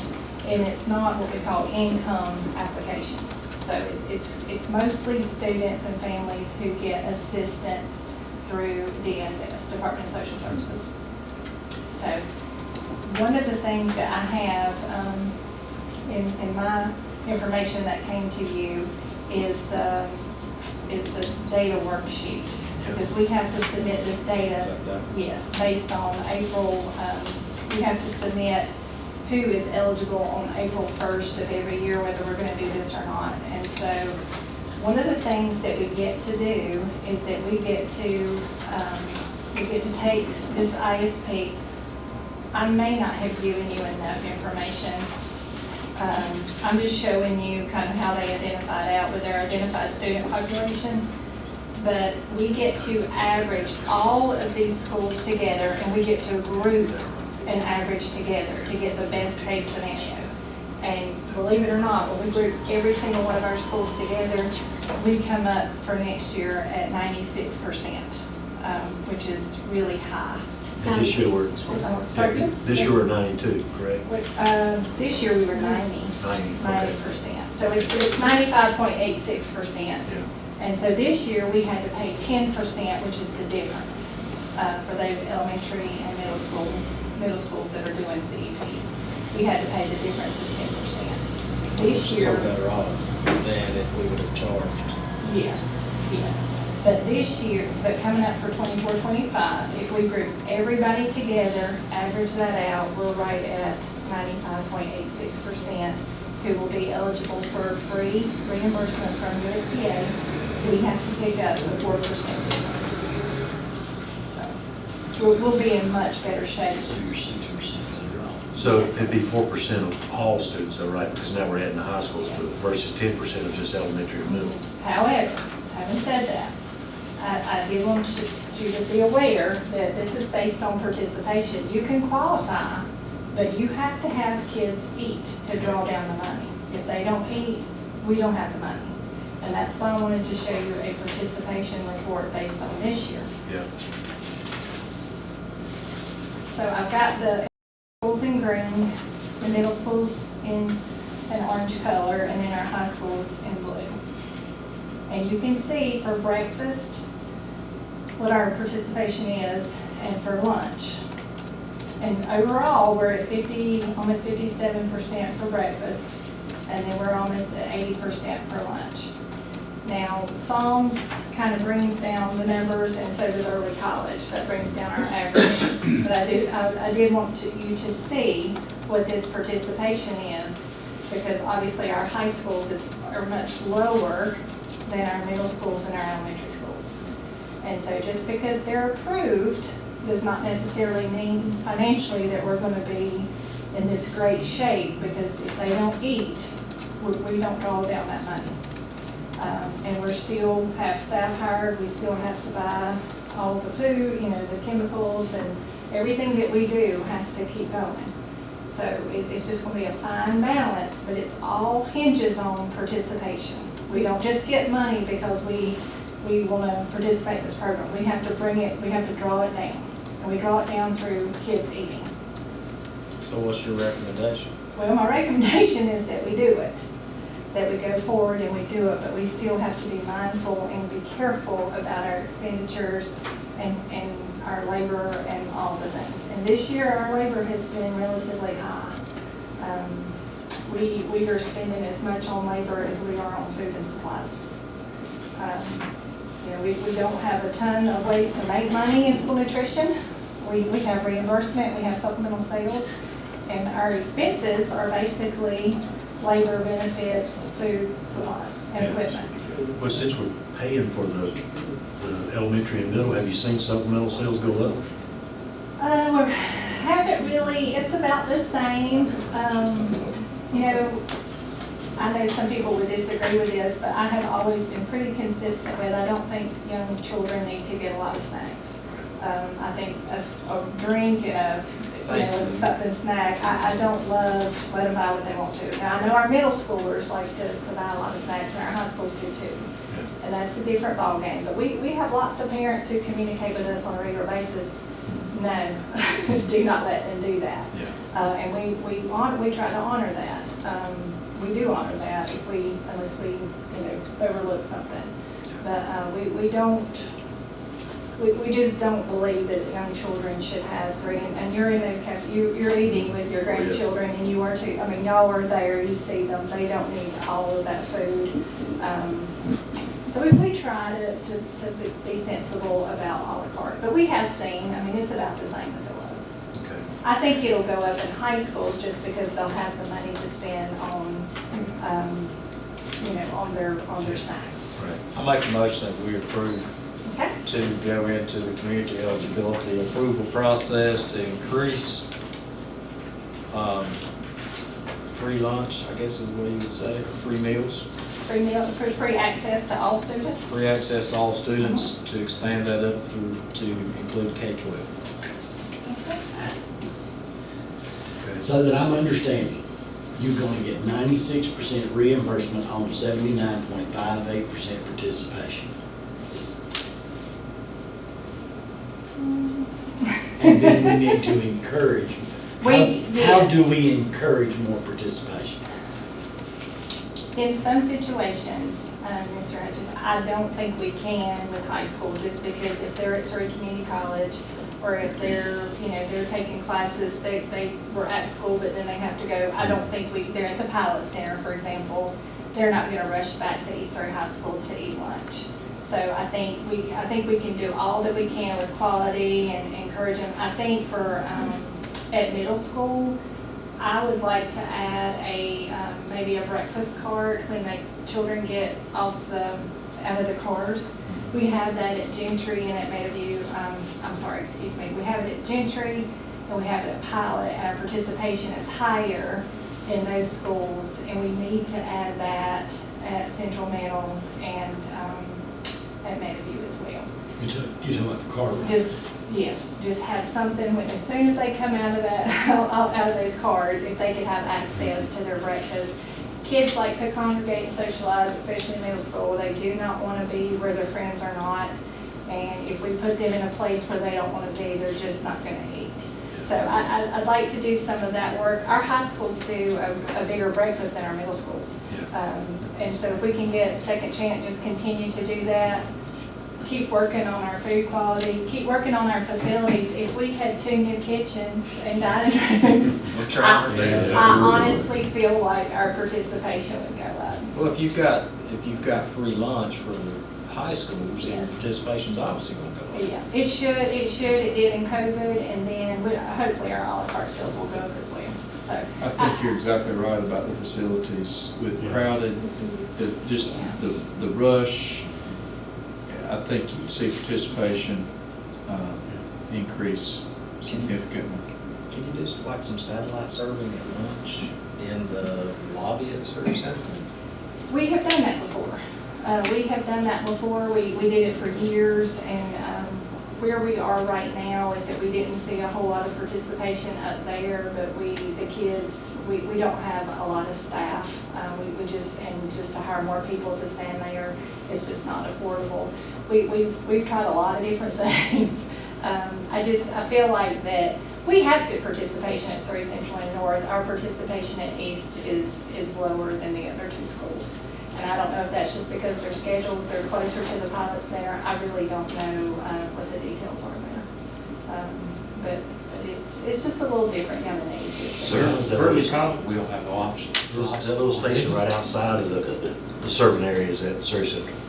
You moved a little cart or an area outside right to the left. How does that work? For breakfast or? It was at lunch when we were there. It's your third line. Oh, okay, yes. Is that one staying? It stays pretty busy. They close early. They can't close that early. It just depends. But with 3 lunches, I mean, that's a lot. And then with early college, they're serving early college, so when they come back in, they can help out there. But our facilities, you've seen them. They're so antiquated. It's hard to. It's just kind of hard to appeal to today's teenager with those facilities. Even the best that we can do. It's tough. I just, still hard to understand why it's only, the participation's only 28% for the college, when they're there the whole day, and we're serving. So only the freshmen and sophomores are told that they should eat with us at early college. The juniors through the super seniors, they are all over that campus. They are not required to eat with us, and they also eat in the Knights Grill. If we allow them to eat the Knights Grill 9th and 10th grade, can they come off of our participation rate? Or our numbers? Well, their participation is not really, it really doesn't. I mean, it would be nice if we could serve more kids at early college. That would help us out, and especially pay for the labor there. But I think it would be very, very difficult to force those children to eat with us as opposed to doing what they're on a college campus. I mean, that's what I'm saying. If we say you don't have to eat, us, that's an interesting question. you can eat at the Knights Grill 9 through 12. Yes. And then that puts less strain on the small antiquated kitchen at Surrey Central feeding. If we do that, then we just need to not go. Then we would need to say to the early college kids, you don't have access to free meals. Oh, wow. We've tried. We've been doing this for a long time. Mr. Biles has been over here. Who we serve are our free children. Right. And it is a strain on Surrey Central. It is. And so we have tried to modify that a little bit, and I think we started out kind of big with taking food over and having a certain line, so it's hard for them to fathom anything else. And we are right beside of Knight's Grill. If we were off somewhere, they didn't see the Knight's Grill, they didn't see all the sodas and the candy bars and all the things that they offer, we would probably be in better shape. But it's kind of like, me looking in there saying, well, I like that board meeting better. I want to go over there. and be with those folks. So Offended. it's hard. No, it's just it's a hard situation, that and stuff. We even have talked to community college about they wanted to operate the National School Lunch Program at one time, and when they heard all the rules and all the regulations, they were like, there's no way, we will not do this. And I understand why. It's a lot of paperwork and it's a lot of effort, and it's a lot. But that may be something we need to take a look at some point. I still stand firm on my motion. And I'll second. Okay. Second. Motion by Mr. Bledsoe, second by Mr. Hutchins to approve the community eligibility program for all students. All grade levels. All grade levels. Any further discussion? When we did this last year, I believe our discussion was we wanted to find a way to get to this year. So I think it's I'm not sure you can. And I do want to let you know, we do have high school charges, and Dr. Reeves, do you mind if I mention this? Our high school charges right now are over $13,000. That was as much as it ever was for the entire school district before we introduced community eligibility to elementary and middle. So I don't know if folks have gotten in their head that, we don't have to pay here, we're not paying there, but that But it's got to be in money, high school, right? Because that's the only place it's they're all, charging. it's all in high school, and it is still owed and has to be paid by the end of this year. We cannot use federal school nutrition funds to pay for outstanding debt. So either the school, the way that we've done this in years past is that the school has to pay the balance. So North Surrey, Surrey Central, and East Surrey will have to write a check to school nutrition unless the board or anyone else wants to. Now, we've had donations, and I have reminded all the principals if they have somebody in their community that they want to ask for a donation or if it's. Now, hold on now. Okay. You still can get free lunch if you're on that program in high school, correct? So Yes. this isn't just necessarily needy children, this may just be people that just It don't could want to be pay. folks who just haven't paid yet, yes. So, and I will say that this will go down by, we've got till Friday. So, this was as of today. Yeah, we by law can't. So that is not good. It's a struggle. I mean, that's just sort of set, I know this may sound harsh, but that sort of sets up the society of also not paying back college education. But sometimes it's not the child's. Right. It's not the child's fault. I could give you a couple examples of a child who is hungry and wants to eat and charges their meal, and the parent has called us and said, do not give them food. That is a hard situation for a school nutrition employee to be in. Well, y'all feed them. And we feed them, and we've gotten in a little bit of trouble this year because of that. And we have a donor right now who is paying for 3 children to eat. And the parents, they don't really care where the money comes from, but they will not send money for the child, and they will not let them eat. So it is a very hard situation. But thankfully, we have a donor. And that donor has said, you let them eat, you let them have whatever they want. So Maybe we won't have this anymore. I think once we kind of muscle through this issue this year, I think we will be in a better place. I think we're going to be in a better place. Because I don't want any child not to be able to eat. I don't care what anybody says. Let them eat, but Yeah. I also don't want people to just think, We'll take advantage. that's what they're going to do. I will share this. This is my opinion, but our children don't have to pay for their bus ride. They don't have to pay for the use of their Chromebooks. They don't pay for other things that they do in school. And so as far as like going to community eligibility, I think it is something that is included in their education. When folks say, well, why is everybody getting free? But it's part of their education. Just like a bus ride, just like a Chromebook, just like all the things that we do for children to give them a good start. And kids cannot learn if they're hungry. They cannot, and that is evidenced by our high school kids who come in there and, they are the ones that, some of their parents are like, they shouldn't get to eat or whatever. All of us get to eat during the day and they should be able to as well. And I'm thankful for our staff. They will stand up and stick up for those children and our principals too, so we do have good folks who look after Do the kids. schools have funds to pay paid those. We shall see, we shall see. So we should know by next week, before our next meeting, As far as charges as go. far as how much the schools are still gonna owe. Yes, well, actually, they need to be paid by Friday. We have to close out. And so we have an angel fund at all the schools. Sometimes that gets hit, with things. But I just wanted you to be aware because the schools may come to Dr. Reeves and say, hey, I'm struggling with this. I think Surrey Central will be fine because we've had some donors over there. I'm a little concerned about them. Now, I'm gonna have to say, I don't know if I like the idea of us making the schools pay for it. In addition, because we say as a board, we're good with if a kid's hungry, you feed it. Well, hopefully, Mr. Bledsoe, we will have, we've had some really great folks in our community, and I know the principals are working on it, so I can let you know by Friday kind of where we sit. But we've had some good folks come in and say we want to help. So hopefully we'll have that again. Well, and I've actually recommended to communities, to civic organizations, if you want to help us, I think we're doing okay with backpack. Go to the schools and say, I want to help pay down that debt for the charges.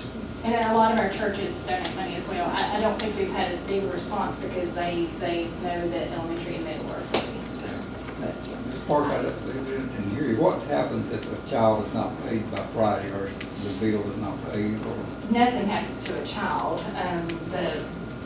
The school has to pay us, and then the family can still owe the school. The school pays for nutrition, and then the family still has outstanding debt with the school. So, And since you're an enterprise fund, we can't just write that debt off. It has to come from one, it has to come from here to you. So it was at school in a deficit. Yeah. Right. Yeah, so the And schools it has to come from the school. And historically, every year, this is since inception, they paid it every year. The school pays it. But it's never been this high before. It's always been less. It's a little higher than, it's a little higher than normal. Yeah, it is. And our schools obviously have a lot more leverage than we have on these charges, and our principals work really hard to, and have worked in the past to get these lunch charges down to a minimum. If Misty Holloway calls you, that means something. If you go to Surrey Central, if Sherry Parks calls you, who is this? Go out for donations or vote for charges. For charges. For charges. But we do, like I said, we have angel funds, which means we have a way to track money and trace money, and we can receive donations and apply the donation to this charge balance. And I think if we have any at the other two high schools that are outstanding, we'll apply it to, the one we just work the money until the money's gone. Okay. So we'll let you know Friday where we are. Okay. And then you guys can decide. you may have already told us this, so what's the amount? The amount? Three high schools or 13,000. It is $13,014.34. the three high schools. 13,000. Right, check. And we probably have about, I want to say around 2,000 to 3,000 in donations right now today that we will apply to this on Friday. So, and it may be more than that. So we should be in okay shape. But this is actually not the three high schools, it actually includes early college as well. They owe a little bit as well. Do you know how many, or any way to find out how many students that involves? I can tell you that, yeah. I don't want you to work, I'm just curious. I can. Okay.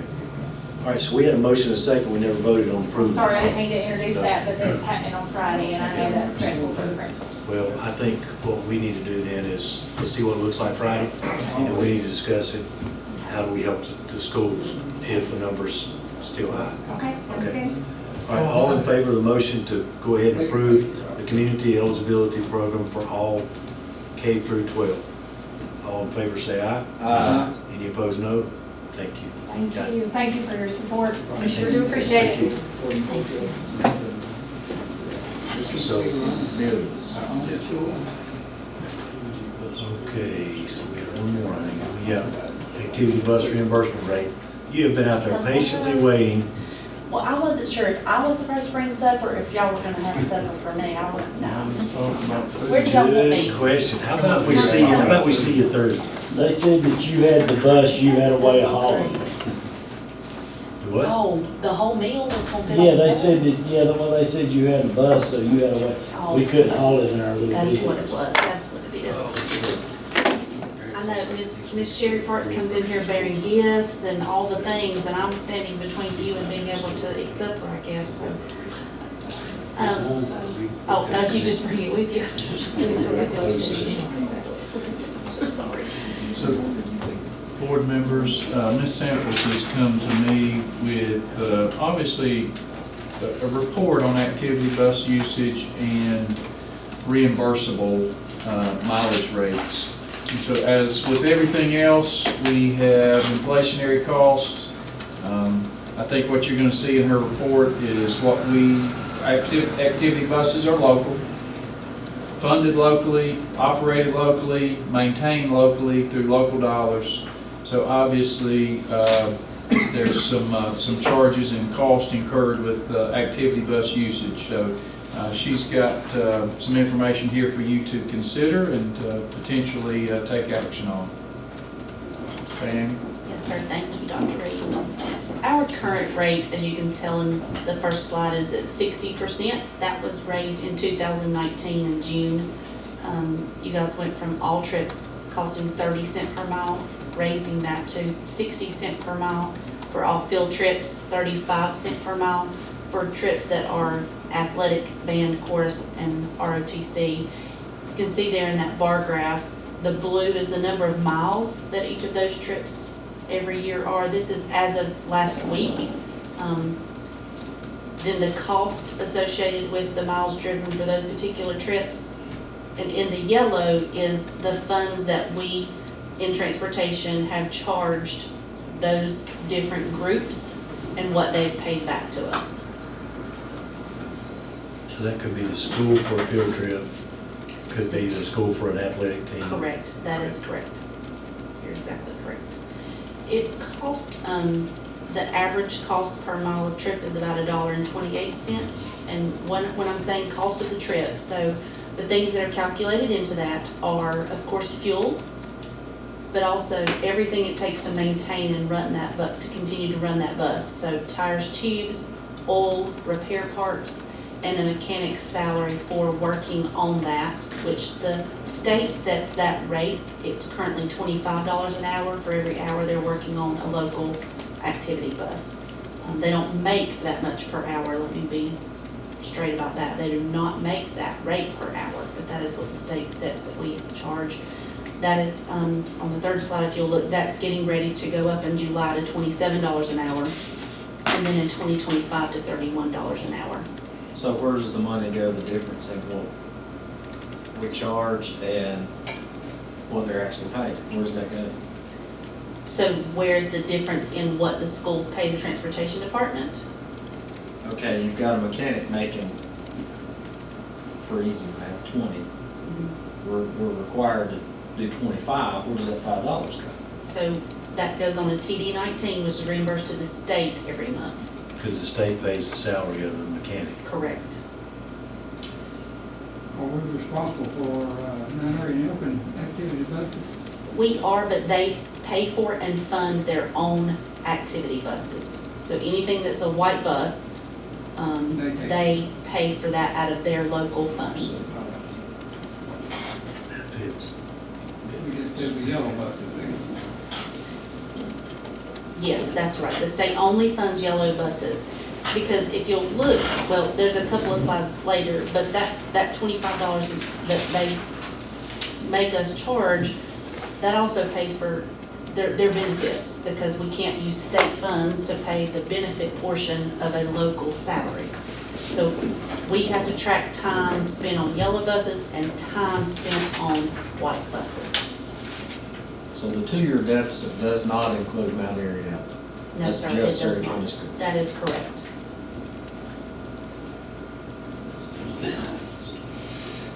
So the amount that you're requesting in raise is what we're going to charge ourselves for running our buses? So, for To instance. pay your department back, I'm trying to figure out, where's the money going? Yeah, to the local, my 706, the local transportation budget. So what happens, and you know this, but when children go on a field trip, if the place that they're going charges them $5 to go into their museum, right? So a teacher will calculate a per mileage rate for that trip. They'll divide whatever that total cost is, like if the trip is 30 miles down the road, they're gonna take 30 times 60 cents per mile. They're gonna take, if they have 28 children going, they're gonna divide that cost by the number of children going, and that's gonna be included in their field trip rate. And then that money goes back to you to balance your budget, It does, or unbalance your or budget. unbalance it, As the case yes. may be. So basically, the transportation department is supplementing field Correct. trips and athletics through lower activity bus usage rates. The additional funds are coming out of her local budget, which are taking away other funds that she may need to operate the garage. Because that's something else, the state I think also. I'm getting where you're at. The state also does not fund, it is every LEA's responsibility to fund a garage. So in other words, the state, everything in our shop that we use to maintain buses, other than parts, is a local expense. All of that is ineligible tools. That's an ineligible expense with the state. So all the state funds is the yellow bus itself and the base salary of the employees. That is correct. Benefits is And us and parts. everything else is us. And the parts. And parts, Well, the benefits on their state salary is the state. but on the local. Correct, it's on the. When they work on a LEA. local vehicle, Right. we have to pay. Now let me play devil's advocate. Yeah, it's okay. So on athletics, you increase that rate per mile.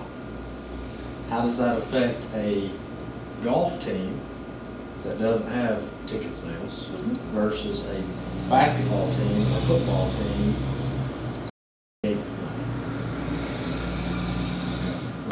The athletic comes budget. out of the athletic Right, budget. it's an athletic umbrella. So the AD pays all of it basically out of his overall They're budget. subsidizing the revenue. That's right. And so your gate sales, your footballs and your basketballs and your soccers, things that have gates, supplement all the other sports, the tracks, the tennis, the golf, who don't have a gate. It all comes under one umbrella. So golf is gonna operate in the negative all year long. And then at the end of the year, that school finance officer is going to balance that golf out with a football who has an excess or a basketball that has an excess, is how that works. Or they take the new school van, because there's only 2 that qualify, and they don't use an activity. Correct. Well, and that was my next question. What if they use the yellow bus instead of the activity bus? They pay more. It's more cost The rate there? per This- mile. It's Okay. $2.28 a mile to take a yellow bus on a field trip or anywhere. And that is set also by the state, and it's explicit to Surrey County. So there's no, a child doesn't pay to play on the Surrey Central High School basketball team. But we're gonna, if we increase this, then we're ultimately charging the school more,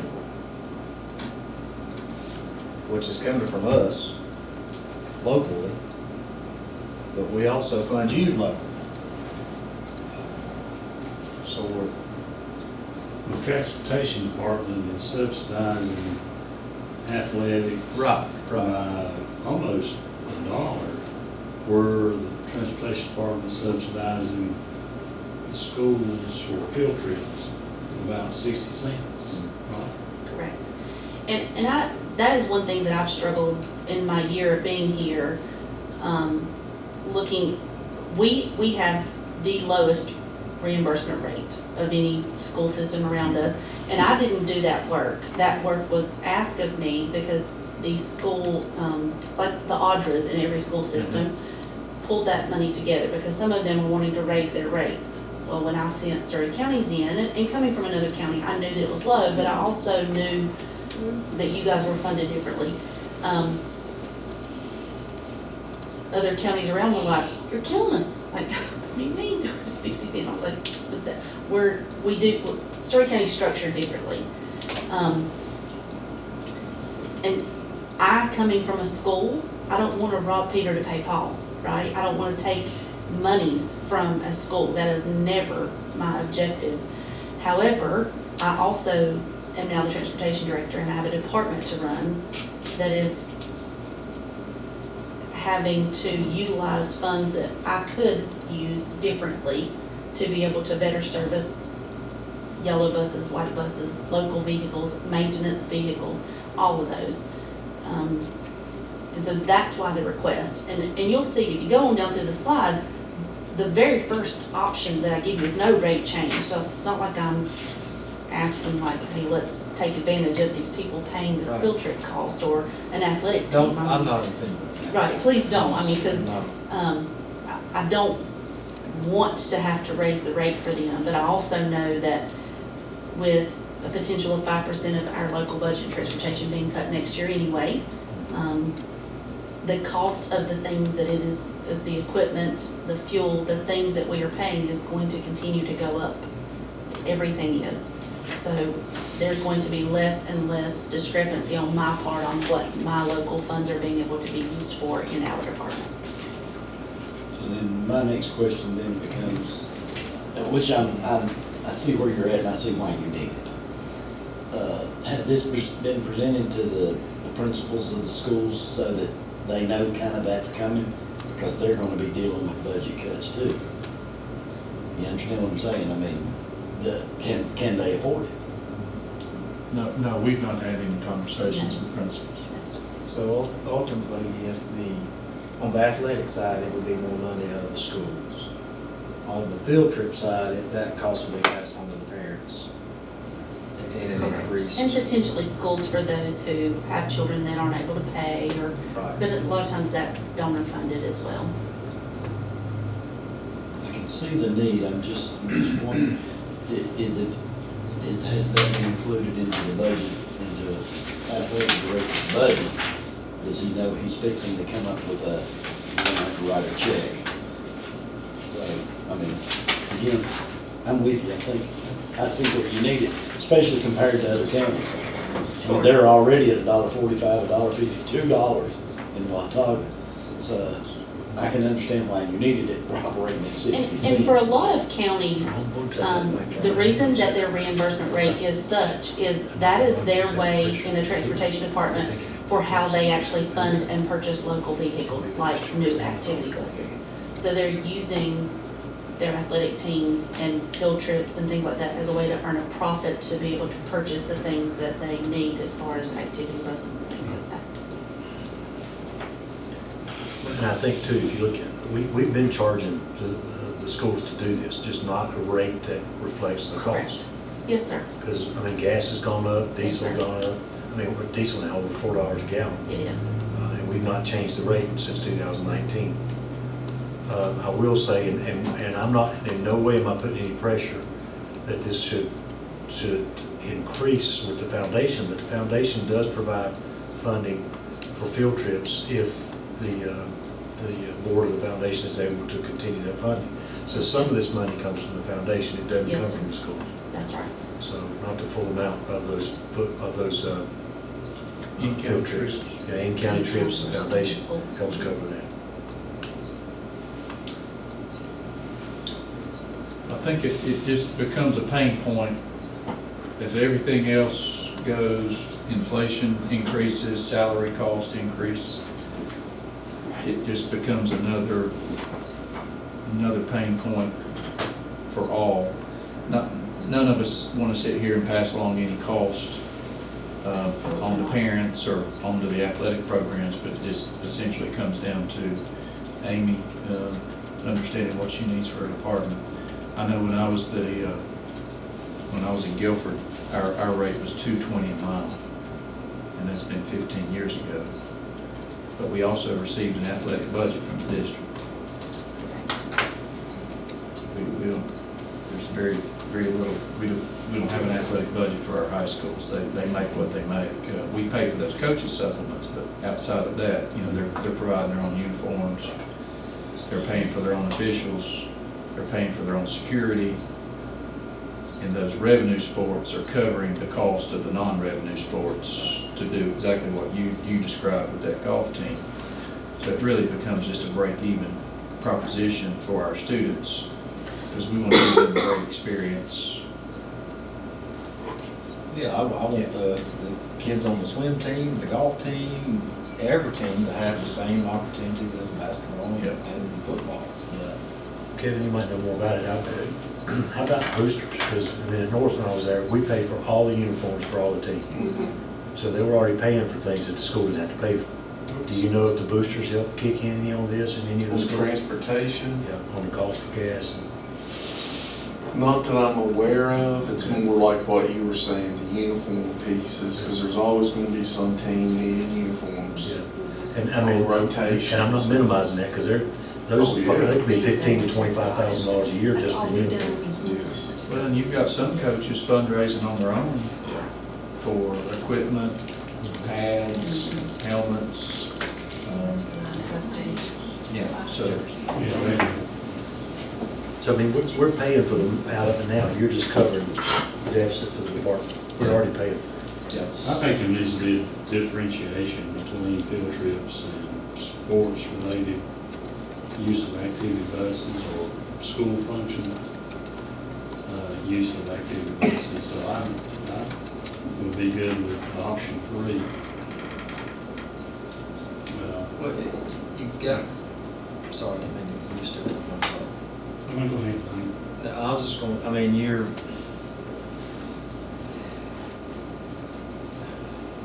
between a rock and a hard place. I mean, because you gotta, do you pass that cost along and then it's at the detriment of your department? Or then you go get it from the schools, and what do the schools have to take away from in order to pay for what's going to be helping your department? I mean, it's, And what will eventually happen over time is the more that the transportation local budget suffers or is funded less, we will begin to have to start making sacrifices when it comes to repairs, the looks of, the functionality of the buses that are being used to take these trips and to go on athletics. So in other words, if we want our children to have buses that run well and that look nice and that they deserve to be able to be transported in, then there is a cost associated with that. But when, you know as well as I do, even in your home budgets, if there's not enough money, then some things have to sacrifice, and that's just, you know, my child attends a district where he rides every baseball game in a 1987 Chevrolet bus. That is absolutely pitiful, and I would be embarrassed if Surrey County Schools children rode on such. But that is what the sacrifice is. There's no money, so that's what they keep on the road. Option 3, you built in increases about 30 cents a year, each year, the next 3 years. How does that look for the transportation department if we approve that? What will that do as compared to this year? So it just allows us, if you'll go back to that circle graph, it allows us to have more funds in what would be called supplies and materials. So basically, what it alleviates and gives me discretion in all of those pieces of the pie, but it allows us to be able to have the equipment that we need to properly work on the buses and to safely work on the buses. I'll just be honest with you, there's some things that go on in our shop that I wouldn't want my husband or my sons doing because of the safety of it, but we don't have the equipment to do it otherwise, and it has to be done. And so we do it, our guys do it. And we've been at the current reimbursement rate Since 2009, June of 2019, yes, sir. And using number 3, you would take you to the 3rd year just to break even. That $128 account. That is where we are right now, yes, sir. So does anyone have any idea whether or not Mount Airy will be increasing their rate? I'm looking at 60 cents for Mount Airy too. So Mount Airy, several years prior to me being here, Mount Airy didn't charge anyone to use any of their activity buses. It was just fully funded. And they decided that they needed to start charging to use the activity buses because the cost adds up over time. and they just adopted the rate that Surrey County Schools was currently using. And Mount Airy and Elkin and Surrey County Schools, and I contacted Elkin too, but they weren't sure if they charged a local rate for activity bus use, and so I didn't put that in there. But they typically try to mirror what we're doing as far as driver salary or field trip reimbursement. That they try to mirror a lot of what we do in transportation, since it's kind of one place running 3 LEAs. They try to mirror that. So I think whatever we adopt, they would potentially look at adopting. I can't say that for sure, but I think there would be a strong possibility. But they also get another extra $1 million a year in supplemental taxes we don't get. That's correct. Exactly. For those local things. And their education foundation has given their athletic programs hundreds of thousands of dollars, because they got one high school to worry about. That is correct. Not, So I think I'll make a motion. okay. You think you will? Given this, we are replacing football fields, and we're going to be saving costs out of the athletic budget for field maintenance and so forth and so on. Which is supposed to be put into an account. Well, I agree. But at the I'm same still, time, I'm still here in 10 years and ain't no money in an account to redo the field. You gotta look. Well, I agree with that statement, but I say, given they should have a little more profit margin than they did. I'll make a motion that we accept number 3. Do the 30-cent increase. Does that bring you where you need to be? It will bring us to almost even in a 3-year span of time. Now, granted, in 3 years, the mileage reimbursement rate is not going to continue to be $1.28 a mile. However, it is exceptionally closer to where we need to be. I don't think that in Surrey County we should ever charge the exact reimbursement rate per mile, because we should be supplementing the local transportation of our students. Well, we know next year the labor rate's going up, and 2 years later it's going to go up It again. goes up to 31 an hour, yes, sir.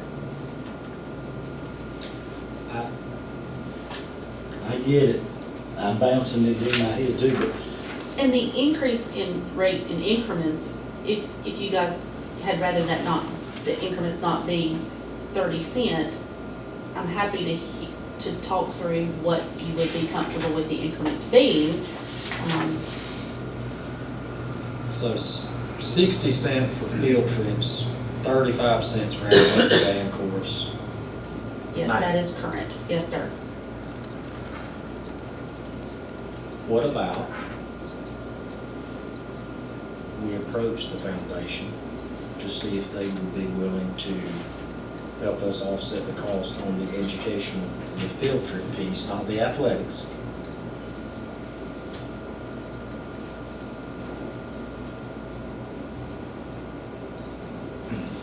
Well, field trips is a lot of times it's funded by fundraisers. And actually, the field trips are closer to being covering their own costs. I mean, we've got $53,000 a year that we're losing on athletics. The actual cost is $73.5, and we're only getting paid back $20 on athletics. No, athletics is what we're losing. Right, that's what I'm saying. Athletics is the biggest. Field trips down here, we're getting paid back 20, but our cost is only 43. The cost up here is 73, we're only getting paid back 20. Oh, I see what you're saying now. So yeah, it's costing us 50. Mine's not color coordinated here, so it's hard to. I got lucky, I got a screen. Oh, yes. Ms. Thurston, did you make a motion? Yeah, those colored copies cost too much money. Use space. yeah, I still have another question. I still have another. So where's your budget now? Are you balanced? Where's my budget? Are you in a now? deficit? Where is your budget? I'm not in a deficit in my local funds because for a couple of reasons. One, I am a complete cheapskate and have no problem telling my men no to find a different way to make it work. And so I've not bought a lot of the things that they've requested or that we need. Two, I always have to be mindful of my state budget, because our local funds would have to pull any of that state budget that we're over. They would have to pay for that as well, which we try not to ever be over the state budget. But if you have one catastrophic bus incident that was we just paid about $17,000 to have the back of one bus repaired. So just one of those could throw your entire budget off for the year. So you're constantly wanting to preserve as much local funds as possible in case June comes and there's something with a yellow bus that occurs and you don't have $50,000 to repair a bus, but it needs to be running on a route. So That would have to come out of local. that 39,540 from 22-23 has already been paid. What you've got on your books now is a deficit of 38,392.69. If it ended In today. essence, correct, yes, as of today. And what have you got stashed back? I'm right at about 68,000 probably. I didn't look at the numbers today, but again, there's more things that I've said no to than yes. So you're not able to improve at all? We also have to be mindful, so that, the local funds that the transportation has pays for all of the maintenance vehicles too. So everything in Doug's department, we pay for that, and you know that fleet is aging, and anytime, we have a KBD body in there today that we just had to replace a $550 part on. So that was an unexpected thing. Of course, it's always unexpected, but Same with driver's ed cars. She has to maintain all those. You probably have to pour a quart of oil in that old Ford Taurus every time you run it. Seriously. there should not be a mosquito problem in Dawson. I will continue with my motion to approve number 3. I'll second.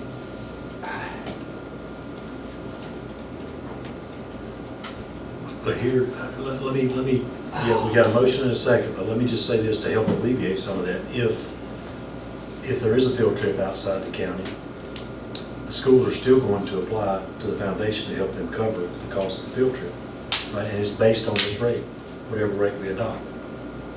Does that sound fair? So we would ask them to help us with the additional cost for field trips. Would you consider amending your motion? Your motion, not your emotion, your motion, for us to have a conversation with the foundation to see what they'll do on the educational side and take this up at our June business meeting? Well, they might be able to make a donation this month, and I might be able to make a donation 3 months down the road. That's not something that's gonna be consistent, I would think. You get them to agree to taking $50,000 a year for But activity buses. But again, I think if you let them reimburse us for the cost we've got here, then it's gonna be relative to the trips that are being taken Right. versus just a set number, which we don't know. Which, I mean, they may be amenable to that. I would like to have that discussion with them before we decide, that's just me personally, before we decide to implement a step rate across the board. Foundation currently approves trip by trip, in county and school to school transportation. Just in county. That is my understanding. I may be incorrect, but it's trip by trip. Okay. I know it's not an accident. I think, it was, the intent originally, we had kids paying to go to the Andy Griffith Playhouse because of this, paying a fee, $2, or, and the Andy Griffith Playhouse was putting on lots of arts and stuff, so we had elementary schools going there. We also pay for the Science Institute. Again, that's an academic program we're offering, so why should a kid have to pay a field trip fee to travel from Copeland to Meadowview? But there's a cost, so they're paying that. And originally they had budgeted about $4,000, but I think they bumped that up to almost 10 now. I think it was 10 this last year. Yeah, I think so. Just basically what they're paying, and they may have picked up another in-county trip, but things that were regular, but that's about what I think they've had budgeted. And another thing to keep in mind about the foundation trips are typically schools are using yellow buses to take those in-county field trips, which is at a rate of $2.28 a month this year. Can we not encourage our schools to use the activity buses? We do encourage them to use activity buses. But we also have to remember there's not enough activity buses really going around to every elementary if they're taking a grade or two to a performance even at the Andy Griffith Playhouse. Like touch a truck when they all go. Yes, right. They're be able to. The whole fifth grade, Yeah. or the whole second Yeah. grade, yeah. Can we mandate it if it's available? I'm sorry, I didn't mean to cut you off. It makes no sense to me to allow a higher cost when we have an option. Well, right now, we only have activity buses at the high school and middle school. We don't have them in elementary, so they have to go get one. Yes, sir. Well, the fact of the matter is you need more money. The schools can't afford more money. Well, the cost is the cost. The cost is $1.28, and it's just how it affects the transportation department or the schools. And at what point do you say, And within the system, within the school system, it's still $1.28 a mile.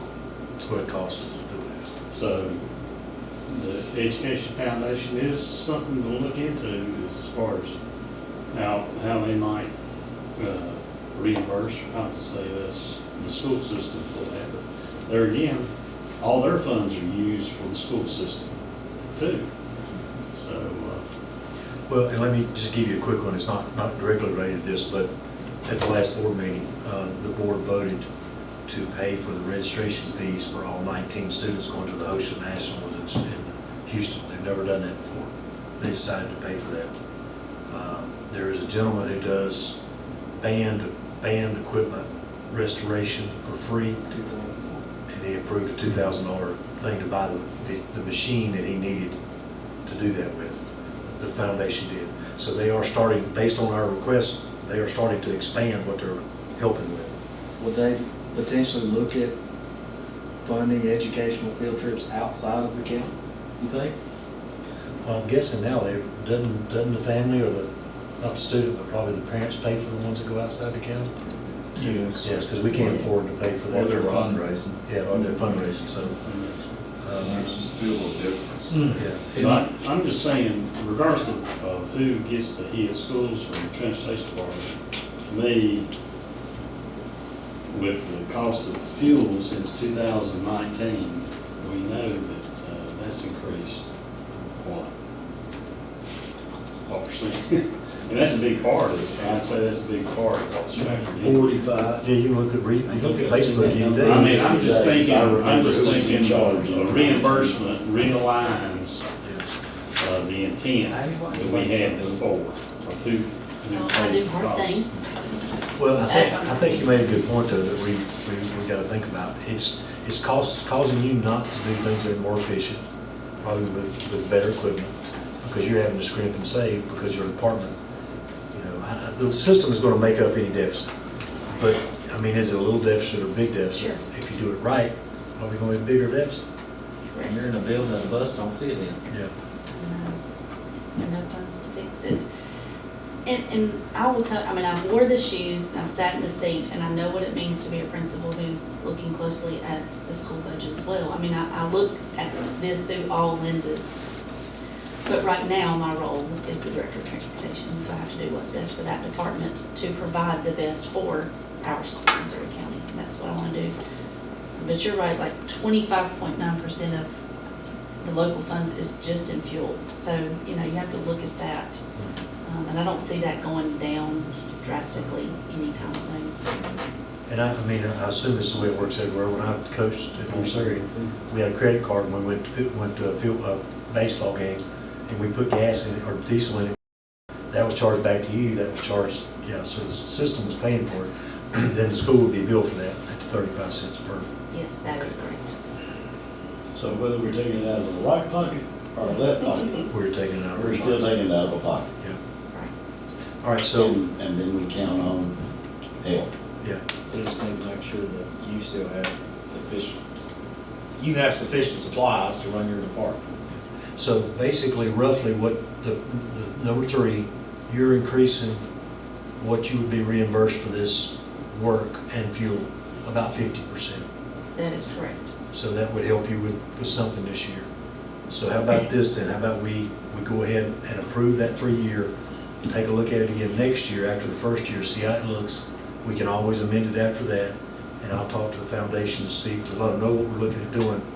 And the direct cost of the school is going to be 90 cents per mile. how would that affect their ability to pay for in-county? Well, since this is a working session, how about, we can defer this to the business session? I mean, I don't guess there's any. 2 weeks probably not gonna hurt you.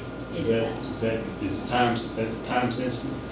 And then we can check out maybe what the. So if the field trips are continuing going as they have been, then the cost to the foundation will be a 50% increase, from 60 cents to 90 cents, for in-county. It'll cost them 50% more, 60 to 90, per field trip if nothing changes.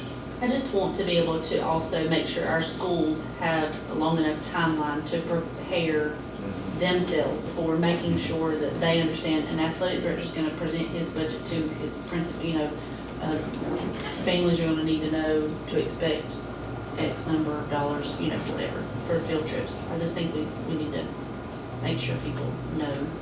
That's a good point. Out of county, that's going to raise their cost 50% too, of families. Because in county, if we can get the foundation to cover it, out of county is. And remember, the action item we had right before this was we was trying to provide them food. Sure. But now we're gonna charge them more. So it's like, hopefully we just save dang it. $13,000 next year. Right.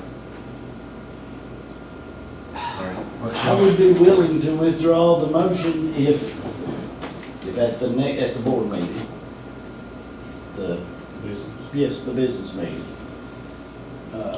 we can get a report from the principals and the athletic directors, and I'd be willing to do that.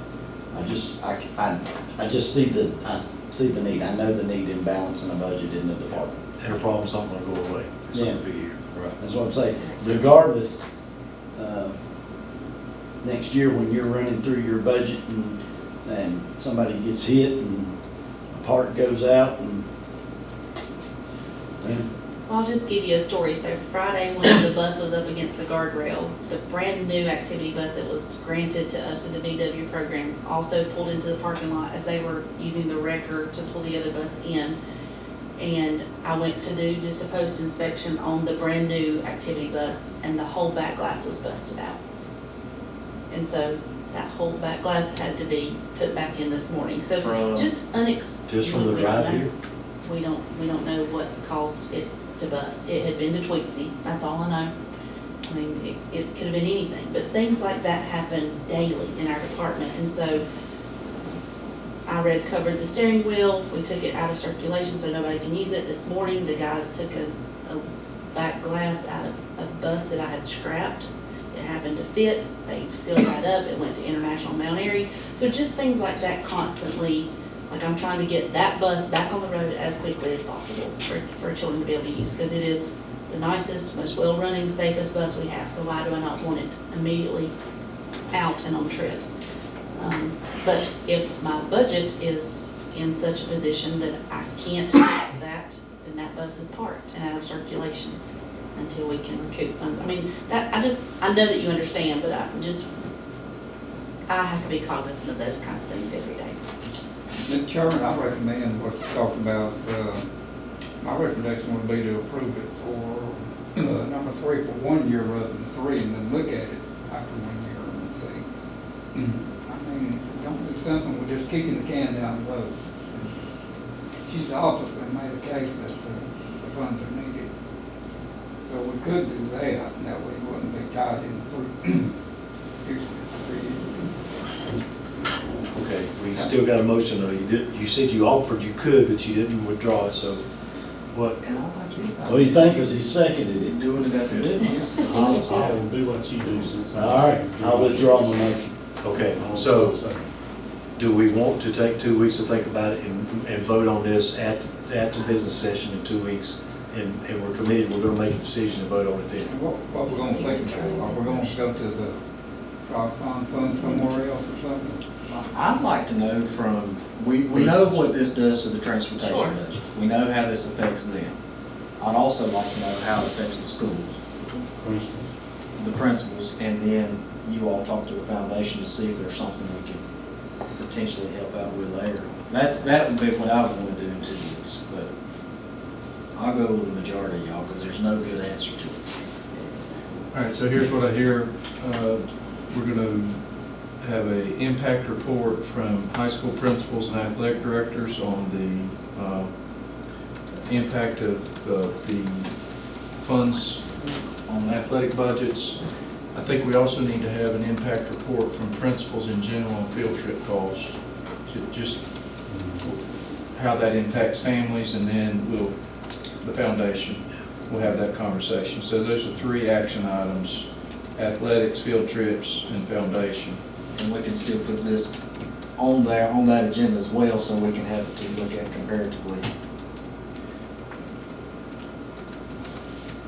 Okay, Are you good with that? I also don't want to leave band, chorus, and JROTC out, because those are 3 other groups, not in athletics, but also that use those buses a lot. Yeah. And, you know, band and chorus are burning it up in the fall, going to competitions and different things, and those are important groups to us, so we'll make sure we discuss it with those groups. I would like to see us make it mandatory that they use the cheaper form. It makes no sense to me. I can't understand why we would use a yellow bus when we know the other one's half price. In times when that is feasible, I agree, and we do encourage that, but, you know, unfortunately, there are more times than not when we're asking a staff member at that school to drive that trip for them, and to make a trip from Pilot Mountain to Dobson to pick up a bus, and then bring it back at 9 or 10 o'clock that night. I mean, again, you're asking more and more of people. Well, and if you look at the mileage, Cedar Ridge to Missouri, you gotta go get it, drive it back, so you're Yes. paying for that mileage. Correct. Yeah. And they're already doing those types of things. All right, y'all's ready for that. Was everybody good with that, then we'll talk about it in 2 weeks? What else did you want on this report? So I think as long as we include her Yeah, information. that information's good. Okay, got it. As well with the school impact. All right. Do I gather that information for you, Dr. Reese, from those school principals, or? That's you and I. Okay. We'll discuss how we're gonna get there. That'll be fine. Thank y'all so much. I appreciate your time. Thank you. We're gonna find a way to help you. Okay, thank you. I Just don't appreciate know all what- of you. You'll have money Well, somehow. I appreciate it. Y'all have a good evening. Thank you. Thank too. you. Okay, closed session. Okay. I can read the, Did you have I have, any closed session? yeah, I can read the